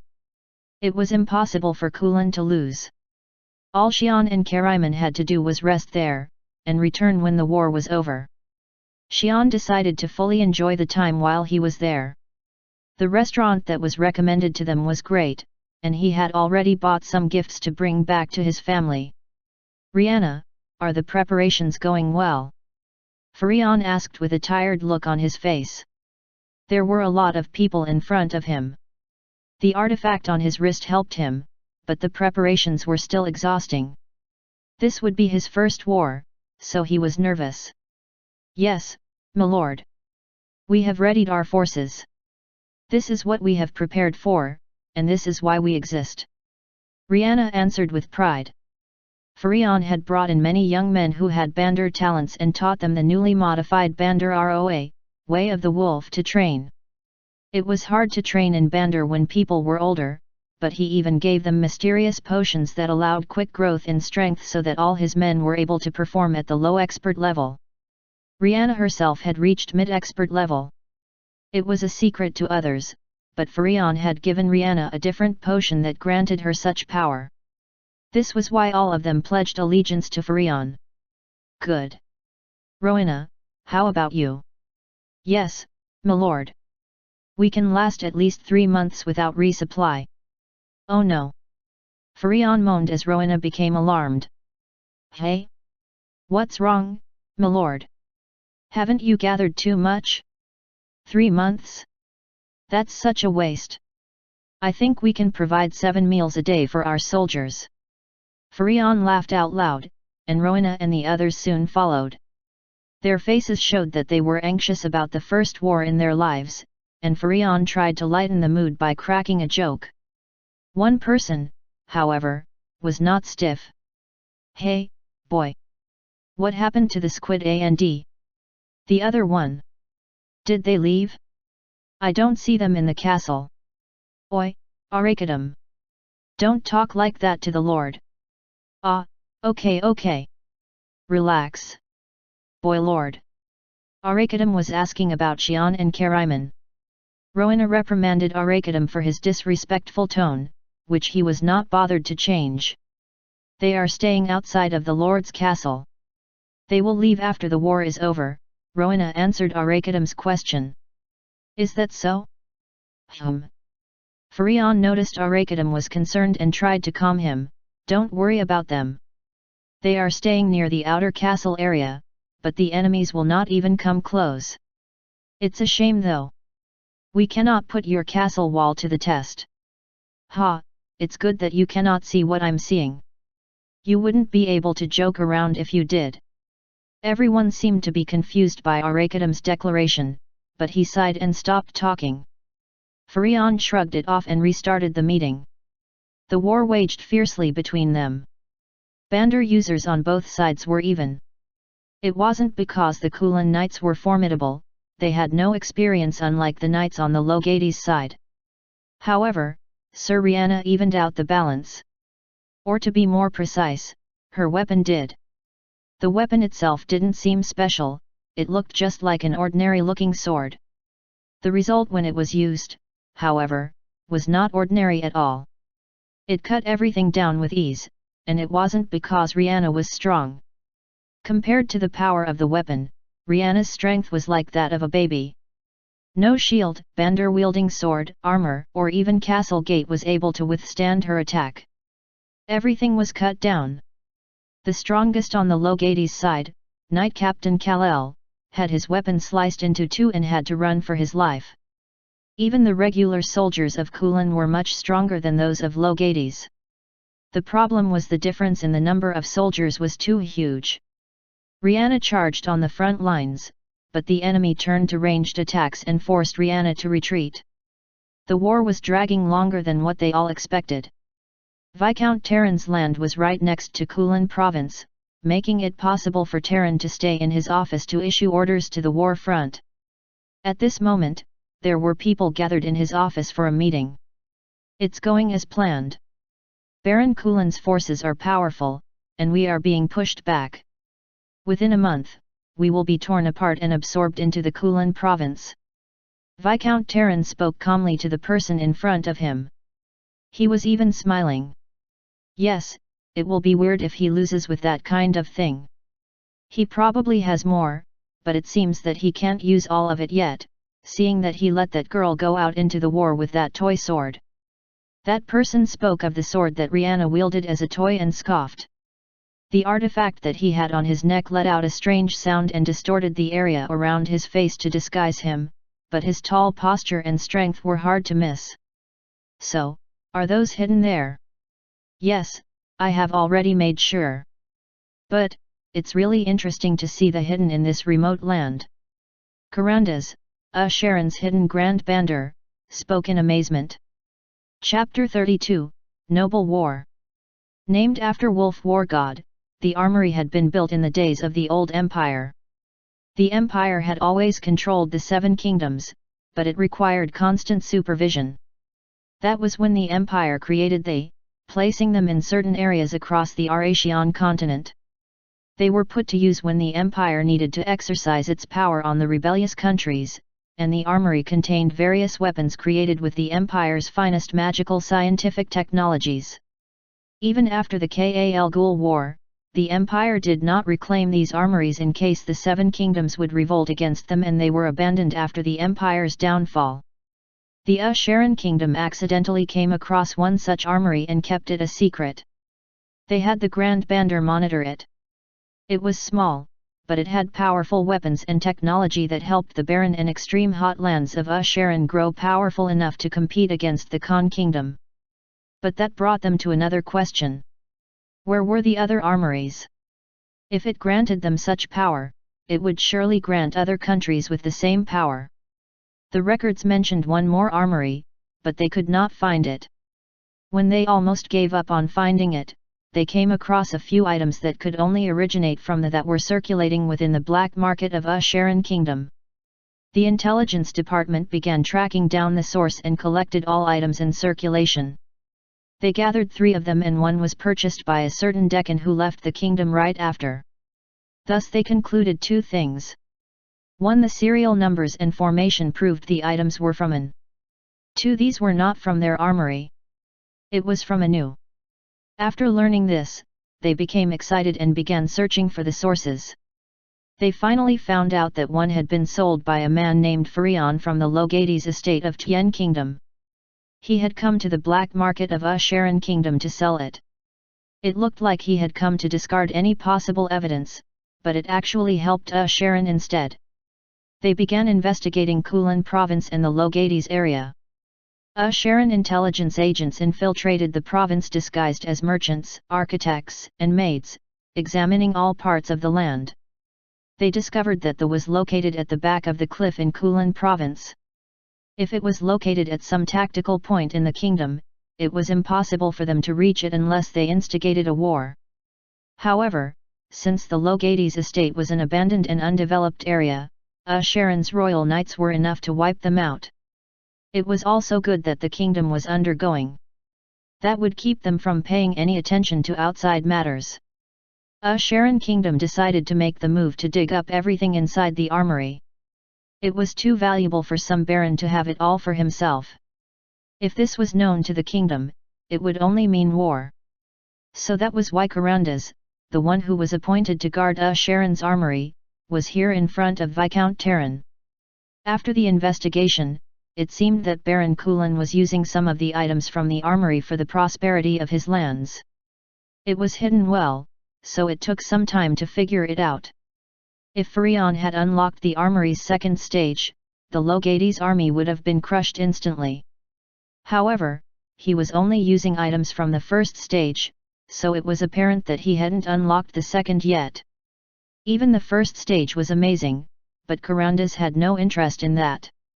The true power lied with the second stage. That was his target. It was impossible to steal it without getting caught. If it was same as their own armory, it would have similar security measures. It would cause a ruckus by bringing in more people, and if he cut down those who came, the kingdom would make a move. He needed to act carefully to make sure that it would simply end in the countryside. That was why they contacted Viscount Terran. To make a bigger issue as a cover-up. With Viscount Terran's ambition, he wasn't satisfied with the land of Logades. They tempted the Viscount to move over to Sharon. With this, he was promised better land. He decided to cooperate once they signed the contract with a magical seal. They had no intention to keep it. Viscount Terran didn't seem to know that a Grand Bander could easily bend the will of such a contract. With the support of intelligence and money, Terran united the other nobles and started a war against Kulin. They didn't need to win. Terran was to be killed soon and Carandas was never to return with the items within the armory. He thought, it's going well. Up until now, everything had been well planned and staged. Kulin forces were out on the field, and it would take time for them to return to the cliff to protect it. When they did arrive, it would be too late. He brought to bring back everything, so having come alone was not a problem. All he needed to do was break in, sweep up everything, and leave. Furion also seemed to be keeping it a secret to keep everything for himself. If he reported it to the kingdom, it would have been hard for them to steal it, but if Furion was keeping and defending it alone, it was easy. Only one last step remained. Let's move. Make sure you do your part until the end, Viscount. Understood. Terran began moving out to order his forces to put the pressure on the Kulans. Carandas then jumped out of the window. He needed to move quickly. Furion was deep in thought after talking with Arakadam, who called him up suddenly. He had given him some mysterious advice. Decans see what humans cannot see. One includes the future. It's not something we can see when we want or when it is clear, but it's very near in the future. I will still help you. If you don't know what to do, do this. He then told him some additional things. What is that supposed to mean? Furion thought about it for a moment, then shook it away to focus on the war. As he listened to the situation of the war through he felt something strange. Terran's forces suddenly moved out to form a boundary near the cliff. What is it? The cliff was where his were being hidden. It was hidden deep within and only he knew where it was. It also had all sorts of security measures, and his forces could not provide stronger protection than the armory's self-defense system anyway. He couldn't figure out what they were doing, but they suddenly began sending alarming messages into his head. Warning! Warning! The armory has been infiltrated. Initiating first stage defensive system. What? Furion stood up at once. So, it was here. No wonder we couldn't find it, Carandas spoke as he looked at the steel door in front of him. At the bottom, deep inside the cliff, there were steel doors that had stood strong after hundreds of years. The talc stone powder that covered it had strong defensive magic power. Identifying the user. Unidentifiable user. Light came in from the top of the door, scanning Karandas before rejecting him. He grinned and pulled his sword. I knew it. He began pushing Bandar on his sword and the light began to glow from the sword. He then swung his sword at the door. The steel door that could withstand a charging ram was broken into pieces with just one swing. As the door broke open, some red light began shooting upon Karandas from within. It's okay. I'll go inside. Karandas jumped in, swinging his sword all directions around him. Xian awoke from the weird energy waves coming to him. He looked at the cliff and thought for a second, but then grinned. Oh! Then he was gone from the room. Chapter 33, Armory of Arankle. The Armory of Arankle was divided into 4 stages. First, the defensive area was comprised of all sorts of weapons and supplies for soldiers at war. Rihanna's sword, talic stones, and elixir were all from this primary stage. Items from the first stage were all crafted with technology and magical sciences of the old empire and were proven to have some value. It was what helped Kulan province rise to its current power and allowed them to fight against Logades. But the first stage resembled that of a storage rather than an armory. Its true nature would be revealed in the second stage. Karandas, who had been taking care of the Asharan kingdom's armory for a long time, knew of this and quickly moved through it while slashing all mechanical dogs called.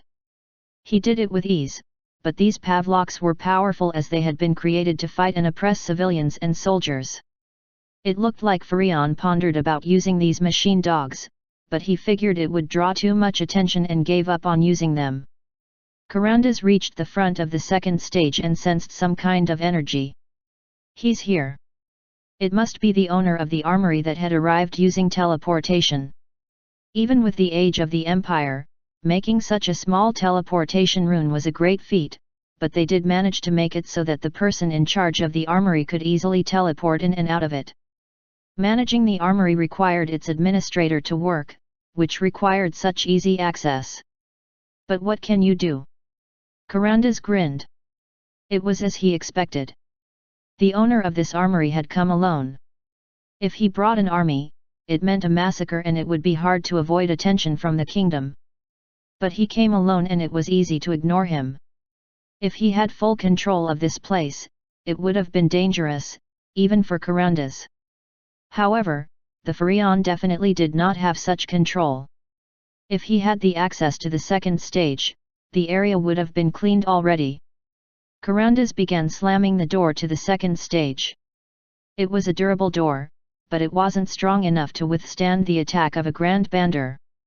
As it broke down, Karandas walked in. As expected, the place was not activated. If Farion had access to the place inside should have attacked him at once. The second stage contained weapons that could protect themselves.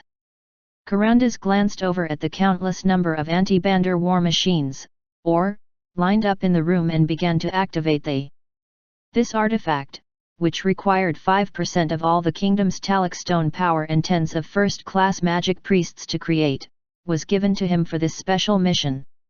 The great magic priest of the empire, Nitzmatan, first created it and left a blueprint, of which it was named thereafter. It had one function. It distorted the dimension and allowed the storage of non-living things. It wasn't just some normal storage magic. After thorough testing, it proved to be able to store a huge amount of war supplies that would keep 100,000 soldiers fed and supplied for 1 full year. And this was where it will shine. Karandas placed the artifact in the empty air in front of him and stepped back. The artifact floated in the air and began twirling itself, making bright lights. The blue light that came out from the artifact began expanding, then touched all the Kenyuans that were touched by the light began disappearing and were absorbed into the void. It's always amazing to see, Karandas thought as he watched. Thousands of were already gone. It was time for him to move further and on to the third stage. That was when he thought something was off. It was too quiet. He was preparing to defend himself since he felt that the owner was teleporting in. Even if he did not have access yet, he would have been able to see what was going on, even with basic access. Did he give up? That Furion boy. Maybe he didn't know the true potential of the weapons inside the second and third stages. I guess he was just a fool. He shrugged and began walking in. Furion, on the other hand, did not give up and knew the potentials of these weapons. That was why he was doing his best to block Kurandas from elsewhere. Where did he come from? Furion moaned as he investigated the armory by using the that he stored aside for the time being were all smashed into pieces and the second stage had been broken through. This man was a grand bander. He used teleportation to move closer to the armory, but it was good that he did not bring his men. They were no match against this man anyway. He did not have high enough access to fight the man either. If he had just one more year, that would have allowed him to unlock the second, or even the third stage lock. Then he could have stopped him. Furion groaned. If I just had more time. He was very careful. Nobody knew the location of the armory. But the man knew the location and broke in. Furion could not do anything. The items that he moved to his land from the first stage was amazing in itself.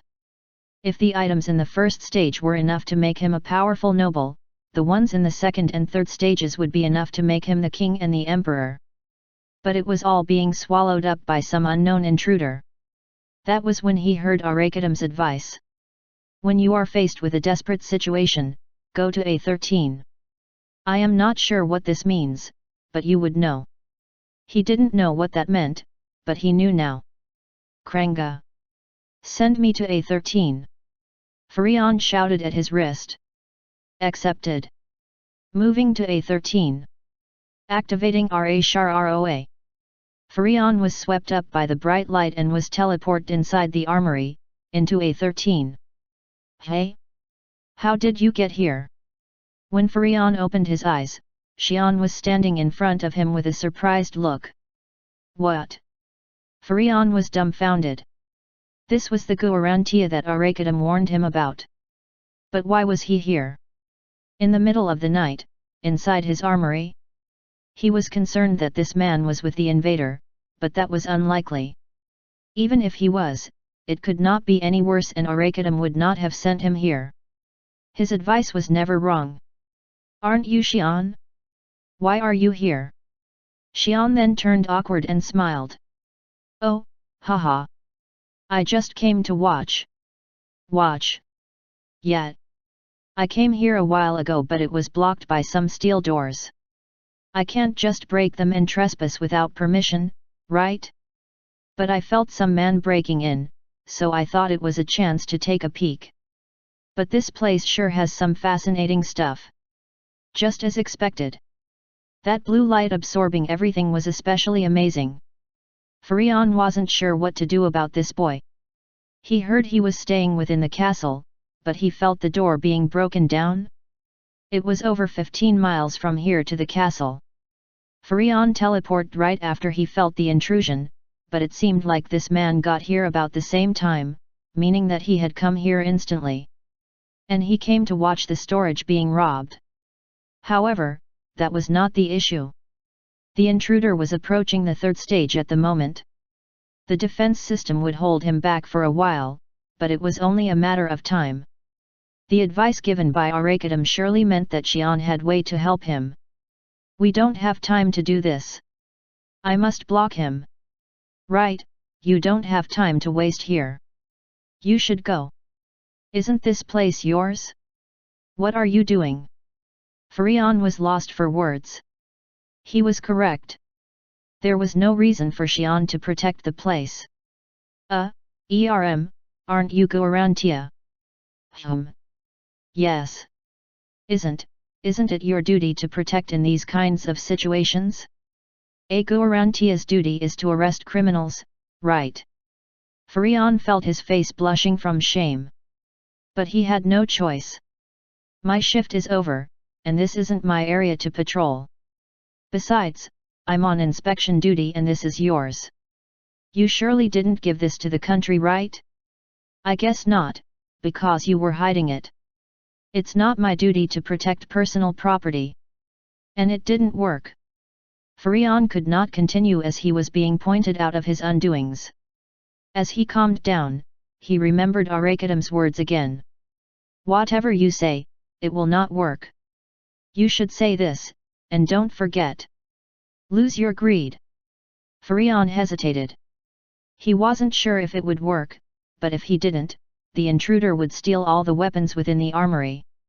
He had no choice. The infiltrator has broken all the third-stage defense systems.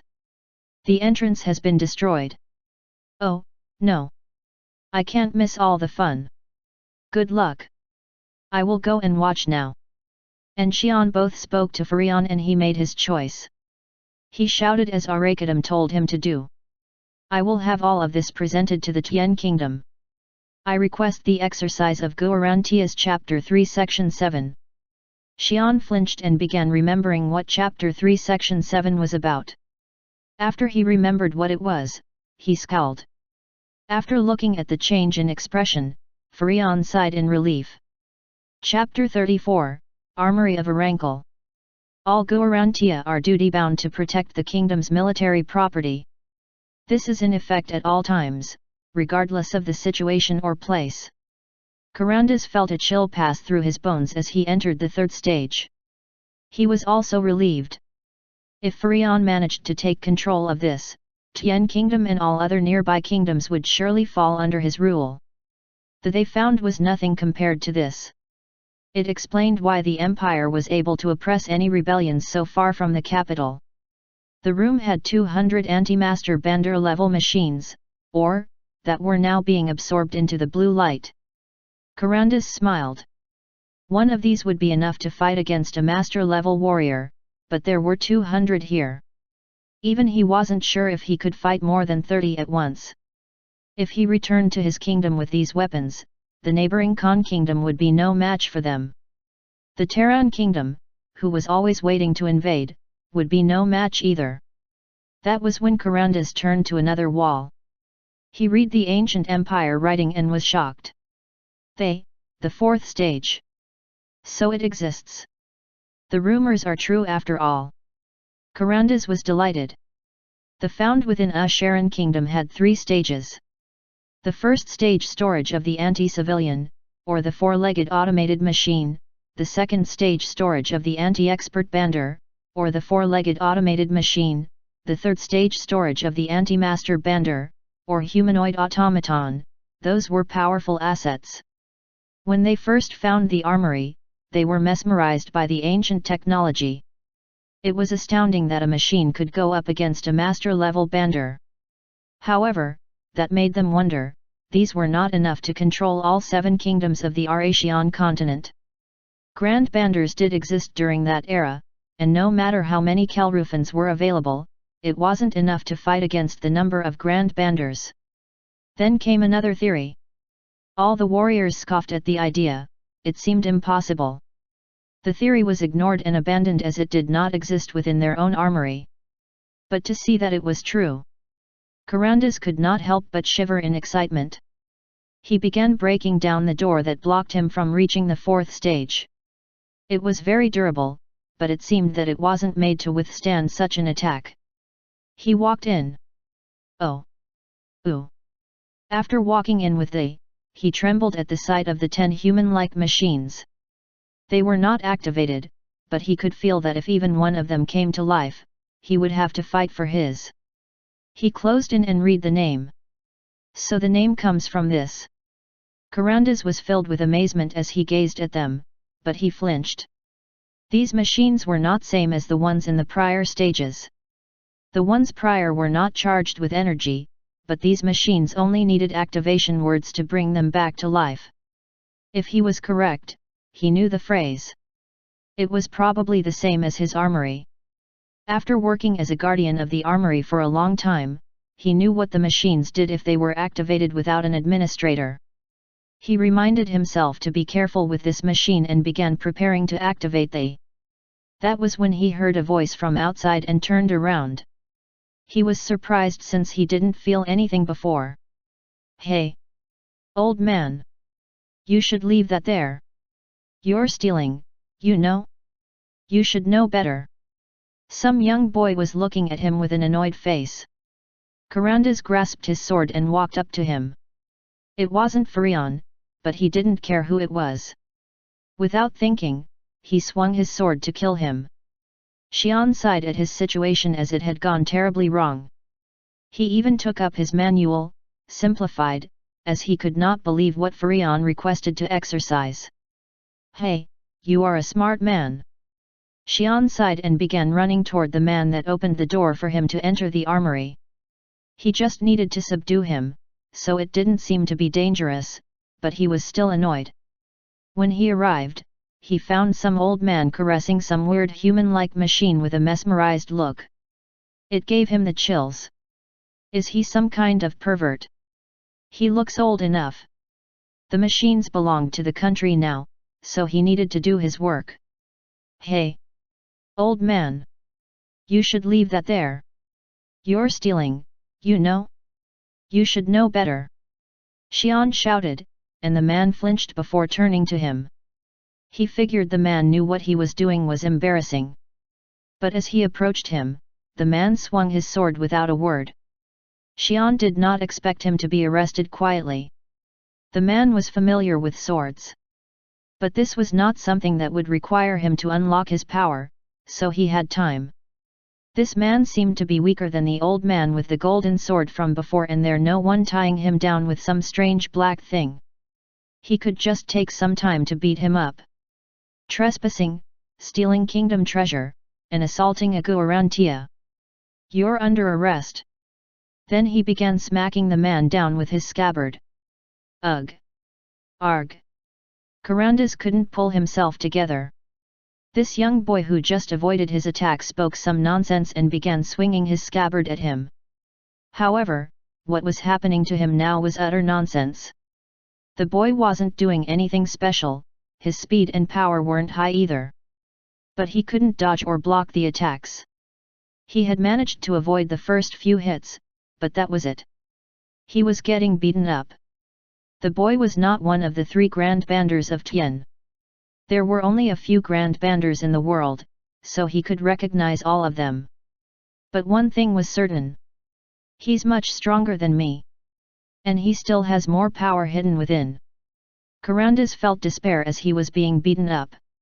What was worse was that he was going to be captured soon. He felt like he was going to faint.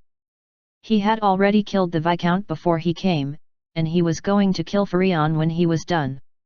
But how would any of that matter if he got caught? A Sharon kingdom would be revealed to be behind this entire plot, and he would be put to death. The 2 kingdoms were not in a good relationship to release a Grand Bander who had been caught trespassing and stealing. He wasn't sure if this was a trap set up by the Tian kingdom, but he knew for sure that he was going to be killed. So, he decided to make this place hell before he died. Karandas gathered all Bander he could muster and it exploded outward. Xian flinched and stepped backward, but he shrugged off the Bander storm that was directed at him and approached again. It was enough time for Karandas to activate the automation. Ako Raktashi, A Rankle. Red light glowed from the eyes of the machines.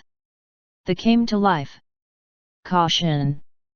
4th stage weapon has been activated. Searching for registered administrator. None. It will now eradicate all non-registered life forms. Damn it! Furion, who was watching Xian through the, stood up at once. He didn't expect the intruder to know the activation words. The problem was that these machines had no administrator. Without a master, these machines were programmed to do one thing. This was how the Empire used to control the 7 kingdoms. This forced all the people from the Old Kingdom to register within the Empire to avoid being killed. Even if they didn't, the Empire did not care. It just meant that whenever the system was activated, anyone not registered would end up dead. As far as Furion knew, these were made to fight against Grand Banders. Informed him that it was when they made these machines that the Empire was finally at ease, no longer worrying about the 7 kingdoms as the Empire could control them without human forces. It wasn't much help in the Kal Ghul War, and that was why they were abandoned here. This activation meant that the 10 Grand Bander level machines would now roam the land, killing everything in sight. Furion used to teleport into his castle at once. He felt sorry for Xian, but he had to evacuate his family as far away as possible. Arakadam! You should run. Quick! Furion quickly began evacuating his family and friends once he returned. But Arakadam looked calm. He looked at Furion and smiled bitterly. Arakadam! Boy, you're promising, but you still have a lot to learn. You didn't listen to me until the end. That was when Furion remembered Arakadam's final words that he had forgotten while escaping. Don't run away alone. Stay there unless you want to get beaten up in front of your girlfriends. Chapter 35, Arankle. From Kiladipal, the collector of six-horned Paharijans from 500 years ago. Automated machines used to say at least one word before killing someone, such as, or such. But these machines did not do such a thing. The machines scanned Xian, and as soon as they realized Xian was unregistered, they began attacking him. Their cores, which were made out of top-grade talc stones, supplied infinite energy and helped the machines transform it into Bandar and Exer. The that Xian saw before was like a toy compared to these machines. These were much more advanced as they were created by using talc stones. Each one of these machines easily matched the strength of the old man with the golden sword. These were what Xian felt inside the cliff once he arrived here.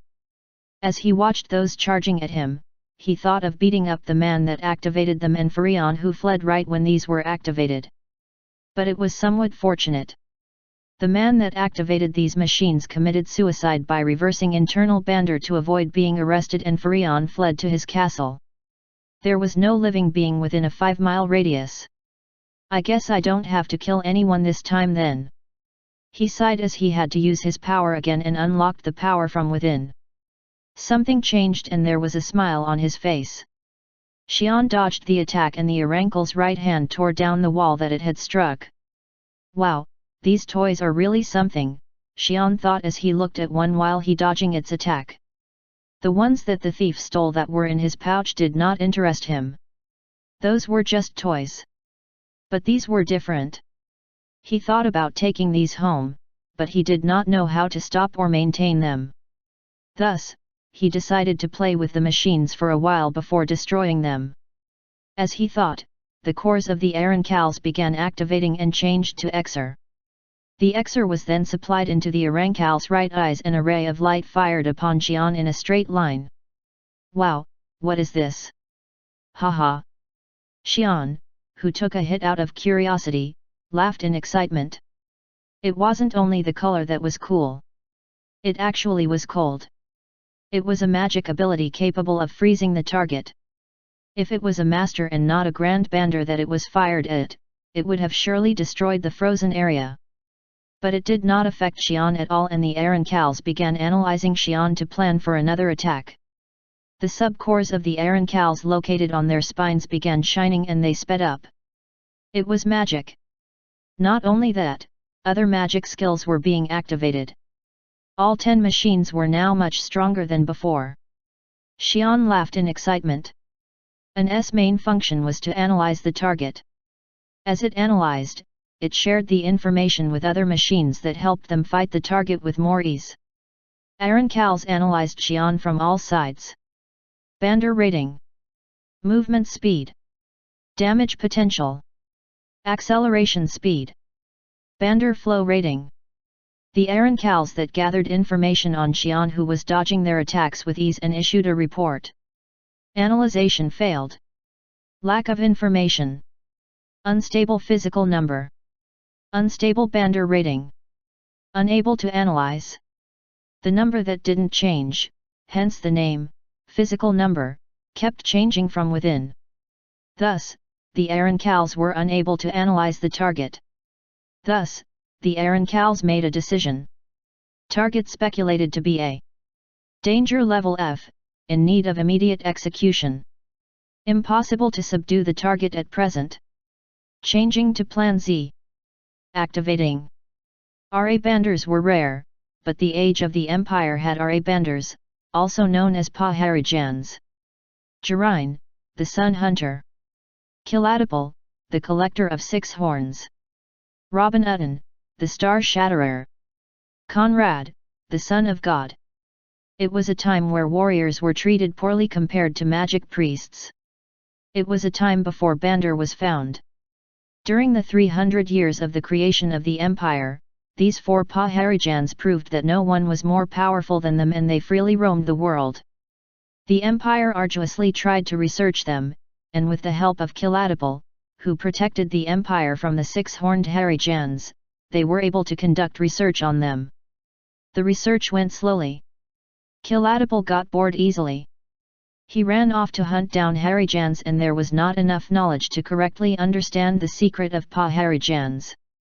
It was also because magic priests were so powerful that they ignored Bandar and did not deeply research it.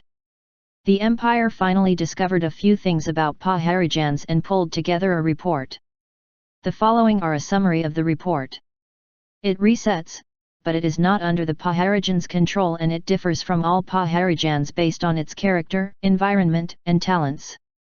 The body that is not bound by physical rules transcend the laws of physics. Paharijans were not bound by the laws of physics. Their bodies represented a separate and different world of their own. Warriors needed strong muscles and high Bandar ratings to be strong. But the Paharijans did not need them. Defying physical laws meant that it could destroy a mountain with baby-like arms and crush a castle with just a dustful of Bandar. Magic priests then began finding ways to subdue these superhuman beings. These beings did not want to be involved in worldly affairs, but it was the magic priest's way of preparing for everything. The only way that seemed remotely possible was the one stored within, labeled as Plan Z. What is this? Xian looked at the Arancals as some weird exer flow started stirring within them. The exer that spread outward was now being called into one magic rune inside its core. The Arancals kept attacking Xian, but the exer that began flowing fiercely from within made them slow down as the cores were getting overloaded. The Arancals did not care about their overloaded state. They did everything they could to prevent Xian from running away. Plan Z was meant to destroy all machines that exercised it anyway. Its job was to hold down the Paharijan until the activation of the magic rune. Preparation of Great Magic Rune, complete. Activating top-grade magic. 10 Arankal cores exploded at once. The magic priests of the empire speculated it would take at least 7 cores to subdue Kiladipal, and they used 10 of them. They were successful in their mission. The magic rune began shining where the core had been destroyed, activating the dimensional twist in front of Xian. Chapter 36, Arankal. Was simple magic. Top-grade magic wasn't created to target humans. Its purpose was to be used against a 6 or more horned Harijan the size of a small hill, or eradicate an entire enemy city at once. Even the Empire limited its use of such magic, and there weren't many instances where it was needed. After researching deeper into the Paharijans, magic priests realized they needed to use such power to subdue them and began formulating magic best suited for such a purpose. Hence, the creation of was governed by otherworldly laws that could possibly counter the Paharijans, who exhibited extraordinary resistance against the elements, physics, Bandar, and Exer. They didn't need to worry about where Paharijan would be thrown into. But just distorting it once did not seem to be enough to handle such a monster. After careful calculation, they concluded that it would take 7 spatial distortions to kick out Kiladipal. And that was the birth of top-grade magic. 1 core meant 1 distortion of space, and 7 cores resulted in 7 distortions. There was a total of 10 cores within the Arankals. The space surrounding Xian instantly distorted 10 times. It wasn't just the same distortion every time, the distortion's power doubled each time it happened. The result wasn't dramatic. It was so quiet that the sound of Arankals falling down from running out of power was even louder. The space surrounding Xian began swirling and it swept him up. And he was gone. It was not even 1 second after the core had activated the magic. The last Arankal that watched it unfold spoke in a mechanical voice. Unregistered target. Danger level F, has been eliminated. And it fell to the ground. But that was when the space began breaking down. The sound of crushing came from the emptiness, growing louder and louder.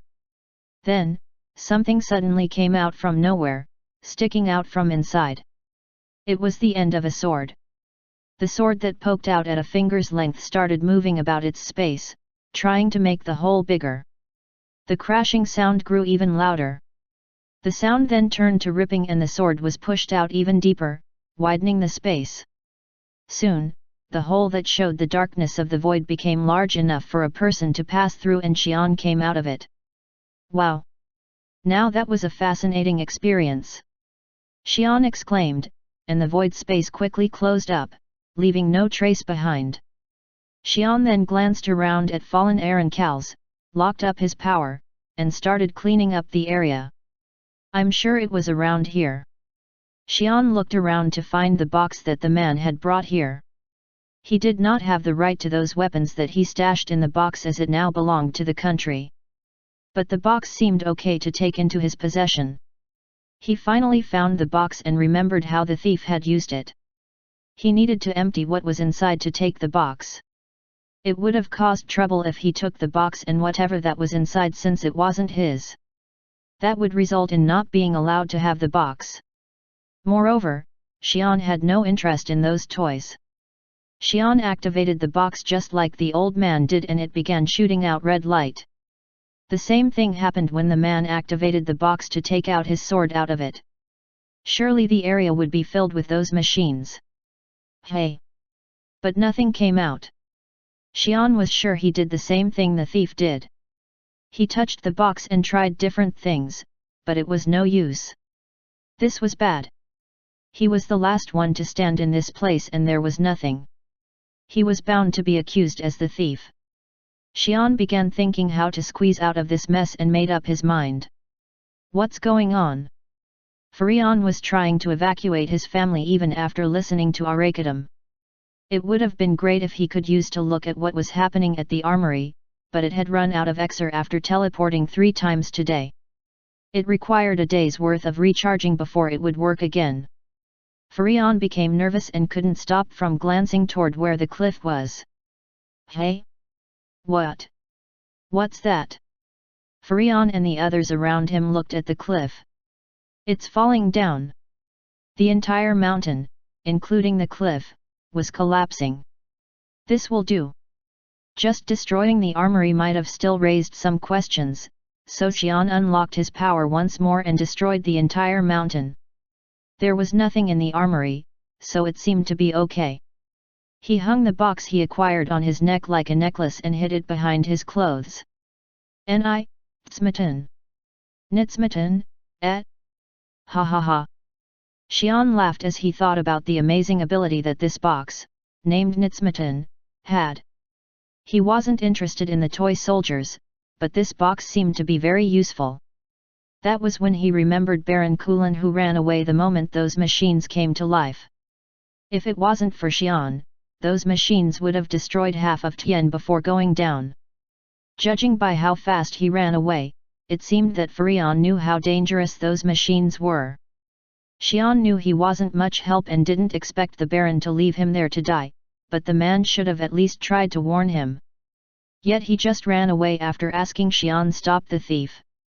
Xian began thinking about how much of beating he would give Furion and moved back to the castle. Roa of Chromata region, within the Sharon kingdom. The Roa of Sharon was controlled by the royal family of Dimitri, non-accessible by the public. Tarnian, who was in charge of the Roa and the second magic priest of Sharon, turned to the Roa that had begun activating itself. There was no planned use of Roa today. Tarnian checked to see if anything was wrong and was just about to call his subordinates when the Roa burst into light, spitting out various war supplies and mechanical weapons. These machines were familiar. Tarnian was once stationed at the. This is.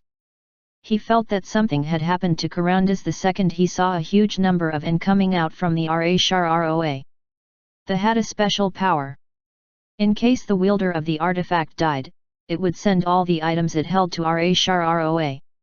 It was meant to save whatever that was inside in exchange for the loss of the artifact. Since it had been activated, it only meant Karanda's death. Tarnian also realized that Karandas had successfully acquired the weapons from the armory. Their armory did not have a huge number of ore. Karandas sacrificed himself for the future of Sharon. Tarnian called his subordinates to guard the area while he sent a message to King Dmitri. He could not waste Karanda's life.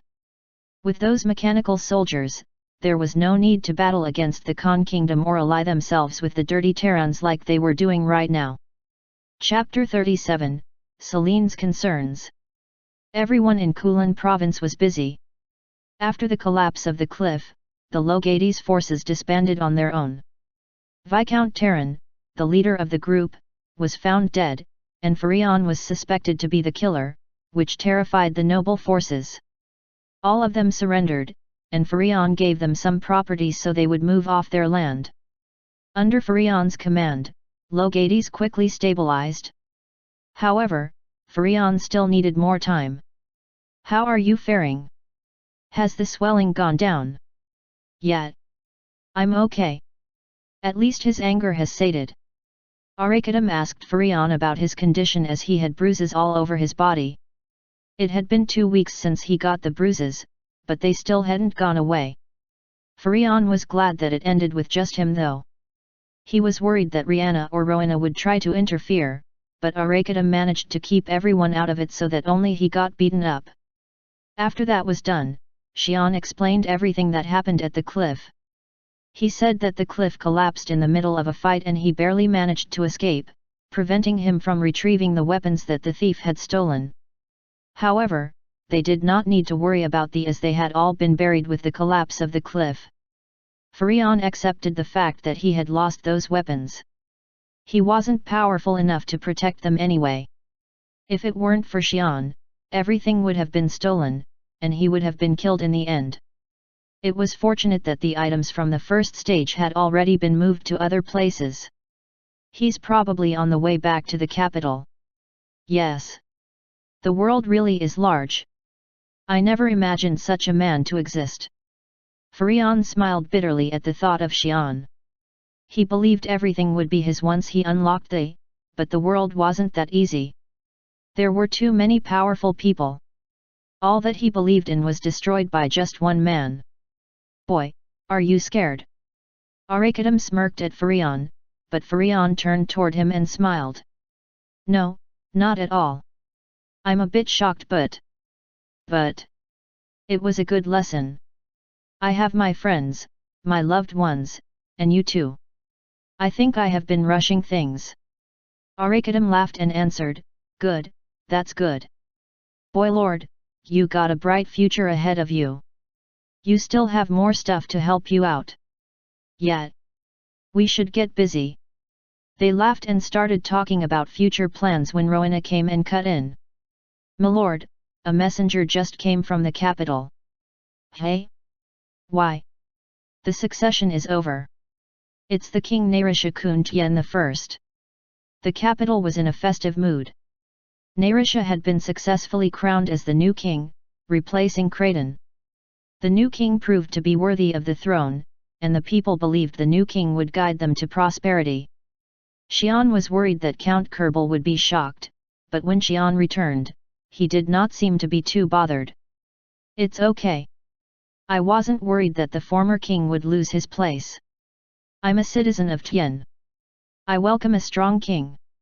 I was just worried that Marquis Narisha would spill too much blood." Kerbal answered Xian when he told him of his worries. Marquis Narisha had been quite peaceful during the succession, and all the noble factions obeyed Sir Ryan and the Third Night Guard's orders, thus not causing too much trouble. But the balance of power had tilted too far, and the former king decided to give up the throne before it became ugly. And Xian was not interested in the succession one bit. His interest shifted to something else that happened during his 2-month absence. "Lady Selene, what's going on?" Xian asked Selene, who looked extremely fatigued. Xian was not good at sensing other people's problems, but Selene looked so tired that even Xian could recognize that she was having problems. "Oh, you're here. Celine sighed as she glanced at Xian, who had returned to duty, and began explaining what had happened to her while he was gone. After she was finished, Xian exclaimed in disbelief, "So, there's a man who's been following you around? And he's in love with you? Yet, what should I do? Is she showing off?" Xian first thought that Celine was joking, but she seemed really concerned, so he decided to continue listening. Celine was a beautiful woman who had a good background, so it didn't seem impossible. What's the problem then? Is he ugly? No. He's handsome. Almost like Sir Ryan. Which meant the man was really handsome. Then, is he weak?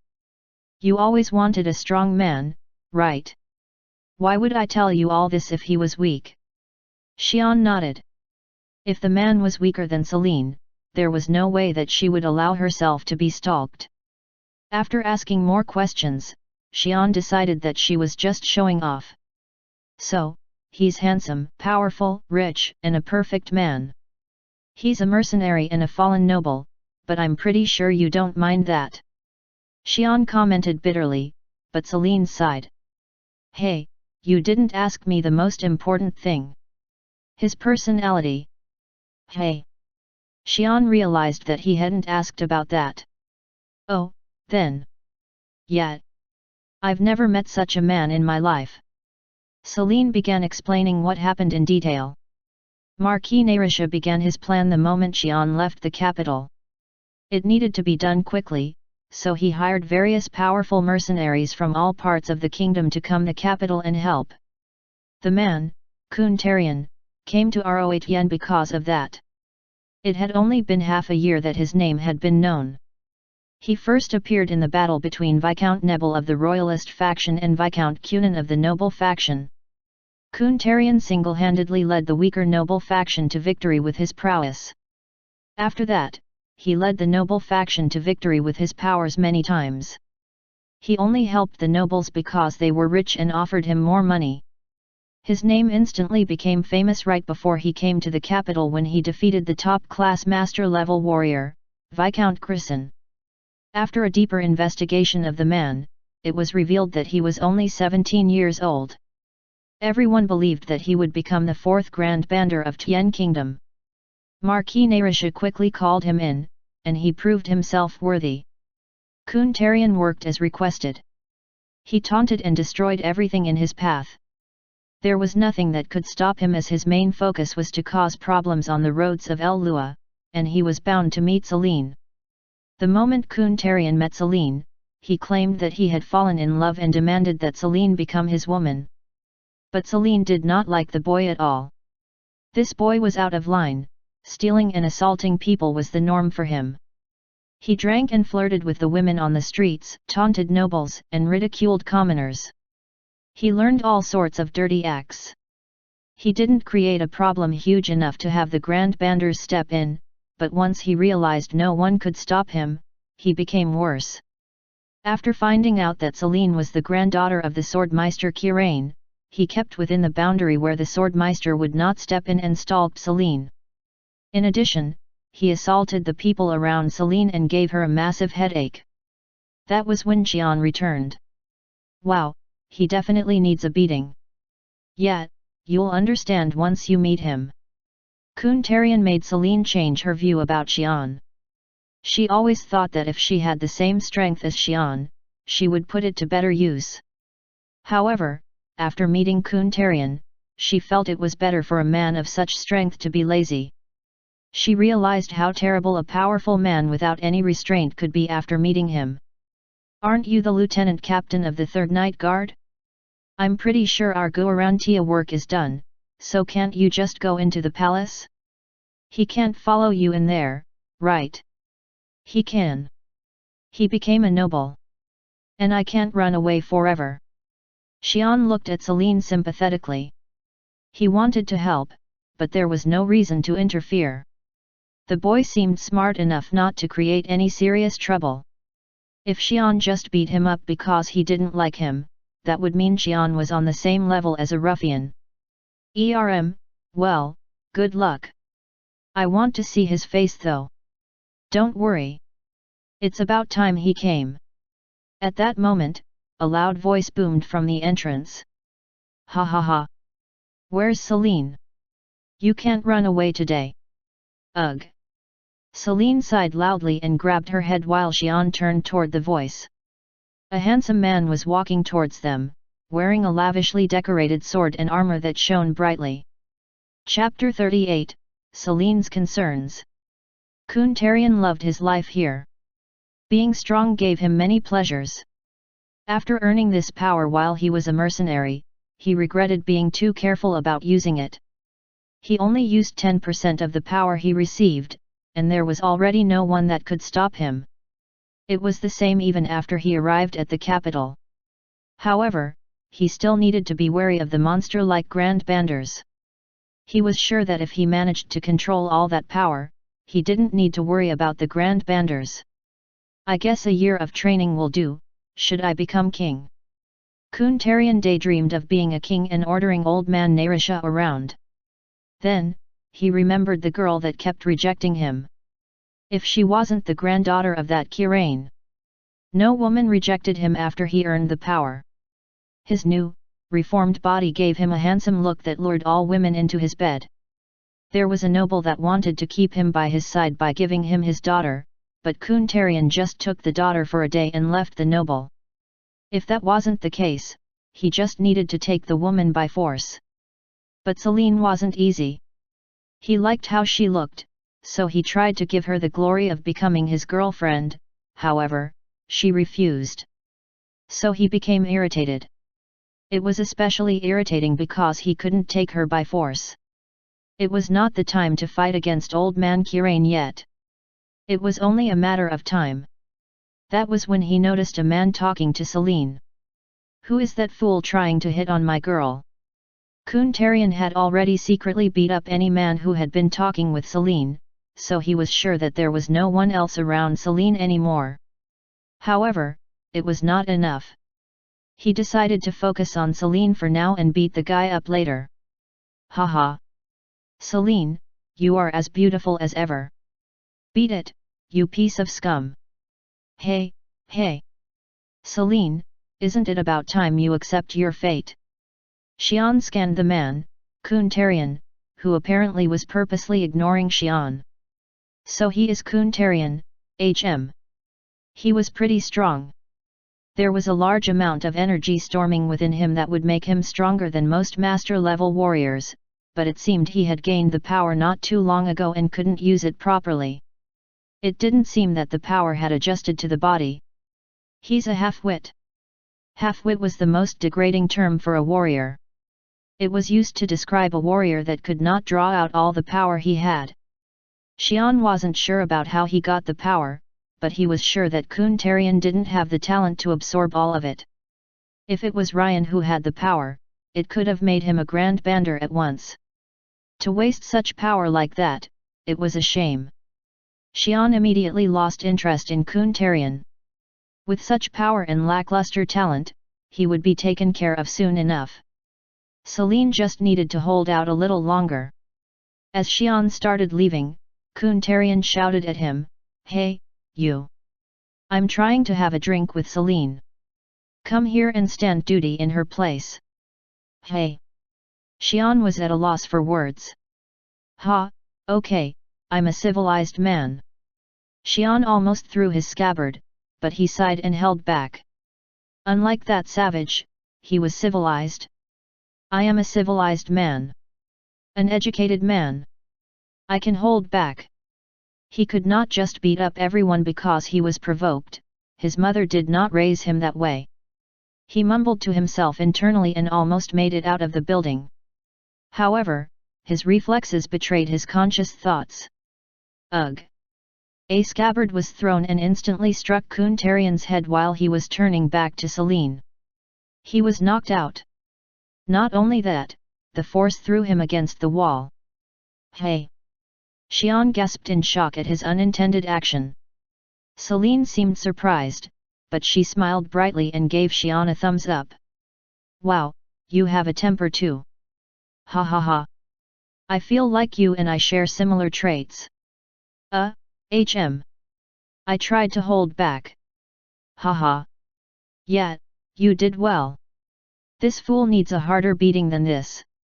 Anyway, thanks, Xian. Celine laughed as she watched the unconscious Kun Tarian. She expected that Kun Tarian would get more beatings from Xian in the future, which made her really happy. Xian believed he was an educated, well-mannered man, but Celine knew he was not going to stand by and let this fool keep taunting him. So, is the competition preparation going well? King Narisha Kun Tian the First asked Viscount Talon, his right-hand advisor. Yes, Your Majesty. It's going well. It will be a grand ceremony to celebrate your coronation. Your Majesty, hey? It's flattering. You'll get used to it. It was tradition for the kingdom to hold a grand warrior tournament. Men and women of all ages were invited to take part in the tournament where Tian's warriors proved their worth. It helped calm the people during the succession. I guess Kun Tarian will win this time. I believe so, yes. He is too ambitious to let this pass. If only he had a better personality. Grand banders did not enter the competition. That would ruin the balance. The most anticipated individual to win the competition was Kun Tarian. If Narisha did not know about Xian, he would have been impressed. The boy was so strong that he could fight on par with any master-level warrior at the age of 17. It's a shame. But, I should be thankful that he doesn't cause more trouble. Some people had even given Kun Tarian a nickname. We'll keep an eye on him, but if he steps out of line, we will have no choice. Yes, Your Majesty. Oh, and is Xian doing okay? The king asked about Xian as there was no one else around, and this issue was to be kept a secret for now. Yes, Sir Kariman did a wonderful job, although I think he loves his life back at the capital. That's good to hear. This was the most critical aspect of his succession. As expected, Xian didn't seem to care about who the king was.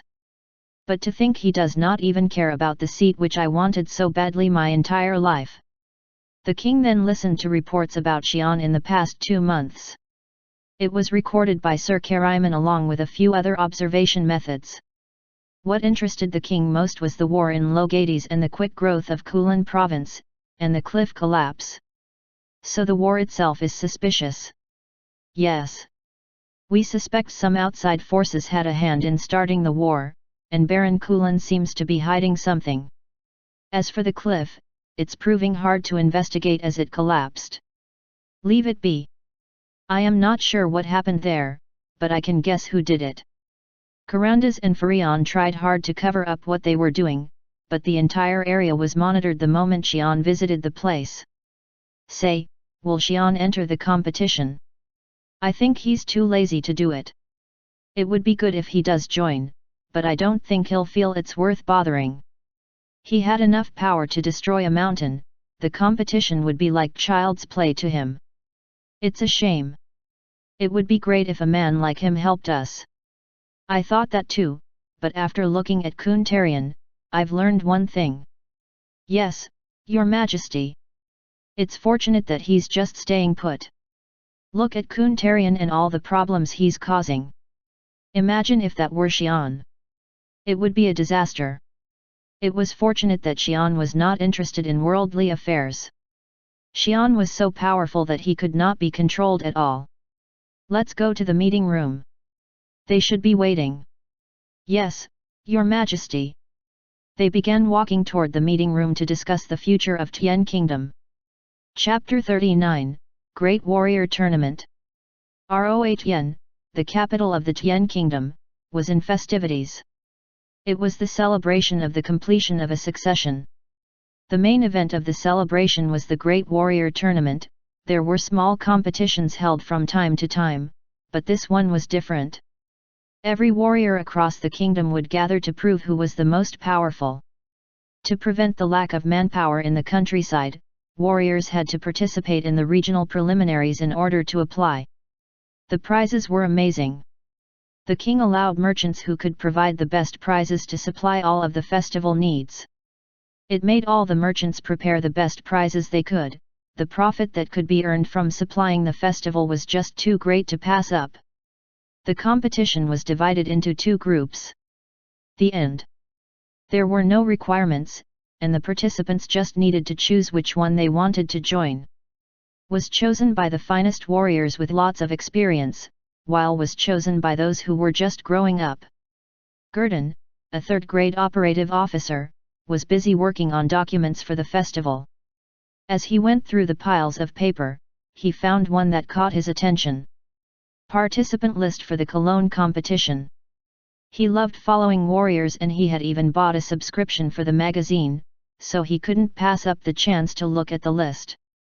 Sir Corican, who protected the perimeter by the Karen Kingdom, and Sir Mountiv, who protected the Karadan Mountains, were his favorites. He looked through it to see where the 2 names were and found something strange. What is this? Age 24, and 17. Gurdon thought it could be one of 2 possibilities. One was that they accidentally applied for instead of. The other was that they had overestimated themselves. However, after checking the names, he realized he was wrong on both accounts. Ryan von Roman. 3rd Knight Captain. 24 years old. Kuntarian. Baron. 17 years old. The 2 were famous for being masters at a young age. They had the right to join the competition. What happened? Kuntarian jumped out of his hospital bed and left hastily. Damn it! It must have been that old man. It seemed certain that the girl must have had told her grandfather. Kuntarian knew he was dangerous, but didn't expect him to be that much. His protection runes failed and yet he didn't even realize it. It was something no master could achieve. He decided to quit following Celine around for a while. He heard that the Swordmeister didn't care much about his granddaughter, but it seemed that the rumor was wrong. Instead, Kuntarian decided to aim for the grand prize in the competition. He needed it badly. Everyone else seemed just to consider it an excellent sword, but he knew the secret it contained. If he could acquire the weapon, it would allow him to control the remainder of his power, and there would be no need to be afraid of that old man anymore. That was when he would take Celine for himself. Hee. Kuntarian gloated at that and thought about going to train. It had been a while since he considered himself a genius and did not need training. However, it seemed like a good idea to prepare a bit before he entered the competition. But before that, I have a place to visit first. He then turned toward the Trajan street at the outer edge of the capital. It was where he had found the best brothel in the kingdom. Xian looked at Celine, who looked quite happy. So, the half-wit doesn't come after you anymore. Half-wit? Who's that? That. Kunta, something. Oh, him. Yeah, he's been quiet. Kuntarian had a bad reputation, but he was still strong. That was why Celine could not think him as a half-wit. Only Xian can say that, but it's weird. I don't think he's the kind to back off like that. Celine knew that Kuntarian wasn't one to back off easily, but she had no way to find out why he stopped coming. She turned their conversation to the most heated topic of the season. Oh well. Hey, aren't you joining the tournament? The prize and the money seem good. I'm sure you can win it easily if you enter. Haha, no. No. I hate violence. I have no interest in such a savage competition. Celine stared at Xian with a dumbfounded expression. Sorry, that was a lie. I'm too lazy for that. I'm just not interested in it. How about you? Right, I knew you would say that. I've already entered 4. I probably can't win, but I want a rough idea of my strength. It's a good chance to fight with various masters and exers. Now that she thought about it, Xian had already beaten up almost a third of all the masters. It was only natural that Xian had no interest in the competition. However, Celine could not stop from grinning at the thought of all the participants being knocked out by a smack from a scabbard to the back of their head. Anyway, if that's the case, cheer for Sir Ryan and me. Haha, you two are fine on your own. Xian did not worry about Celine. She knew when to back off. But Ryan didn't, he was too passionate. That was why Xian loved his brother, but he also sometimes made his parents worry. Xian wished his brother would live more peacefully and transfer to the Guarantia. The competition was held quickly. Unlike the participants of were warriors and soldiers in various important positions, and they needed to return quickly. All warriors were put into preliminary battles in their respective regions, and only the winners were allowed to come to the capital. The capital also had a preliminary round of 30 masters fighting against each other. The focus was always on the new and upcoming warriors. The returnees, Ryan and Kuntarian, were included in this. People were excited to see how those young warriors could fare against the experienced warriors of Tian. Today was the last day of preliminaries, in which Kuntarian and Ryan were to take their chance. Out of the 16 who won against their opponents, only 8 of them were allowed to join the 32 main participants of the competition. That was why the Colosseum was more packed than ever before. It was a place that would determine who would be leading the future of the kingdom. Chapter 40, Great Warrior Tournament. So many people. Yeah, the B-class section ticket was so expensive too. I guess people in the capital are rich. Celine and Xian were chatting in the spectator seats of the Colosseum. Celine, a participant, and Xian, whose father was Count Roman, allowed them to obtain seats in the S-class section easily. The only higher class seats, or the R-class, had King Narisha, Count Roman, Swordmeister Kirain, and the other high-ranking nobles. Therefore, the S-class was one of the best seating areas to watch the competition. But Lady Celine, you really were quick to be disqualified. Ha ha ha. I didn't know Sir Ryan had become that powerful. Ha. Celine retorted, but she felt ashamed for making such a lame excuse. It was true though, Ryan had become quite powerful. When Xian had just entered the Guarantia, Ryan was barely stronger than Celine and weaker than the returnee, Jack. Yet on the day of the competition, Ryan had become much stronger than before. Celine, who had faced Ryan on the first day of the competition, was quickly defeated. Ryan was always kind and considerate, even when using swords. However, this time he was like a ferocious animal. Haha, I saw father training him. It was the lion's way, or something. Father said it was about time he learned it and worked him hard. You don't know your own family's techniques. I never went through any training. How would I know? Celine ranted from within that Xian was such a douchebag sometimes. Oh, they're starting. Ryan's match had started. He was up against the returnee, Roxanne. I love you, Ryan. Marry me. Roxanne, age 36, looked at Ryan, who was being cheered on by everyone in the Colosseum. He's so popular. She was a woman and understood why he was so popular. He was a handsome man with a masculine body, well-mannered and considerate, passionate and righteous. It was like a knight in shining armor that every woman dreamed of. Not only that, he was a master-level warrior at the young age of 24 and came from the famous Roman family. He was perfect, but it did not matter. He was just a challenge to overcome. I am Ryan von Roman. I'm Ra Hussein de Nadalan. Both bowed slightly and readied themselves as the fight started. It was Ryan who charged first. Unlike the Ryan from a few months ago, he moved like a predator to attack Roxanne from all sides. It looked rough, but it was all calculated. It was what made Count Roman famous, earning him the nickname, Mad Bear. It was the Roman family's sword mastery called. It was not taught until one was at a certain level, and that seemed to be true. Roxanne already expected it by watching his previous fight, but soon realized it wasn't going as she had planned. I'm losing my options. She was being pushed back by his fierce attacks. There were opportunities that she could have taken, but she hesitated because of the pressure and soon lost those options. It was not long after that Roxanne admitted defeat. Miss Roxanne, can you stand? Roxanne grabbed the hand and stood up, staring at Ryan. She then turned away wordlessly and ran out of the Colosseum. Oh! I've made her mad, Ryan thought as he exited to the other side of the Colosseum. Ugh, there goes another. Hey? You mean Miss Roxanne? Yeah. There are so many.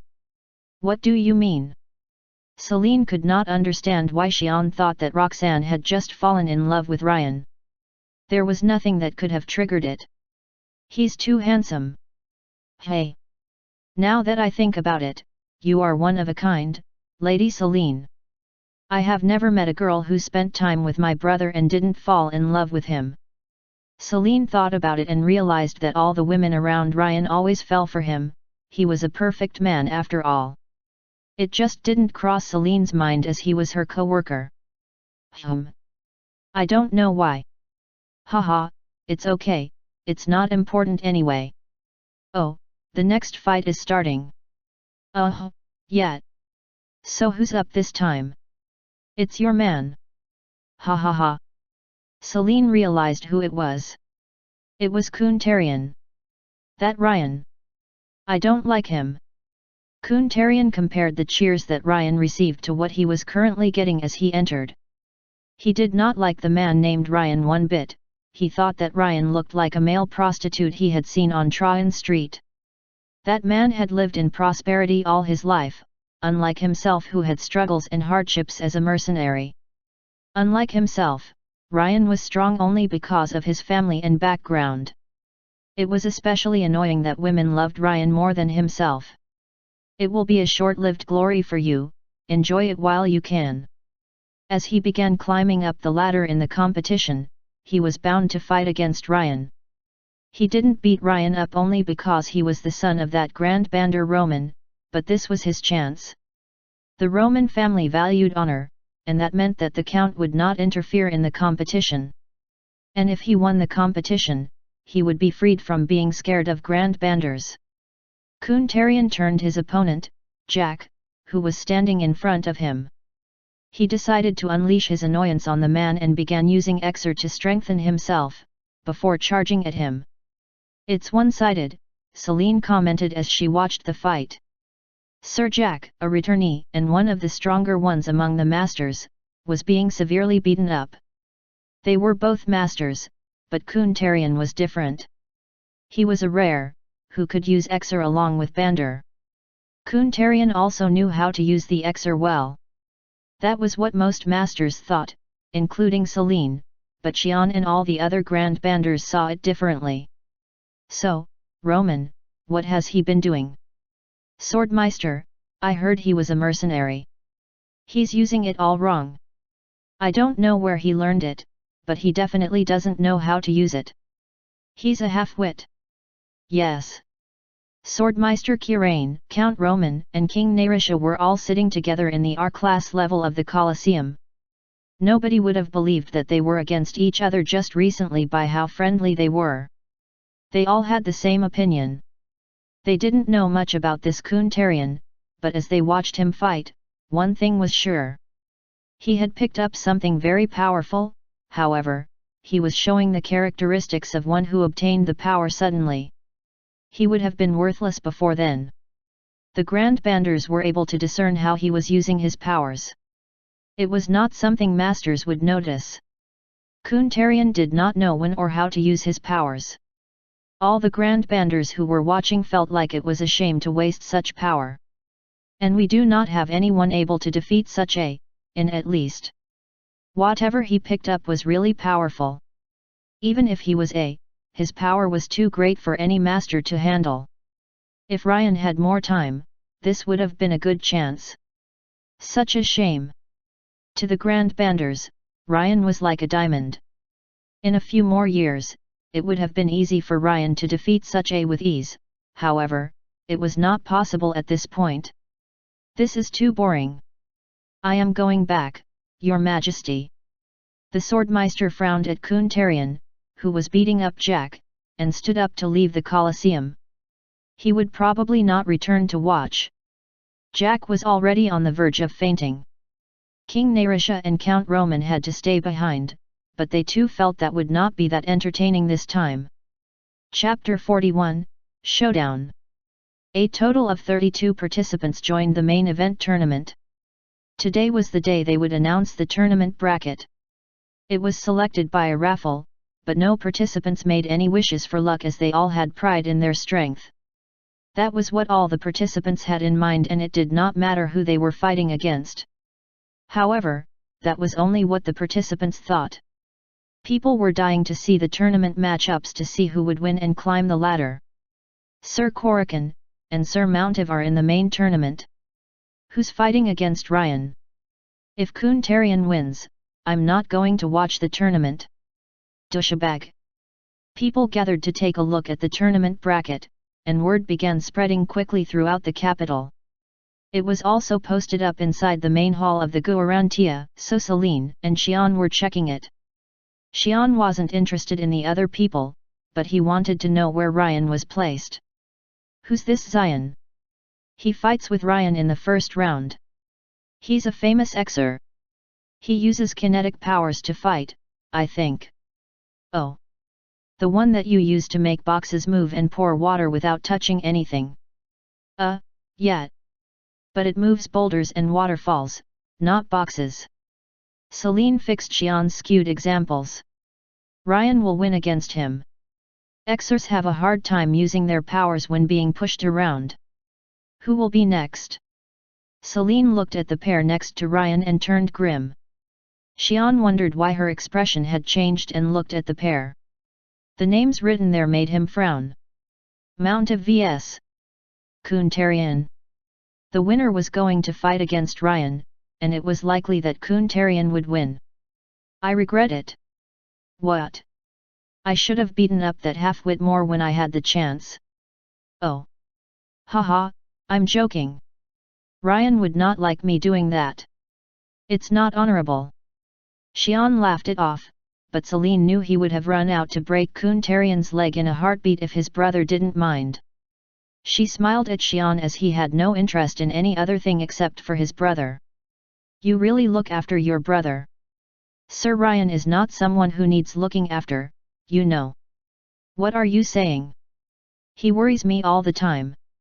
He's not weak, but he always heads into danger. Yet, he is passionate. But you should learn from him if you want to be popular. That's what makes him popular with the girls. No, that's not the only reason. Fine. Yeah, I agree. Celine agreed.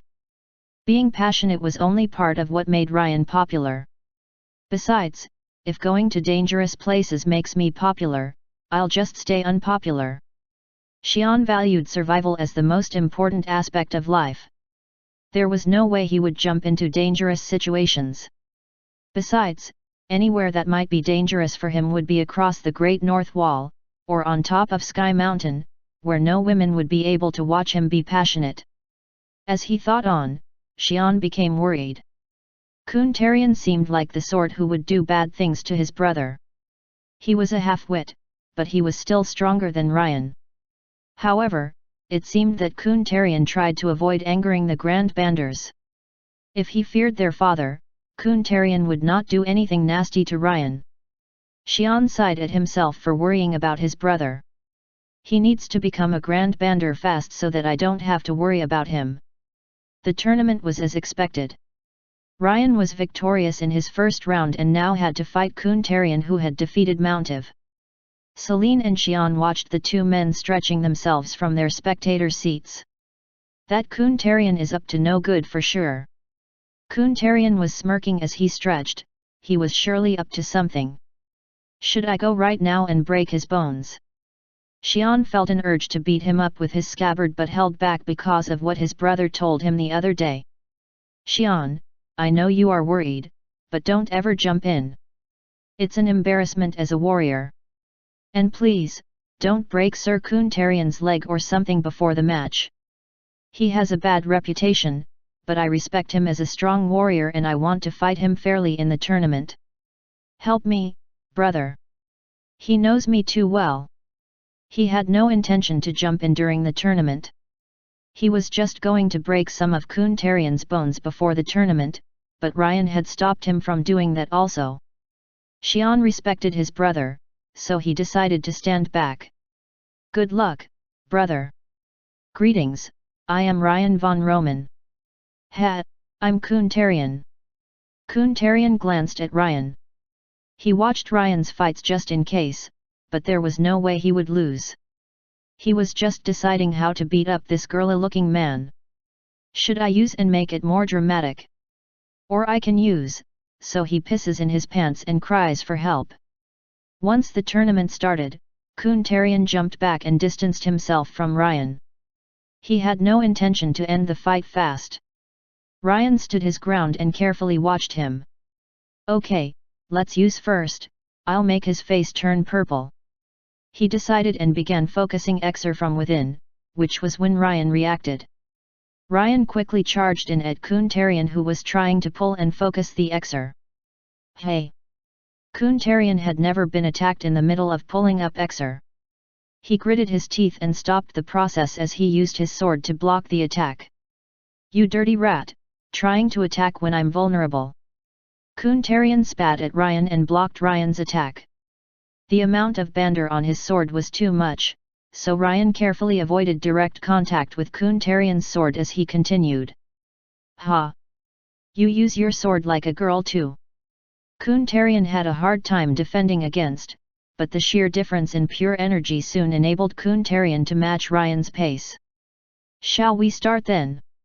It had been a while since they started the fight, but Kuntarian just considered it to be the start and began pushing Xer out from his armor. The armor that was already shiny began glowing with bright light. The third defensive magic was activated. It was an amazing artifact. The magic had the potential to block explosives that were usually used on the castle gate. Ryan frowned. His opponent's defense had gone up too high.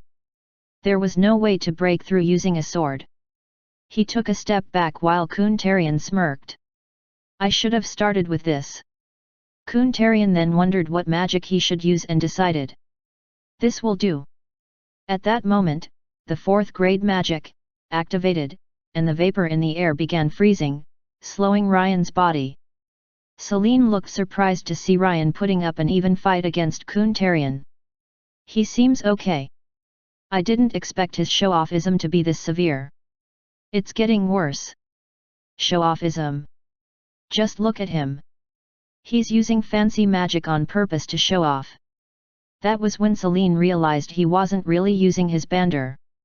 Kuntarian's main strength came from using bander that was at the level of a master. However, he was handling Ryan by using magic and armor. I guess he wants to show off everything he has first, and then defeat Ryan at the end, but that's not a good idea against Ryan. Oh, right. Celine remembered the nickname of the Roman family. The Roman family's bander Roa had increased resistance against Xer that allowed them to be stronger against magic priests or Xers. It was why Ryan was able to defeat Xian in the first round despite the fact that Xian was stronger. But Ryan doesn't seem to be resisting it too well. It's just a feint.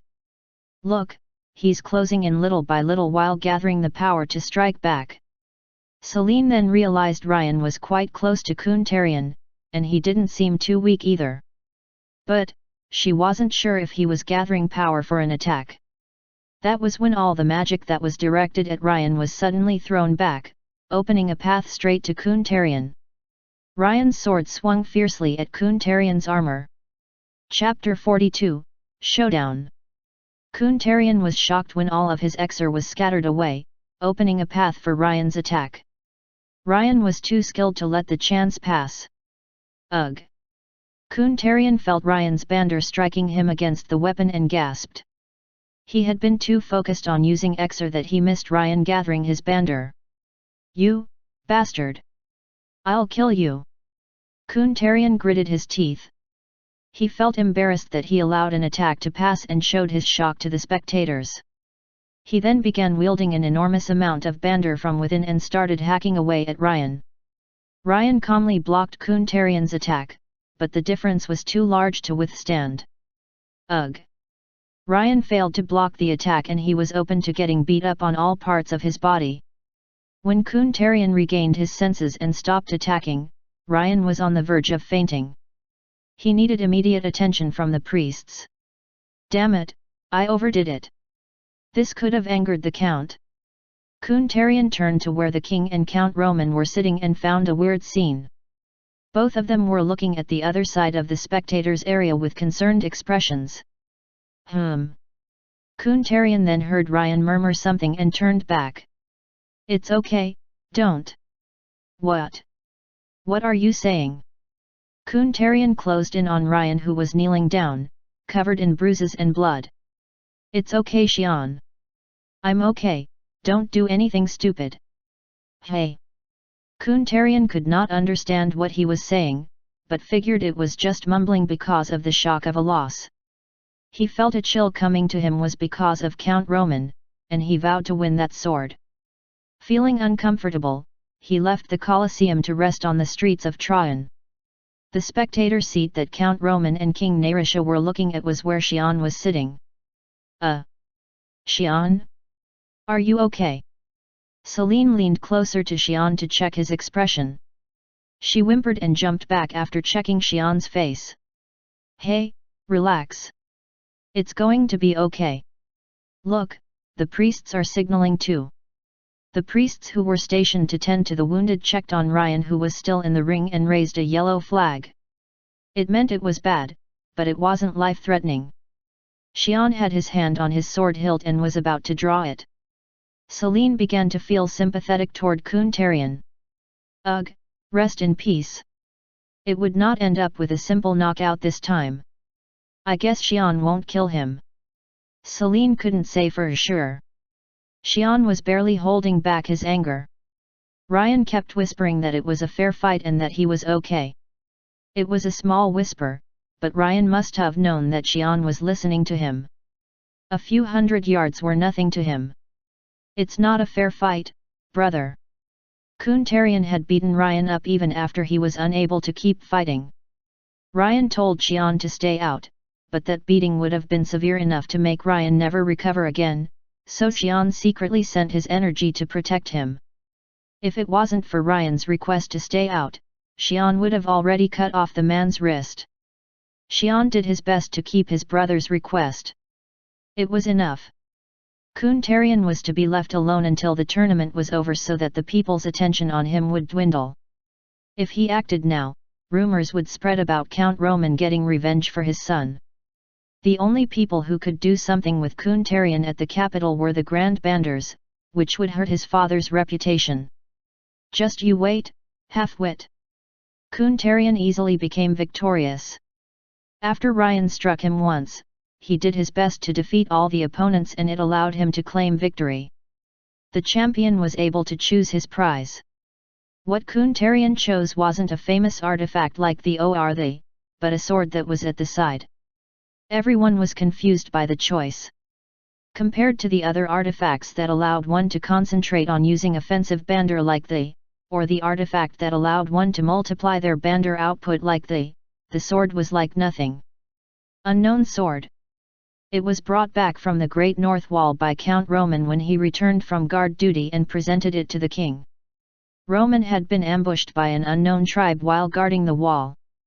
The chief of the tribe had this sword, which made it difficult for Roman to fight him. Therefore, Roman brought the sword back to the capital. Even after the Exalted Magic Council examined it, the sword was made with such advanced technology that they could not decipher the mechanisms behind it. However, they discovered that it had a strange power that could multiply the user's energy. The only downside was that the user needed to use both Exer and Bander together. Since no one was capable of using the sword, it collected dust at the royal storage until it was chosen to be a prize of the tournament. Count Roman knew this and considered Kuntarian's selection to be a good one. Kuntarian seemed like a man who would be able to utilize the sword. But how did he recognize the sword? Its power wasn't to be known until it was actually used. Count Roman looked at Kuntarian with interest, but that wasn't the important point. Will he be able to return home safely? Roman immediately looked over at his second son Xian the moment Ryan was beaten up. As a father, he was also sad and angry that his son was getting beaten up, but that was the life of a warrior. Ryan wasn't a boy who would cry and reach out for help from his father. Count Roman knew this and knew it wasn't his job to interfere. But Xian was different. He did not care about what others thought. Xian had been educated to not be violent and always mind the responsibility of using force, but nothing would stop him this time. Xian had no greed or ambition, but he loved his family. Especially his brother. He always tried his best to not get in the way of his brother, but he was always worried. And now this happened. It was amazing that Xian was still keeping quiet. Count Roman was prepared to jump out and stop Xian from beating up Kun Tarian right after the boy started pummeling Ryan. Xian, please don't kill him. Not to mention, the king knows about Xian. He saw the king looking at Xian. It was obvious that the king knew about Xian because of the way he turned to look at the boy, and that relieved the count. He needed to talk to the king about Xian, but it was so unbelievable that he was hesitant about telling him. If the king already knew, then it was easy. 1 week after. Kun Tarian enjoyed his victory for a while and began preparing for an entrance ceremony. He wasn't to be disturbed, so he even borrowed a small mansion in the outer area of the capital. Excited, Kun Tarian looked at the sword in front of him. After this ceremony, he was going to be reborn. And when that time came, no Grand Bander was going to stand in his way. That was what the heart of a warrior, which replaced his own heart, was telling him. Chapter 43, Succession. Sir Xian von Roman's 8 favorite words. Kun Tarian was born into a fallen noble family. His family had nothing that could be considered noble, and when he was 15, his family collapsed. Kun Tarian was then forced to live as a mercenary. His bad character became worse when he joined the mercenaries, and with not so great skills, he faced death within 1 year of being a mercenary. It happened when he was helping another mercenary with an investigation about a weird laboratory at the bottom of Sky Mountain. He was left to die when a trap was activated. Trapped inside the laboratory, he had to search for food to survive. That was when he found a mysterious heart. The laboratory was a few hundred years old, but the heart looked like it had just been pulled out from a living being. However, Kun Tarian couldn't think properly. He was extremely hungry and so starved that he gorged the heart down.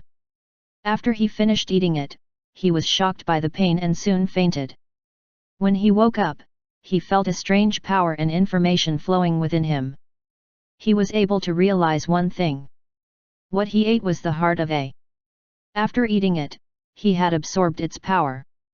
It seemed like he had eaten the heart that the Empire had been researching to win the war against. He couldn't use all the power and the memories it had, though something was missing. The heart owner's weapon. The power of the was stored within the heart and the weapon, so he needed to find the weapon. Yet Kun Tarian had no intention of finding the sword. If the owner of the heart was A, the sword was definitely in the old empire. As he began utilizing the power, his intention to forget about finding the sword grew even stronger. He was strong enough as it was. No one could stand in his way. Yet when he came to the capital, he realized the sword was there somewhere. After meeting with the Grand Banders, his desire for the sword grew stronger. He couldn't bear the fact that someone else was stronger than him. Besides, his heart seemed to be whispering to him to get the sword. If he acquired it, he'd gain invincibility, and he'd be the successor of the great. He even began thinking about stealing it when he realized the sword was one of the S prizes. Kun Tarian laughed and entered the competition at once. He already knew that no one other than the Grand Banders was a match for him in Tian Kingdom. Now, the sword was placed in front of him. Ha ha ha! Kun Tarian picked up the sword, thrust it into his heart. Just like when he ate the heart, he felt sudden pain and fainted. NNGH. Kun Tarian woke up and glanced around. He then realized the change in his body and began examining it. He burst into a smile and maniacal laughter. Ha ha ha ha ha! Ha ha ha! I now understand how Kirain knocked me out. This power. Kuntarian was surprised by the power of a Grand Bander. It was much more than what he had imagined. He also had more information and experiences coming from within. It was everything that the warrior of experienced. He was now the reincarnation of a warrior, a dual wielder of Exer and Bander. After thinking about what to do with this power, he decided to show the true power to old man Kirain, who knocked him out first. Then he would acquire Celine. He felt like he could handle all three Grand Banders at once. He, just you wait, you old men. Ha ha ha. Are you done laughing? What? Kuntarian jumped up at a voice that came from behind. His heightened senses now allowed him to feel even ants walking a few hundred yards away. Even if he was mesmerized by his own powers, there was no way he would miss someone approaching him this close. He turned around to see a familiar face looking at him. You bastard, I waited here for an hour for you to wake up, just in case you wouldn't feel any pain if you got beat up while sleeping. After looking closely, Kuntarian remembered that it was the guy who was talking with Celine a while ago. He couldn't beat him up because Kirain ambushed him, and now he was here. Kuntarian forgot the shock and began smirking in delight. Good, good. I needed a target to practice on anyway. Good Timug. Kuntarian felt searing pain coming from his belly and fell down on one knee. What is NNGH? He couldn't understand what was going on. Get ready, it's just beginning. I used all 15 vacation days for this. Xian gritted at the thought of his wasted vacation days and began smacking his scabbard at Kuntarian. It's boring without him. Celine was bored after Xian left for his vacation. I wonder where he went? Why couldn't he take me along? He can. Celine flinched and stopped in the middle of her blabbering. Traveling with Xian. She considered it a mistake and began moving to the night guard training yard. She felt she needed to erase all the nonsense out of her head. Meanwhile, Xian was working hard. Ugh. Arg. Kuntarian could not think straight due to the beating that had been going on for 2 straight weeks. That evil man did not talk. He didn't even seem to be angry. He just smacked and smacked. For 2 straight weeks, it did not stop. Kuntarian cursed his powers. The power of granted him incredible regenerative powers and a strong mind. Thanks to his power, even though he was under great pain, he did not faint. Just one smack was more painful than when he broke his bone from a sword before. It had been going on for 15 straight days without 1 second of rest. He couldn't even think. Why it was happening didn't even matter to him now. Kuntarian only had one thing in his mind. Vacation is 15 days, 15. Today was the 15th day. He said he used his vacation days and today was the last day. That was what kept Kuntarian awake. As he felt hopeful from almost reaching the end, his face brightened and Xian opened his mouth for the first time.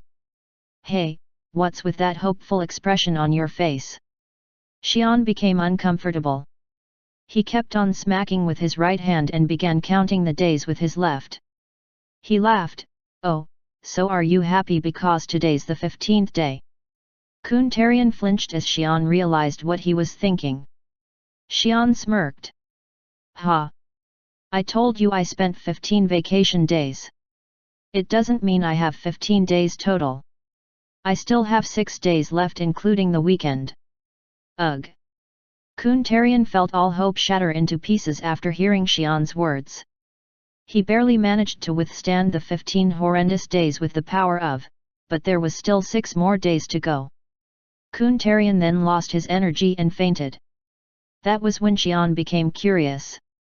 Hey? Did you faint? I was controlling it.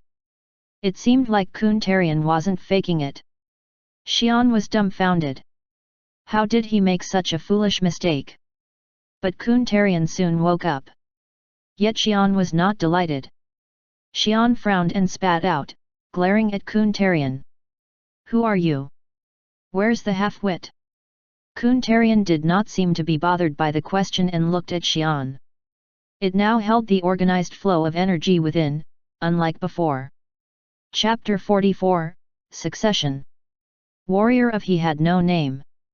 Names were made for beings that did not have the ability to feel and identify each other. They were connected to each other since birth and required no names. He had no memory after he was killed in the war against the humans before he woke up. He focused to see what was going on around him.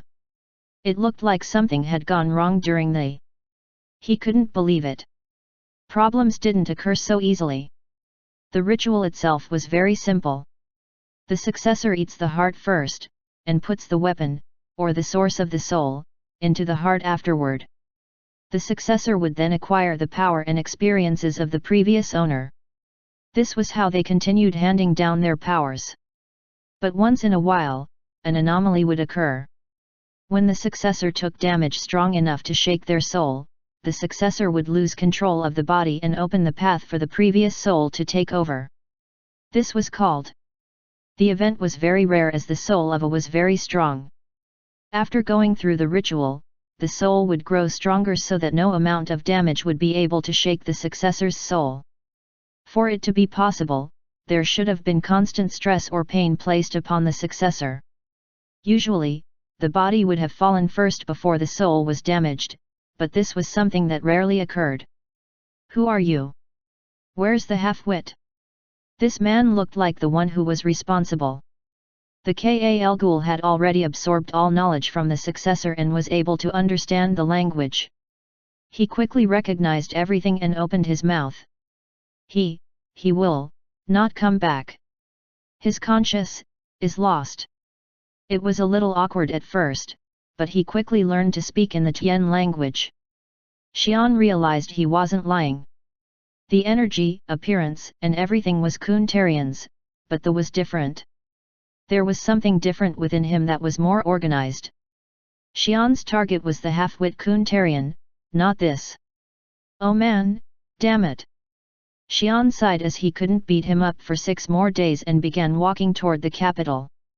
He had no business with such a being. The man inside Kuntarian eyed Xian carefully. Then he began following Xian. Xian knew that this new Kuntarian was following him, but he didn't care. When Celine found Xian upon his return, she held back her delight, casually asked Xian, "Hey, Xian. You're back. So, what have you done?" "Hey? What's that?" Celine, who was asking Xian, stopped in the middle as she noticed Kuntarian at the back. "It's complicated. But this man is not Kuntarian anymore." "Hey? What are you talking about?" Klein couldn't understand what Xian was talking about. No matter how she looked, the man was definitely Kuntarian. So, Xian was irritated also. Kuntarian just disappeared and was replaced by another man. He had no idea why. As Xian was lost for words, Kuntarian stepped up and spoke. "I'll explain." Celine frowned as Kuntarian came closer, but she felt something was different. She wasn't sure, but it was different. "So, you were inside the sword that Kuntarian won, and you were released? Kuntarian doesn't exist anymore." "That is true." "Ha!"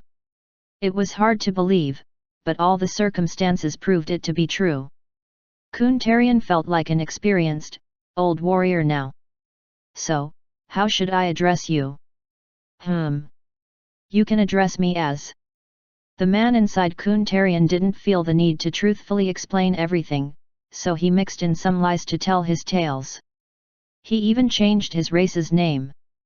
"So, what are you going to do now?" "I have no idea. That's why I followed him." Everything he said up until now was partially fabricated, but what he just said now was true. They, now renamed to ALLA Ghoul, had no idea about what to do.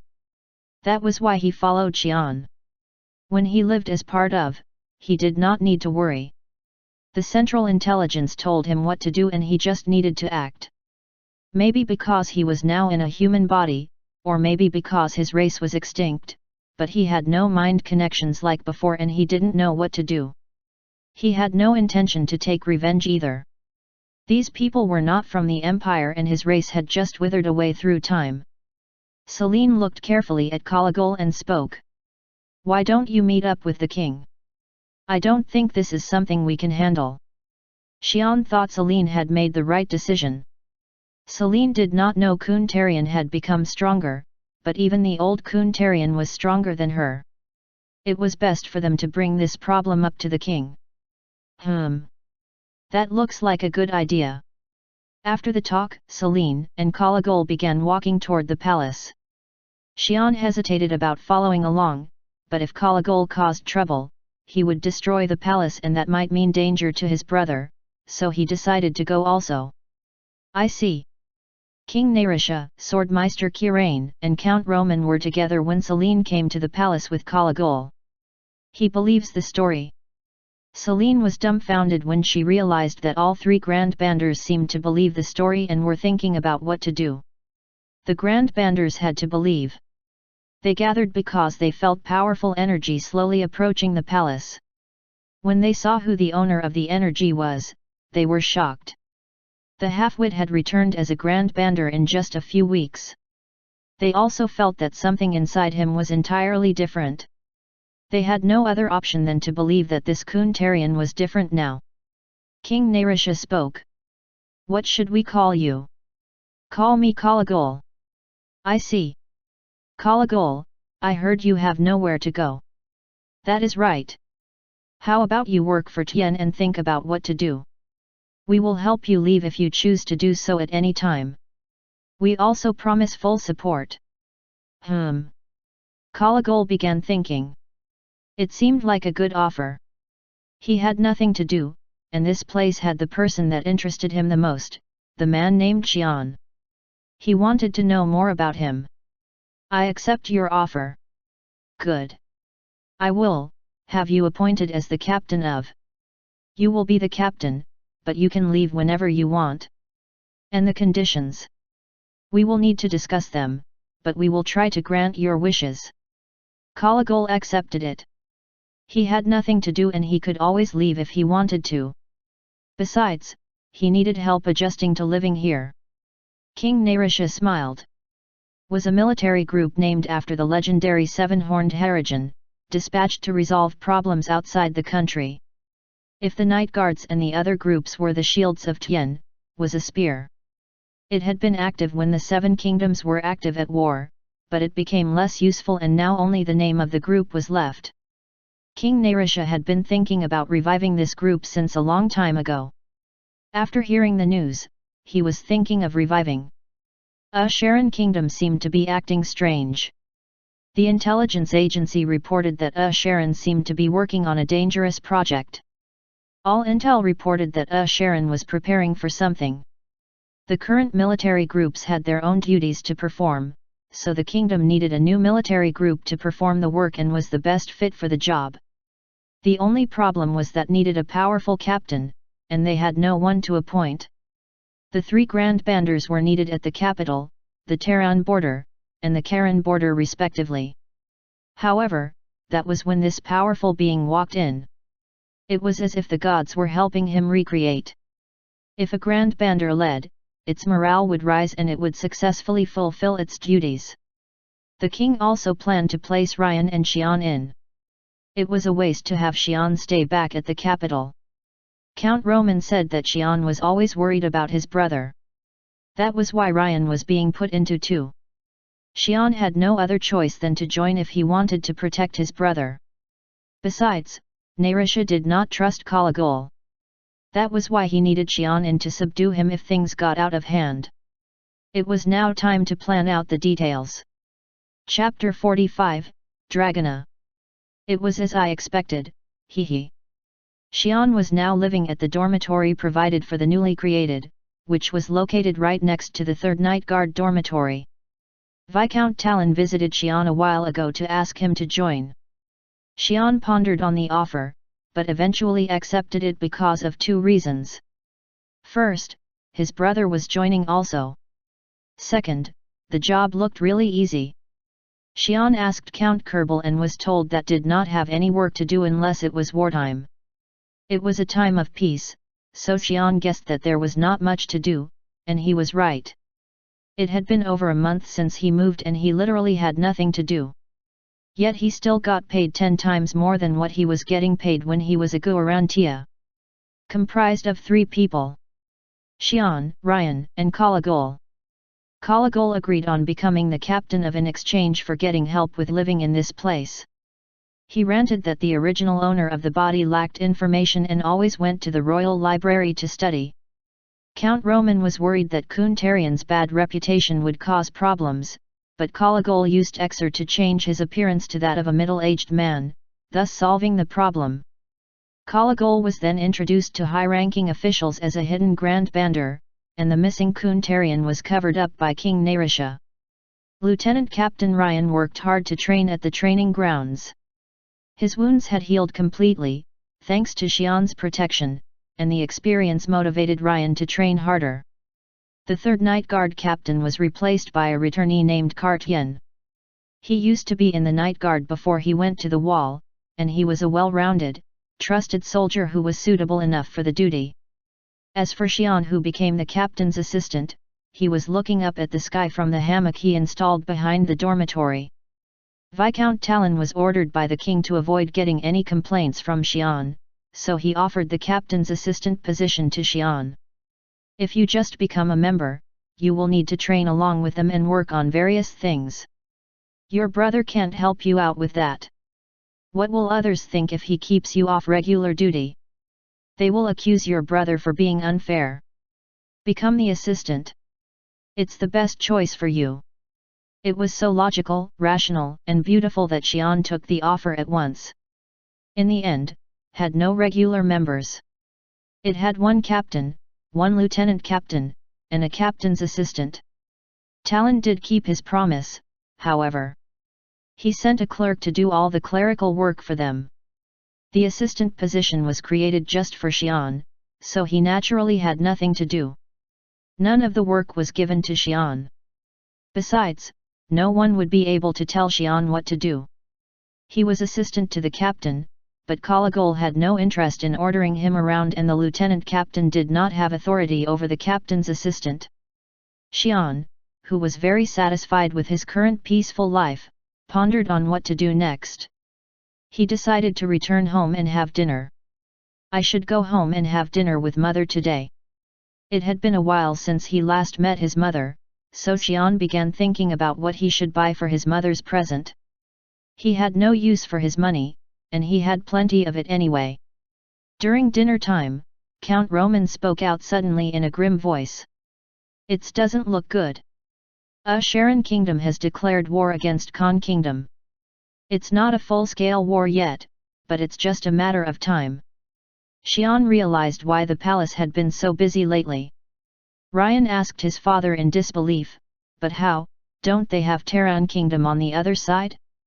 I don't think Sharon has the power to protect themselves from both sides. Sharon Kingdom was located next to Terran Kingdom, which was the strongest among the 7 kingdoms.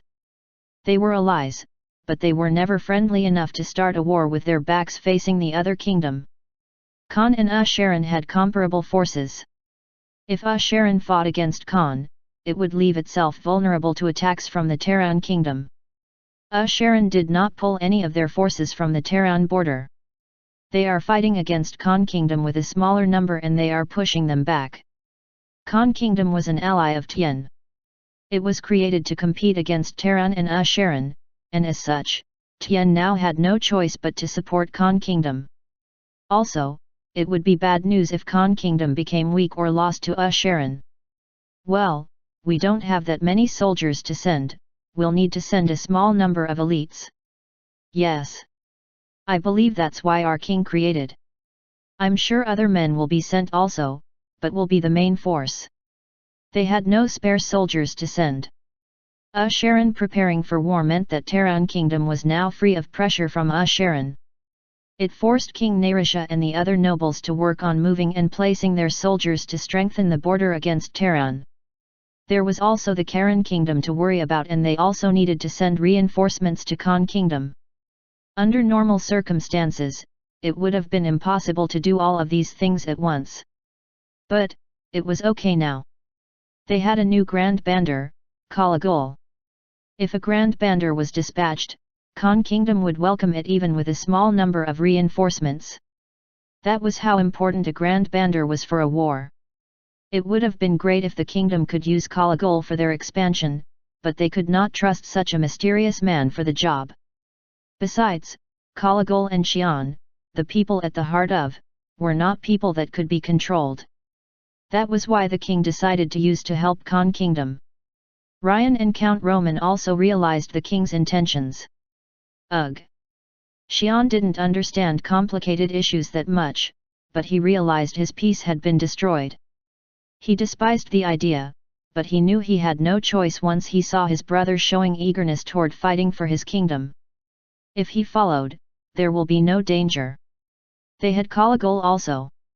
Also, Xian had been enjoying a good life, so it was about time to do some work.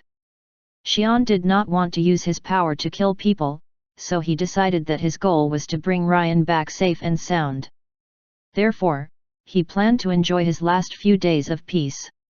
So, you are the new recruits for. Good day, sir. New people had been added to. It didn't happen because there were no jobs, but the situation had changed and now Dragona needed to make preparations. You are here too. Good to see you, Celine. Good to see you too, Sir Ryan. Celine was placed as second lieutenant captain of Dragona. Among the people who were added to Dragona, Celine was the only master-level warrior. Everyone else was an upcoming warrior who had good results from the tournament. They all looked at Kalagol, Ryan, and Celine admiringly. Where's Xian? As people introduced themselves, Celine became curious and asked Ryan. Xian was nowhere to be seen. Oh, he's. Panolan, who won second place glanced around at the people. They were all people who had good results by looking at these people, seemed to be a really important group. It was obvious when looking at the leaders. The captain was a Grand Bander, while the lieutenant captains were Sir Ryan from the famous Roman family and Celine from Swordmeister Kirane's family. Panolan became excited as he felt that Tian Kingdom knew about his potential and was treating him with such respect. Their duty as was to aid Khan Kingdom. He swore to himself to do his best on the mission. After glancing at the other new recruits, Panolan moved to his room to unpack and began walking around the building. He had 2 weeks before leaving for Khan Kingdom, so it looked like a good idea to familiarize himself with the place. The building had a kitchen, a restaurant, a small office, and a resting area. It was decorated and well kept. As he went around to the back, there was a small training ground and a small garden. After walking above the training ground, Panolan began looking through the garden. Then he found something strange. Hammock. Between 2 tall trees, a hammock was fiercely swinging side to side. Panolan used Bander on his eyes to look into it. There was a weak-looking young man swinging on hammock as he looked up at the sky. Who is he? A clerk. Panolan decided to ask who he was. He knew clerks needed to work until their shifts were over. They could not slack off. Who are you? As Panolan asked his question, the hammock's swinging began slowing down and the man who was lying in it pulled himself up before turning to Panolan. Are you one of the new recruits? Yes. I am Panolan. I just joined Dragona. Good day. I'm in Dragona too. I'm Xian, the captain's assistant. Hey. As the captain's assistant, that explained why he looked so weak and was staying here. However, one question still remained. I introduced myself to everybody a while ago, but I didn't find you there. Oh, yeah. I heard I didn't need to attend if I didn't want to. Haha, we were going to meet soon anyway. Ryan told Xian, to which Xian interpreted.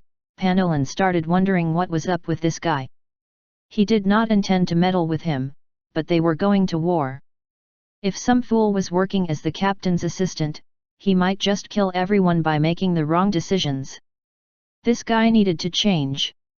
Panolan thought Xian needed to be kept in check. Haha! Narisha, you old man! Xian let out a hollow laugh as he watched Panolan leave. Chapter 46, Dragona. Xian speculated the expedition to be a hard one from the looks of Panolan's actions. They needed strong, experienced warriors, not some newbies like Panolan. If it wasn't for Kalagol, Ryan, and Xian himself, the group was sure to fail. That old man intended this for sure. Xian usually didn't question the motives, but even he could see that the king had some other motive for putting together such a crude team. Oh well, I guess I have to put up with it. If I have room left to spare after saving Ryan. Xian realized there was nothing he could do about it and began swinging on his hammock. However, he was interrupted by another set of footsteps.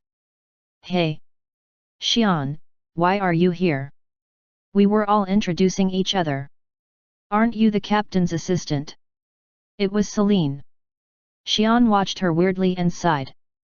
Are you coming along too? What do you mean by that? I'm the second lieutenant captain here. I'm in charge. Whatever. So I have to add one more to the list along with my brother. Ugh.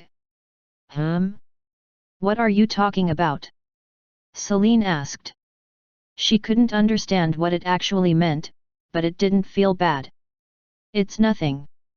Don't we have 2 weeks left? Why have you all gathered up already? It's already late. We need to calibrate and train before going out to war. Are they really here to fight a war? Oh. Celine looked impressed and Xian sighed. His speculation seemed to be correct. Won't Khan Kingdom say something if we bring such babies to war? We have Kalagol. What can they say if we send a Grand Bander? It's a good chance for them to gain some experience. Ugh! It was King Narisha's intention to train these new and upcoming warriors. There was no danger since Kalagol and Xian were together. Moreover, they could always retreat if things went south since it wasn't their war. Besides, the current team setup was basically made with Xian and Kalagol as the main firepower. Khan Kingdom would know what Tian was up to with the team, but they wouldn't complain with the Grand Bander as an aid. They were allies, but no countries sent Grand Banders to another country to just help. Ugh, that old king, he's very, wise. Don't be polite and rude at the same time. Anyway, I'm counting on you. Haha. NNGNGGNG. The expedition was bound to be more annoying than what Xian initially thought. Xian then decided to enjoy his last days of peace more passionately and laid down on his hammock while Celine returned to her dormitory. They had 2 weeks before departing for Khan Kingdom. It wasn't enough time to have significant results with training, so the newcomers gathered at Dragona to train with together and they got to know each other. They needed to learn how to fight together. Even then, 2 weeks wasn't enough. If we're to function as a real warrior group, it would have required them more than 2 years to actually work well together. It just happened to be a good chance for these new warriors to gain experience in real combat. The evaluation and general leading would be done by Ryan and Celine. Kalagol was to fill the role as an actual aid to the war. Training aside, they still needed to fill in the role as reinforcements. Being a Grand Bander was enough as a reinforcement on its own. If it wasn't for Kalagol or Xian, Tian Kingdom would never send these new warriors out on the battlefield. They would be killed in an instant and it would bring shame to the kingdom. Xian, who understood all this very well, was looking at the training ground with a concerned look. Oh, that boy needs some care. He looks okay. And him, maybe we should leave him here. Xian did not join the training ground as he was just a captain's assistant. These men had potential. All of them had good results during the tournament, so they weren't too bad. However, Xian had met so many powerful warriors lately that he couldn't consider these men for their worth.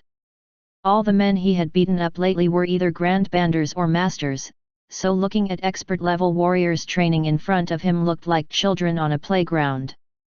Ugh, but I guess it will be okay once we come back.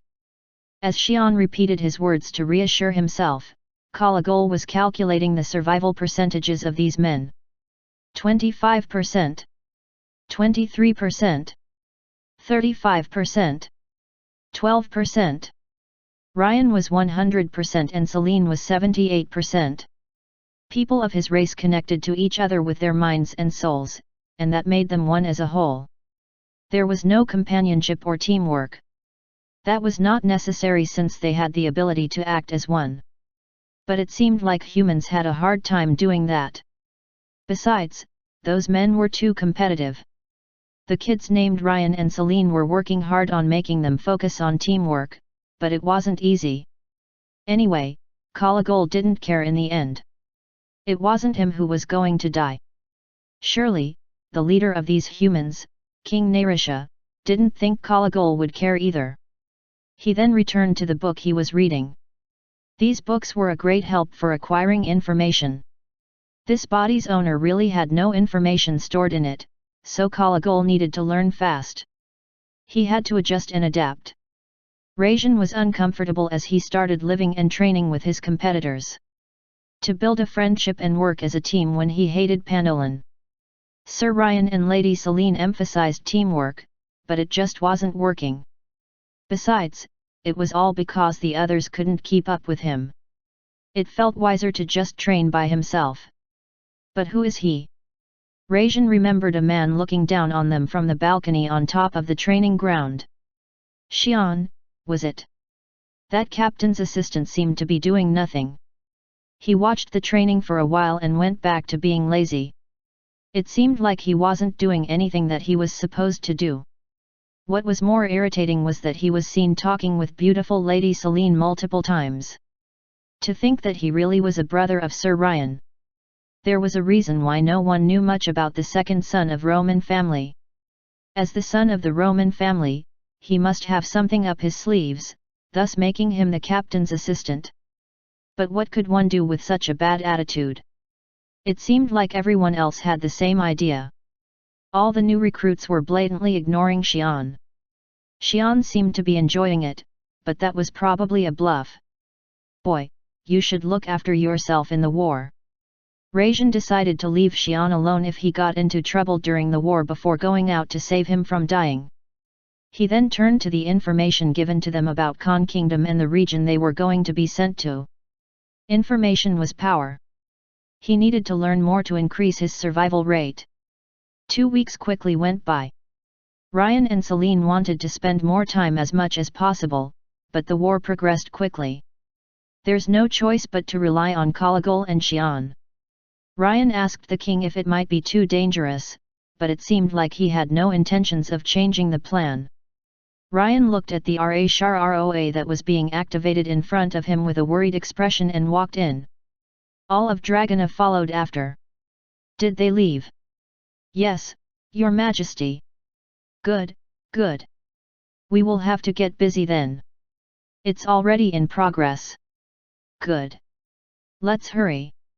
King Narisha and Viscount Talon smiled. Chapter 47, Dragona. Excerpt from the First King of Terran Kingdom. The war between Asheran and Khan Kingdom was getting worse. Khan had been using everything at its disposal to protect their borders, but it was no use. The newly deployed automated machines from Asheran were very powerful. Not only it was possible, but they had no feelings and moved as one. There were not too many of them, which allowed Khan to defend against them with Bandar users and explosives, but somehow the number of such machines increased all of a sudden. They began pushing the borders of Khan Kingdom from all sides and were now closing in at a rapid rate. Ugh, I'm getting a headache. Usharans, how are we faring? The commander of the Khan Tien region, Grandal, frowned as he asked his lieutenants. It's bad, Commander. We are barely managing with the Kularen cannons, but these machines are hard to hit. This cannon was created by Exer and Science that utilized talc stones to fire. It was very stable and used little talc stones to fire powerful magic. It did prove useful against all the soldiers and siege weapons alike, but the problem lied with those automated machines. If it wasn't for they, one of the best warrior groups of Khan Kingdom stationed at Khan Tien, all would have been lost. Sir Krashana is fighting hard, even so, we cannot handle such machines. Grendel exclaimed. He too knew how terrible these machines were. We will have reinforcements coming from Tien Kingdom today. That will help us out a little. Good. It will be too late if they sent them later. But I didn't expect a Grand Bander as a reinforcement. Yes, Commander. It looks like we will owe Tien for this. The captain of was a Grand Bander. It did not matter who the others were. I think it's about time. Yeah, I'll go out and meet them. Call Sir Krashana. We should introduce each other. Grendel needed to go out himself to greet the Grand Bander. He then called the also. Welcome to Khan Tien. I am Grendel, commander of this region. Greetings. I am Kalagol, leader of Kalagol, who learned the manners of this world, introduced himself politely to Grendel. This here is the captain of Sir Krashana. I am Krashana. I have heard much about you, Sir Kalagol. Krashana looked at Kalagol with respect. Grand Banders were respected everywhere they went. Thank you. I heard a lot about your exploits too, Sir Krashana. Kalagol wasn't flattering. Was one of 5 powerful warrior groups of Khan Kingdom who stood as a pillar of Khan. The leader, Krashana, was a powerful warrior who had no match among the other masters of the world. That was why Kalagol, who had recently begun studying about the world, knew about him. We have prepared a place for you to stay. We won't have a lot of time to rest, but why don't you all unpack first? I can see that. Sir Ryan, Lady Celine, guide our team to unpack and come back. The machines did not need rest, thus attacking non-stop. Even now, Kularen cannons were firing against incoming attacks. Kalagol had no intention to rest, so he decided to join the war front at once when his team was ready. After all of Dragona gathered together, Kalagol began discussing with Grendel and his advisors. So, where shall we position ourselves? First, I will explain about the end. They began explaining the current war front and the details regarding the enemy. The new recruits of Dragona began to frown as they listened to the details. These were like war dogs from the legends, they never got tired and kept fighting until they died. It was Kalagol, Ryan, and Celine who didn't seem to be surprised by the information. Ryan turned to Xian, who was making weird expressions, and became curious. What's up with him? These wouldn't be enough to make him concerned. Throughout his life, his brother was never worried about any enemy. The machines looked very dangerous, but they were surely no match for Kalagol or Xian. Xian was thinking of something else entirely. Oh, so those toys in the box were here. Xian speculated that the box was broken, but he realized what happened now. He didn't know how, but all the stuff that was transferred inside was sent to Usharan and they were using it against Khan. It was apparent where the thief had come from. Ugh, that thief! He didn't understand why the thief smiled satisfyingly, but now he understood. Gron couldn't pull himself together because of all. The wolf-like 4-legged machines wielded Bander throughout their entire bodies and they were looking for a chance to bite off his arms. Ugh, we should have kept the formation. It was a mistake to charge in after looking at these machines that gave thee a hard time, thinking they were afraid of his sword. Right after he broke out from the formation, one changed and began attacking him fiercely.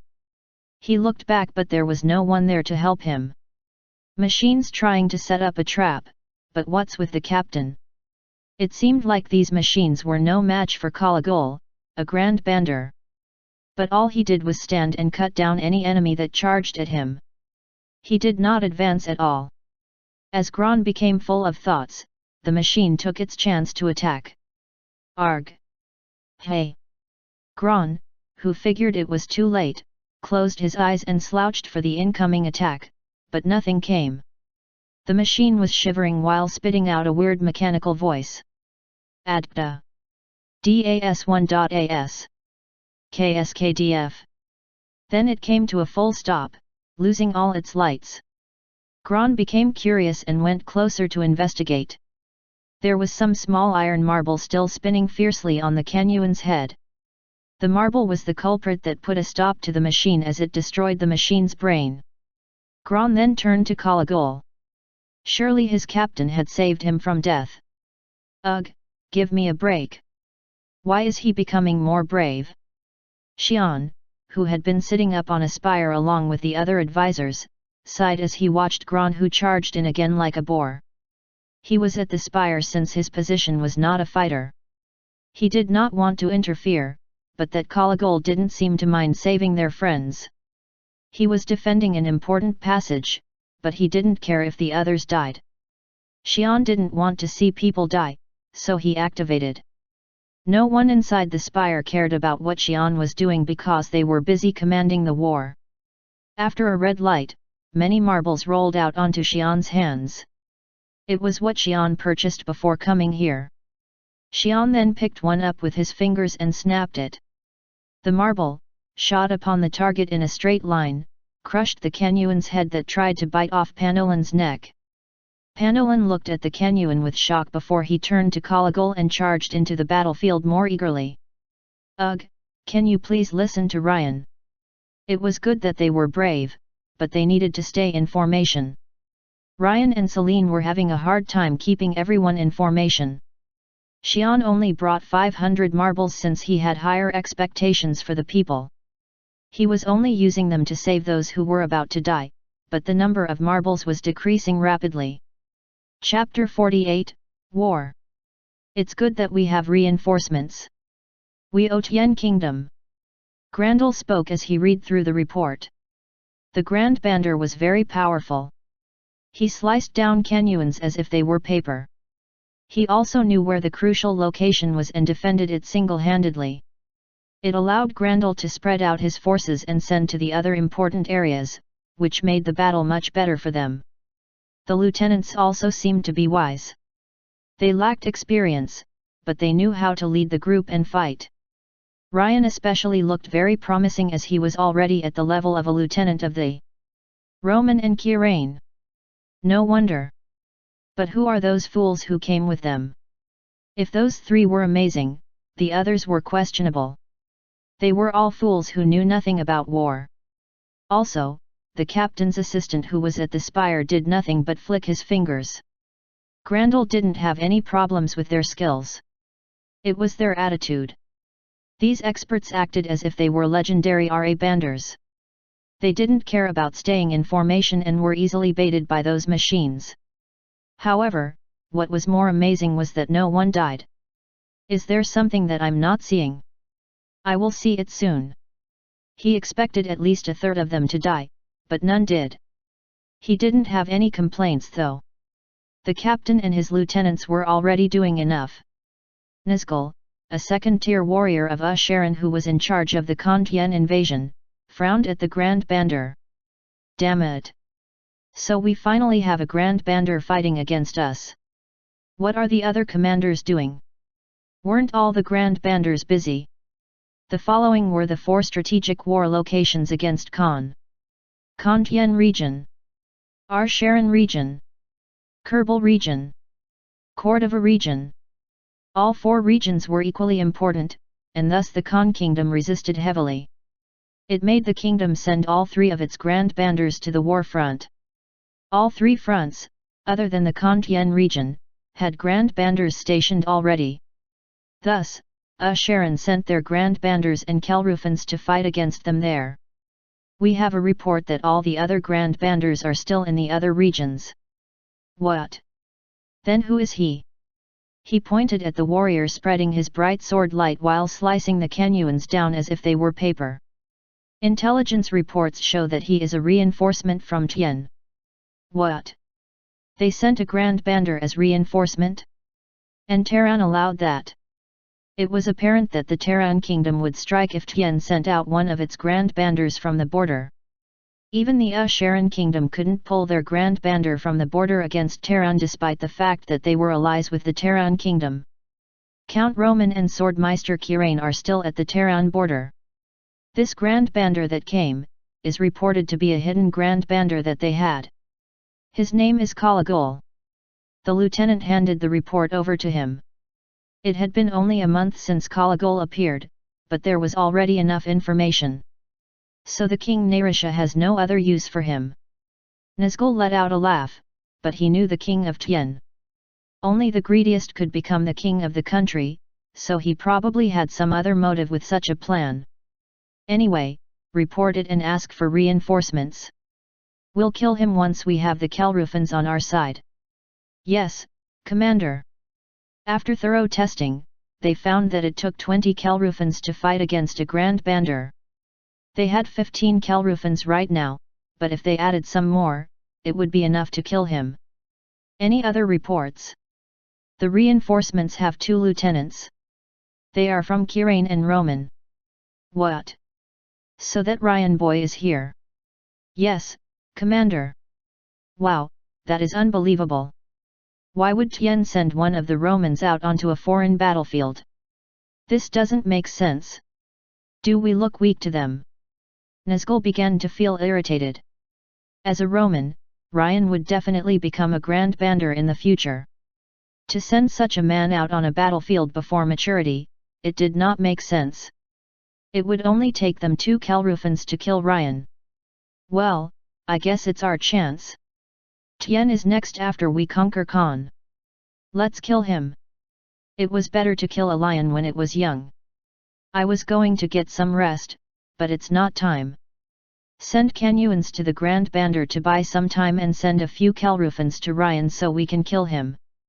We will kill him before our reinforcements come. Yes, Commander. We will start now. Bring back the Canuans and keep firing for today. Give them no time to rest. Xian was still acting as a sniper from the top of the spire. I am being selective, but the supply is getting lower now. Xian had been shooting his marbles with a very specific flowchart. Is Ryan or Celine going to die? If yes, go to 5. Is the man going to die? If yes, go to 5. Is the man fighting against the machine? If yes, go to 5. Is he still charging like a boar? If yes, go to 5. Shoot. Although he was following these rules, he had already used half of the marbles he brought. Additionally, Gran and Panolan didn't seem to get number 3 at all. They kept on charging in and it became worse once they realized that someone was protecting them. As Xian glanced down at the battlefield, he noticed something strange. Canuans were holding Kalagol in one spot and he couldn't move to another place. Why are they doing that? Kalagol had the same idea as Xian. He did not gravitate toward danger. He would have stayed in his spot even if Canuans did not force him to. He was standing at a spot where he could run or ask for help if needed. Xian realized they were up to something and began examining the battlefield more closely. Then he found the reason. Flowchart rule number 1 was about to be breached. There were a few Kelrufans advancing toward the area where Ryan was fighting. It's good that I tagged along. A Kelrufan itself wasn't stronger than Ryan. One was about as strong as Celine. Ryan had the power to fight against 2 Celines but not 2 Kelrufans. They were stronger together. A total of 4 Kelrufans were approaching. Celine and the other Dragonas were fighting by his side, but they were no match. I can't take care of them with the marbles. The Canuans had no way to avoid the marbles, but the Kelrufans looked like they could defend themselves. These machines were also smart. Once they sensed that Xian was distracted while firing a marble, they started moving toward Ryan and Celine. I will get them before they can get any closer. Chapter 49, War. Haha, 5. The captain of Krashana frowned as she heard Rajan shouting while slashing a Canuan. You mean 5 steals? At least he was staying in formation. At least it helps. A Grand Bander was definitely a great help, and these experts were doing okay since none of them were dying. It seemed that Kalagol was protecting them somehow. Krashana sighed and reached out to a Canuan that was charging at her. The space in front of her distorted, it reflected Kenyuan's feet and made them fall down. Krashana then took her chance to crush the Kenyuan's head. Krashana was a dual power user. She was born with a Bandar rating of 45. At the age of 10, she also realized she had the talent to become an Xer. She began training to use both powers, which allowed her to become a Master Bandar and a B-grade Xer at the same time. She had been utilizing both powers to destroy the Kenyuans. As she fought, she glanced at Ryan from time to time. He was so handsome that he could not be missed from a distance. He's very alluring. Is he 24 years old? She wasn't talking about his looks. It was his talent that was shining. If he grew older and became stronger, she had no way to fight against him. However, this also meant that he was weak now. It was not a place where a future Grand Bandar should come and risk his life. Why risk it? Are they hiding something? Krashana became curious as she crushed down another Kenyuan. Yet something shocked her. As an Xer, she was able to sense the area and it enabled her to sense the 4 approaching Kelrufans. They were masking themselves by lowering their core energy levels, so it took longer for her to detect them. It was unknown what they were after. There was no way for her to fight against 4 Kelrufans, let alone Ryan, who was weaker than her. Damn it! Nazgul. They were aiming to kill Ryan first as they lacked Kelrufans to fight against the Grand Bandar. It was too late to help as the Kelrufans were already preparing to fight and she was too far. As she tried to shout to warn them, she felt some weird sensation and became dazed. It almost made her get bitten by a Kenyuan, but she fended it off and braced herself again. What's going on? Her dimension sensing ability had sensed a powerful distortion. It was so powerful that it made her feel dizzy. Krashana turned to where the distortion occurred. What is that? Spaces appeared near the 4 Kelrufans' cores. It wasn't something that could be seen by the naked eye. She was only able to see it because she was an Xer. The 4 spaces that appeared near the cores began to pull themselves together to become one. As 4 cores were stacked together, a hand came out of nowhere. What? The hand then crushed the cores at once. It was one clean grab and it destroyed all 4 cores. The Kelrufans stopped moving at once and fell to the ground, destroyed by Kularen fire that sensed activation of the cores. Nobody saw what happened other than Krashana. However, she couldn't believe what she had seen. She saw me, Xian thought as he looked down at Krashana. But it didn't matter as there was no way for her to realize who it actually was. That wasn't the problem.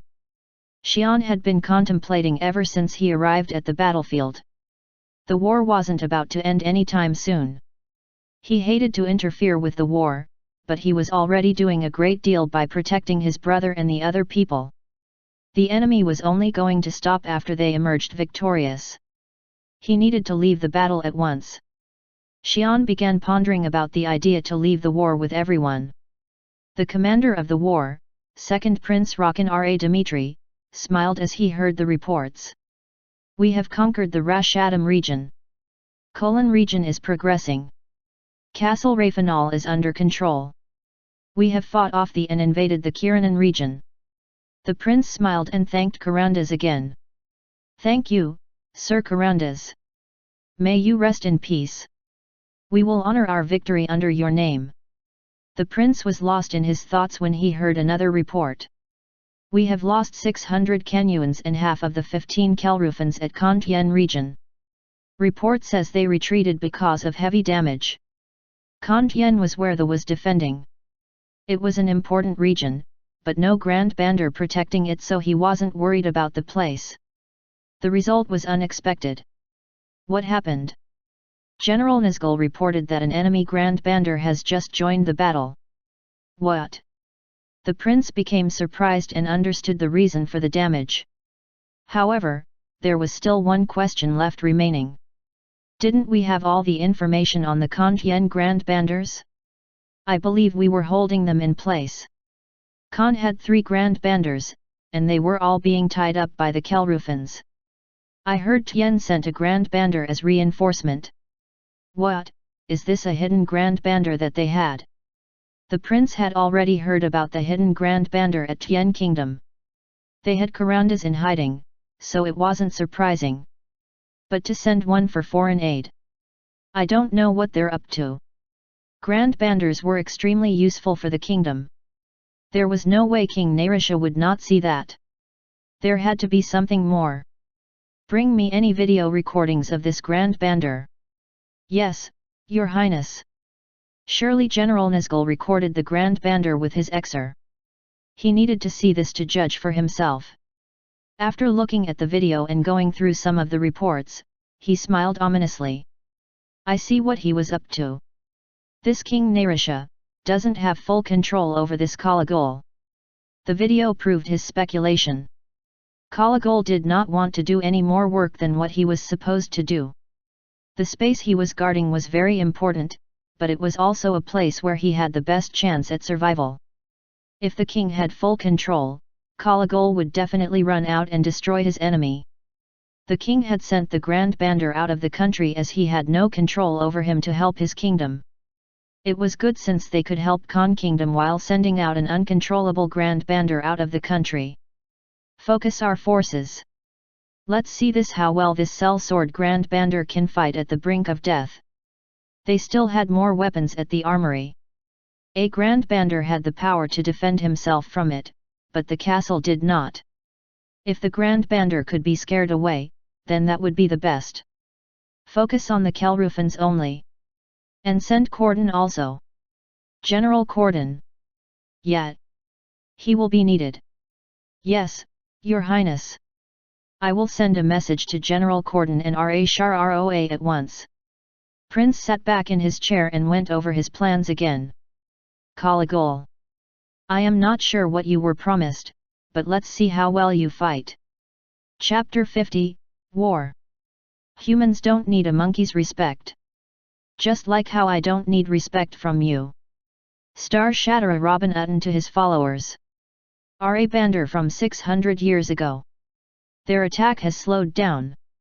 Isn't it because their damage is too great? It's weird.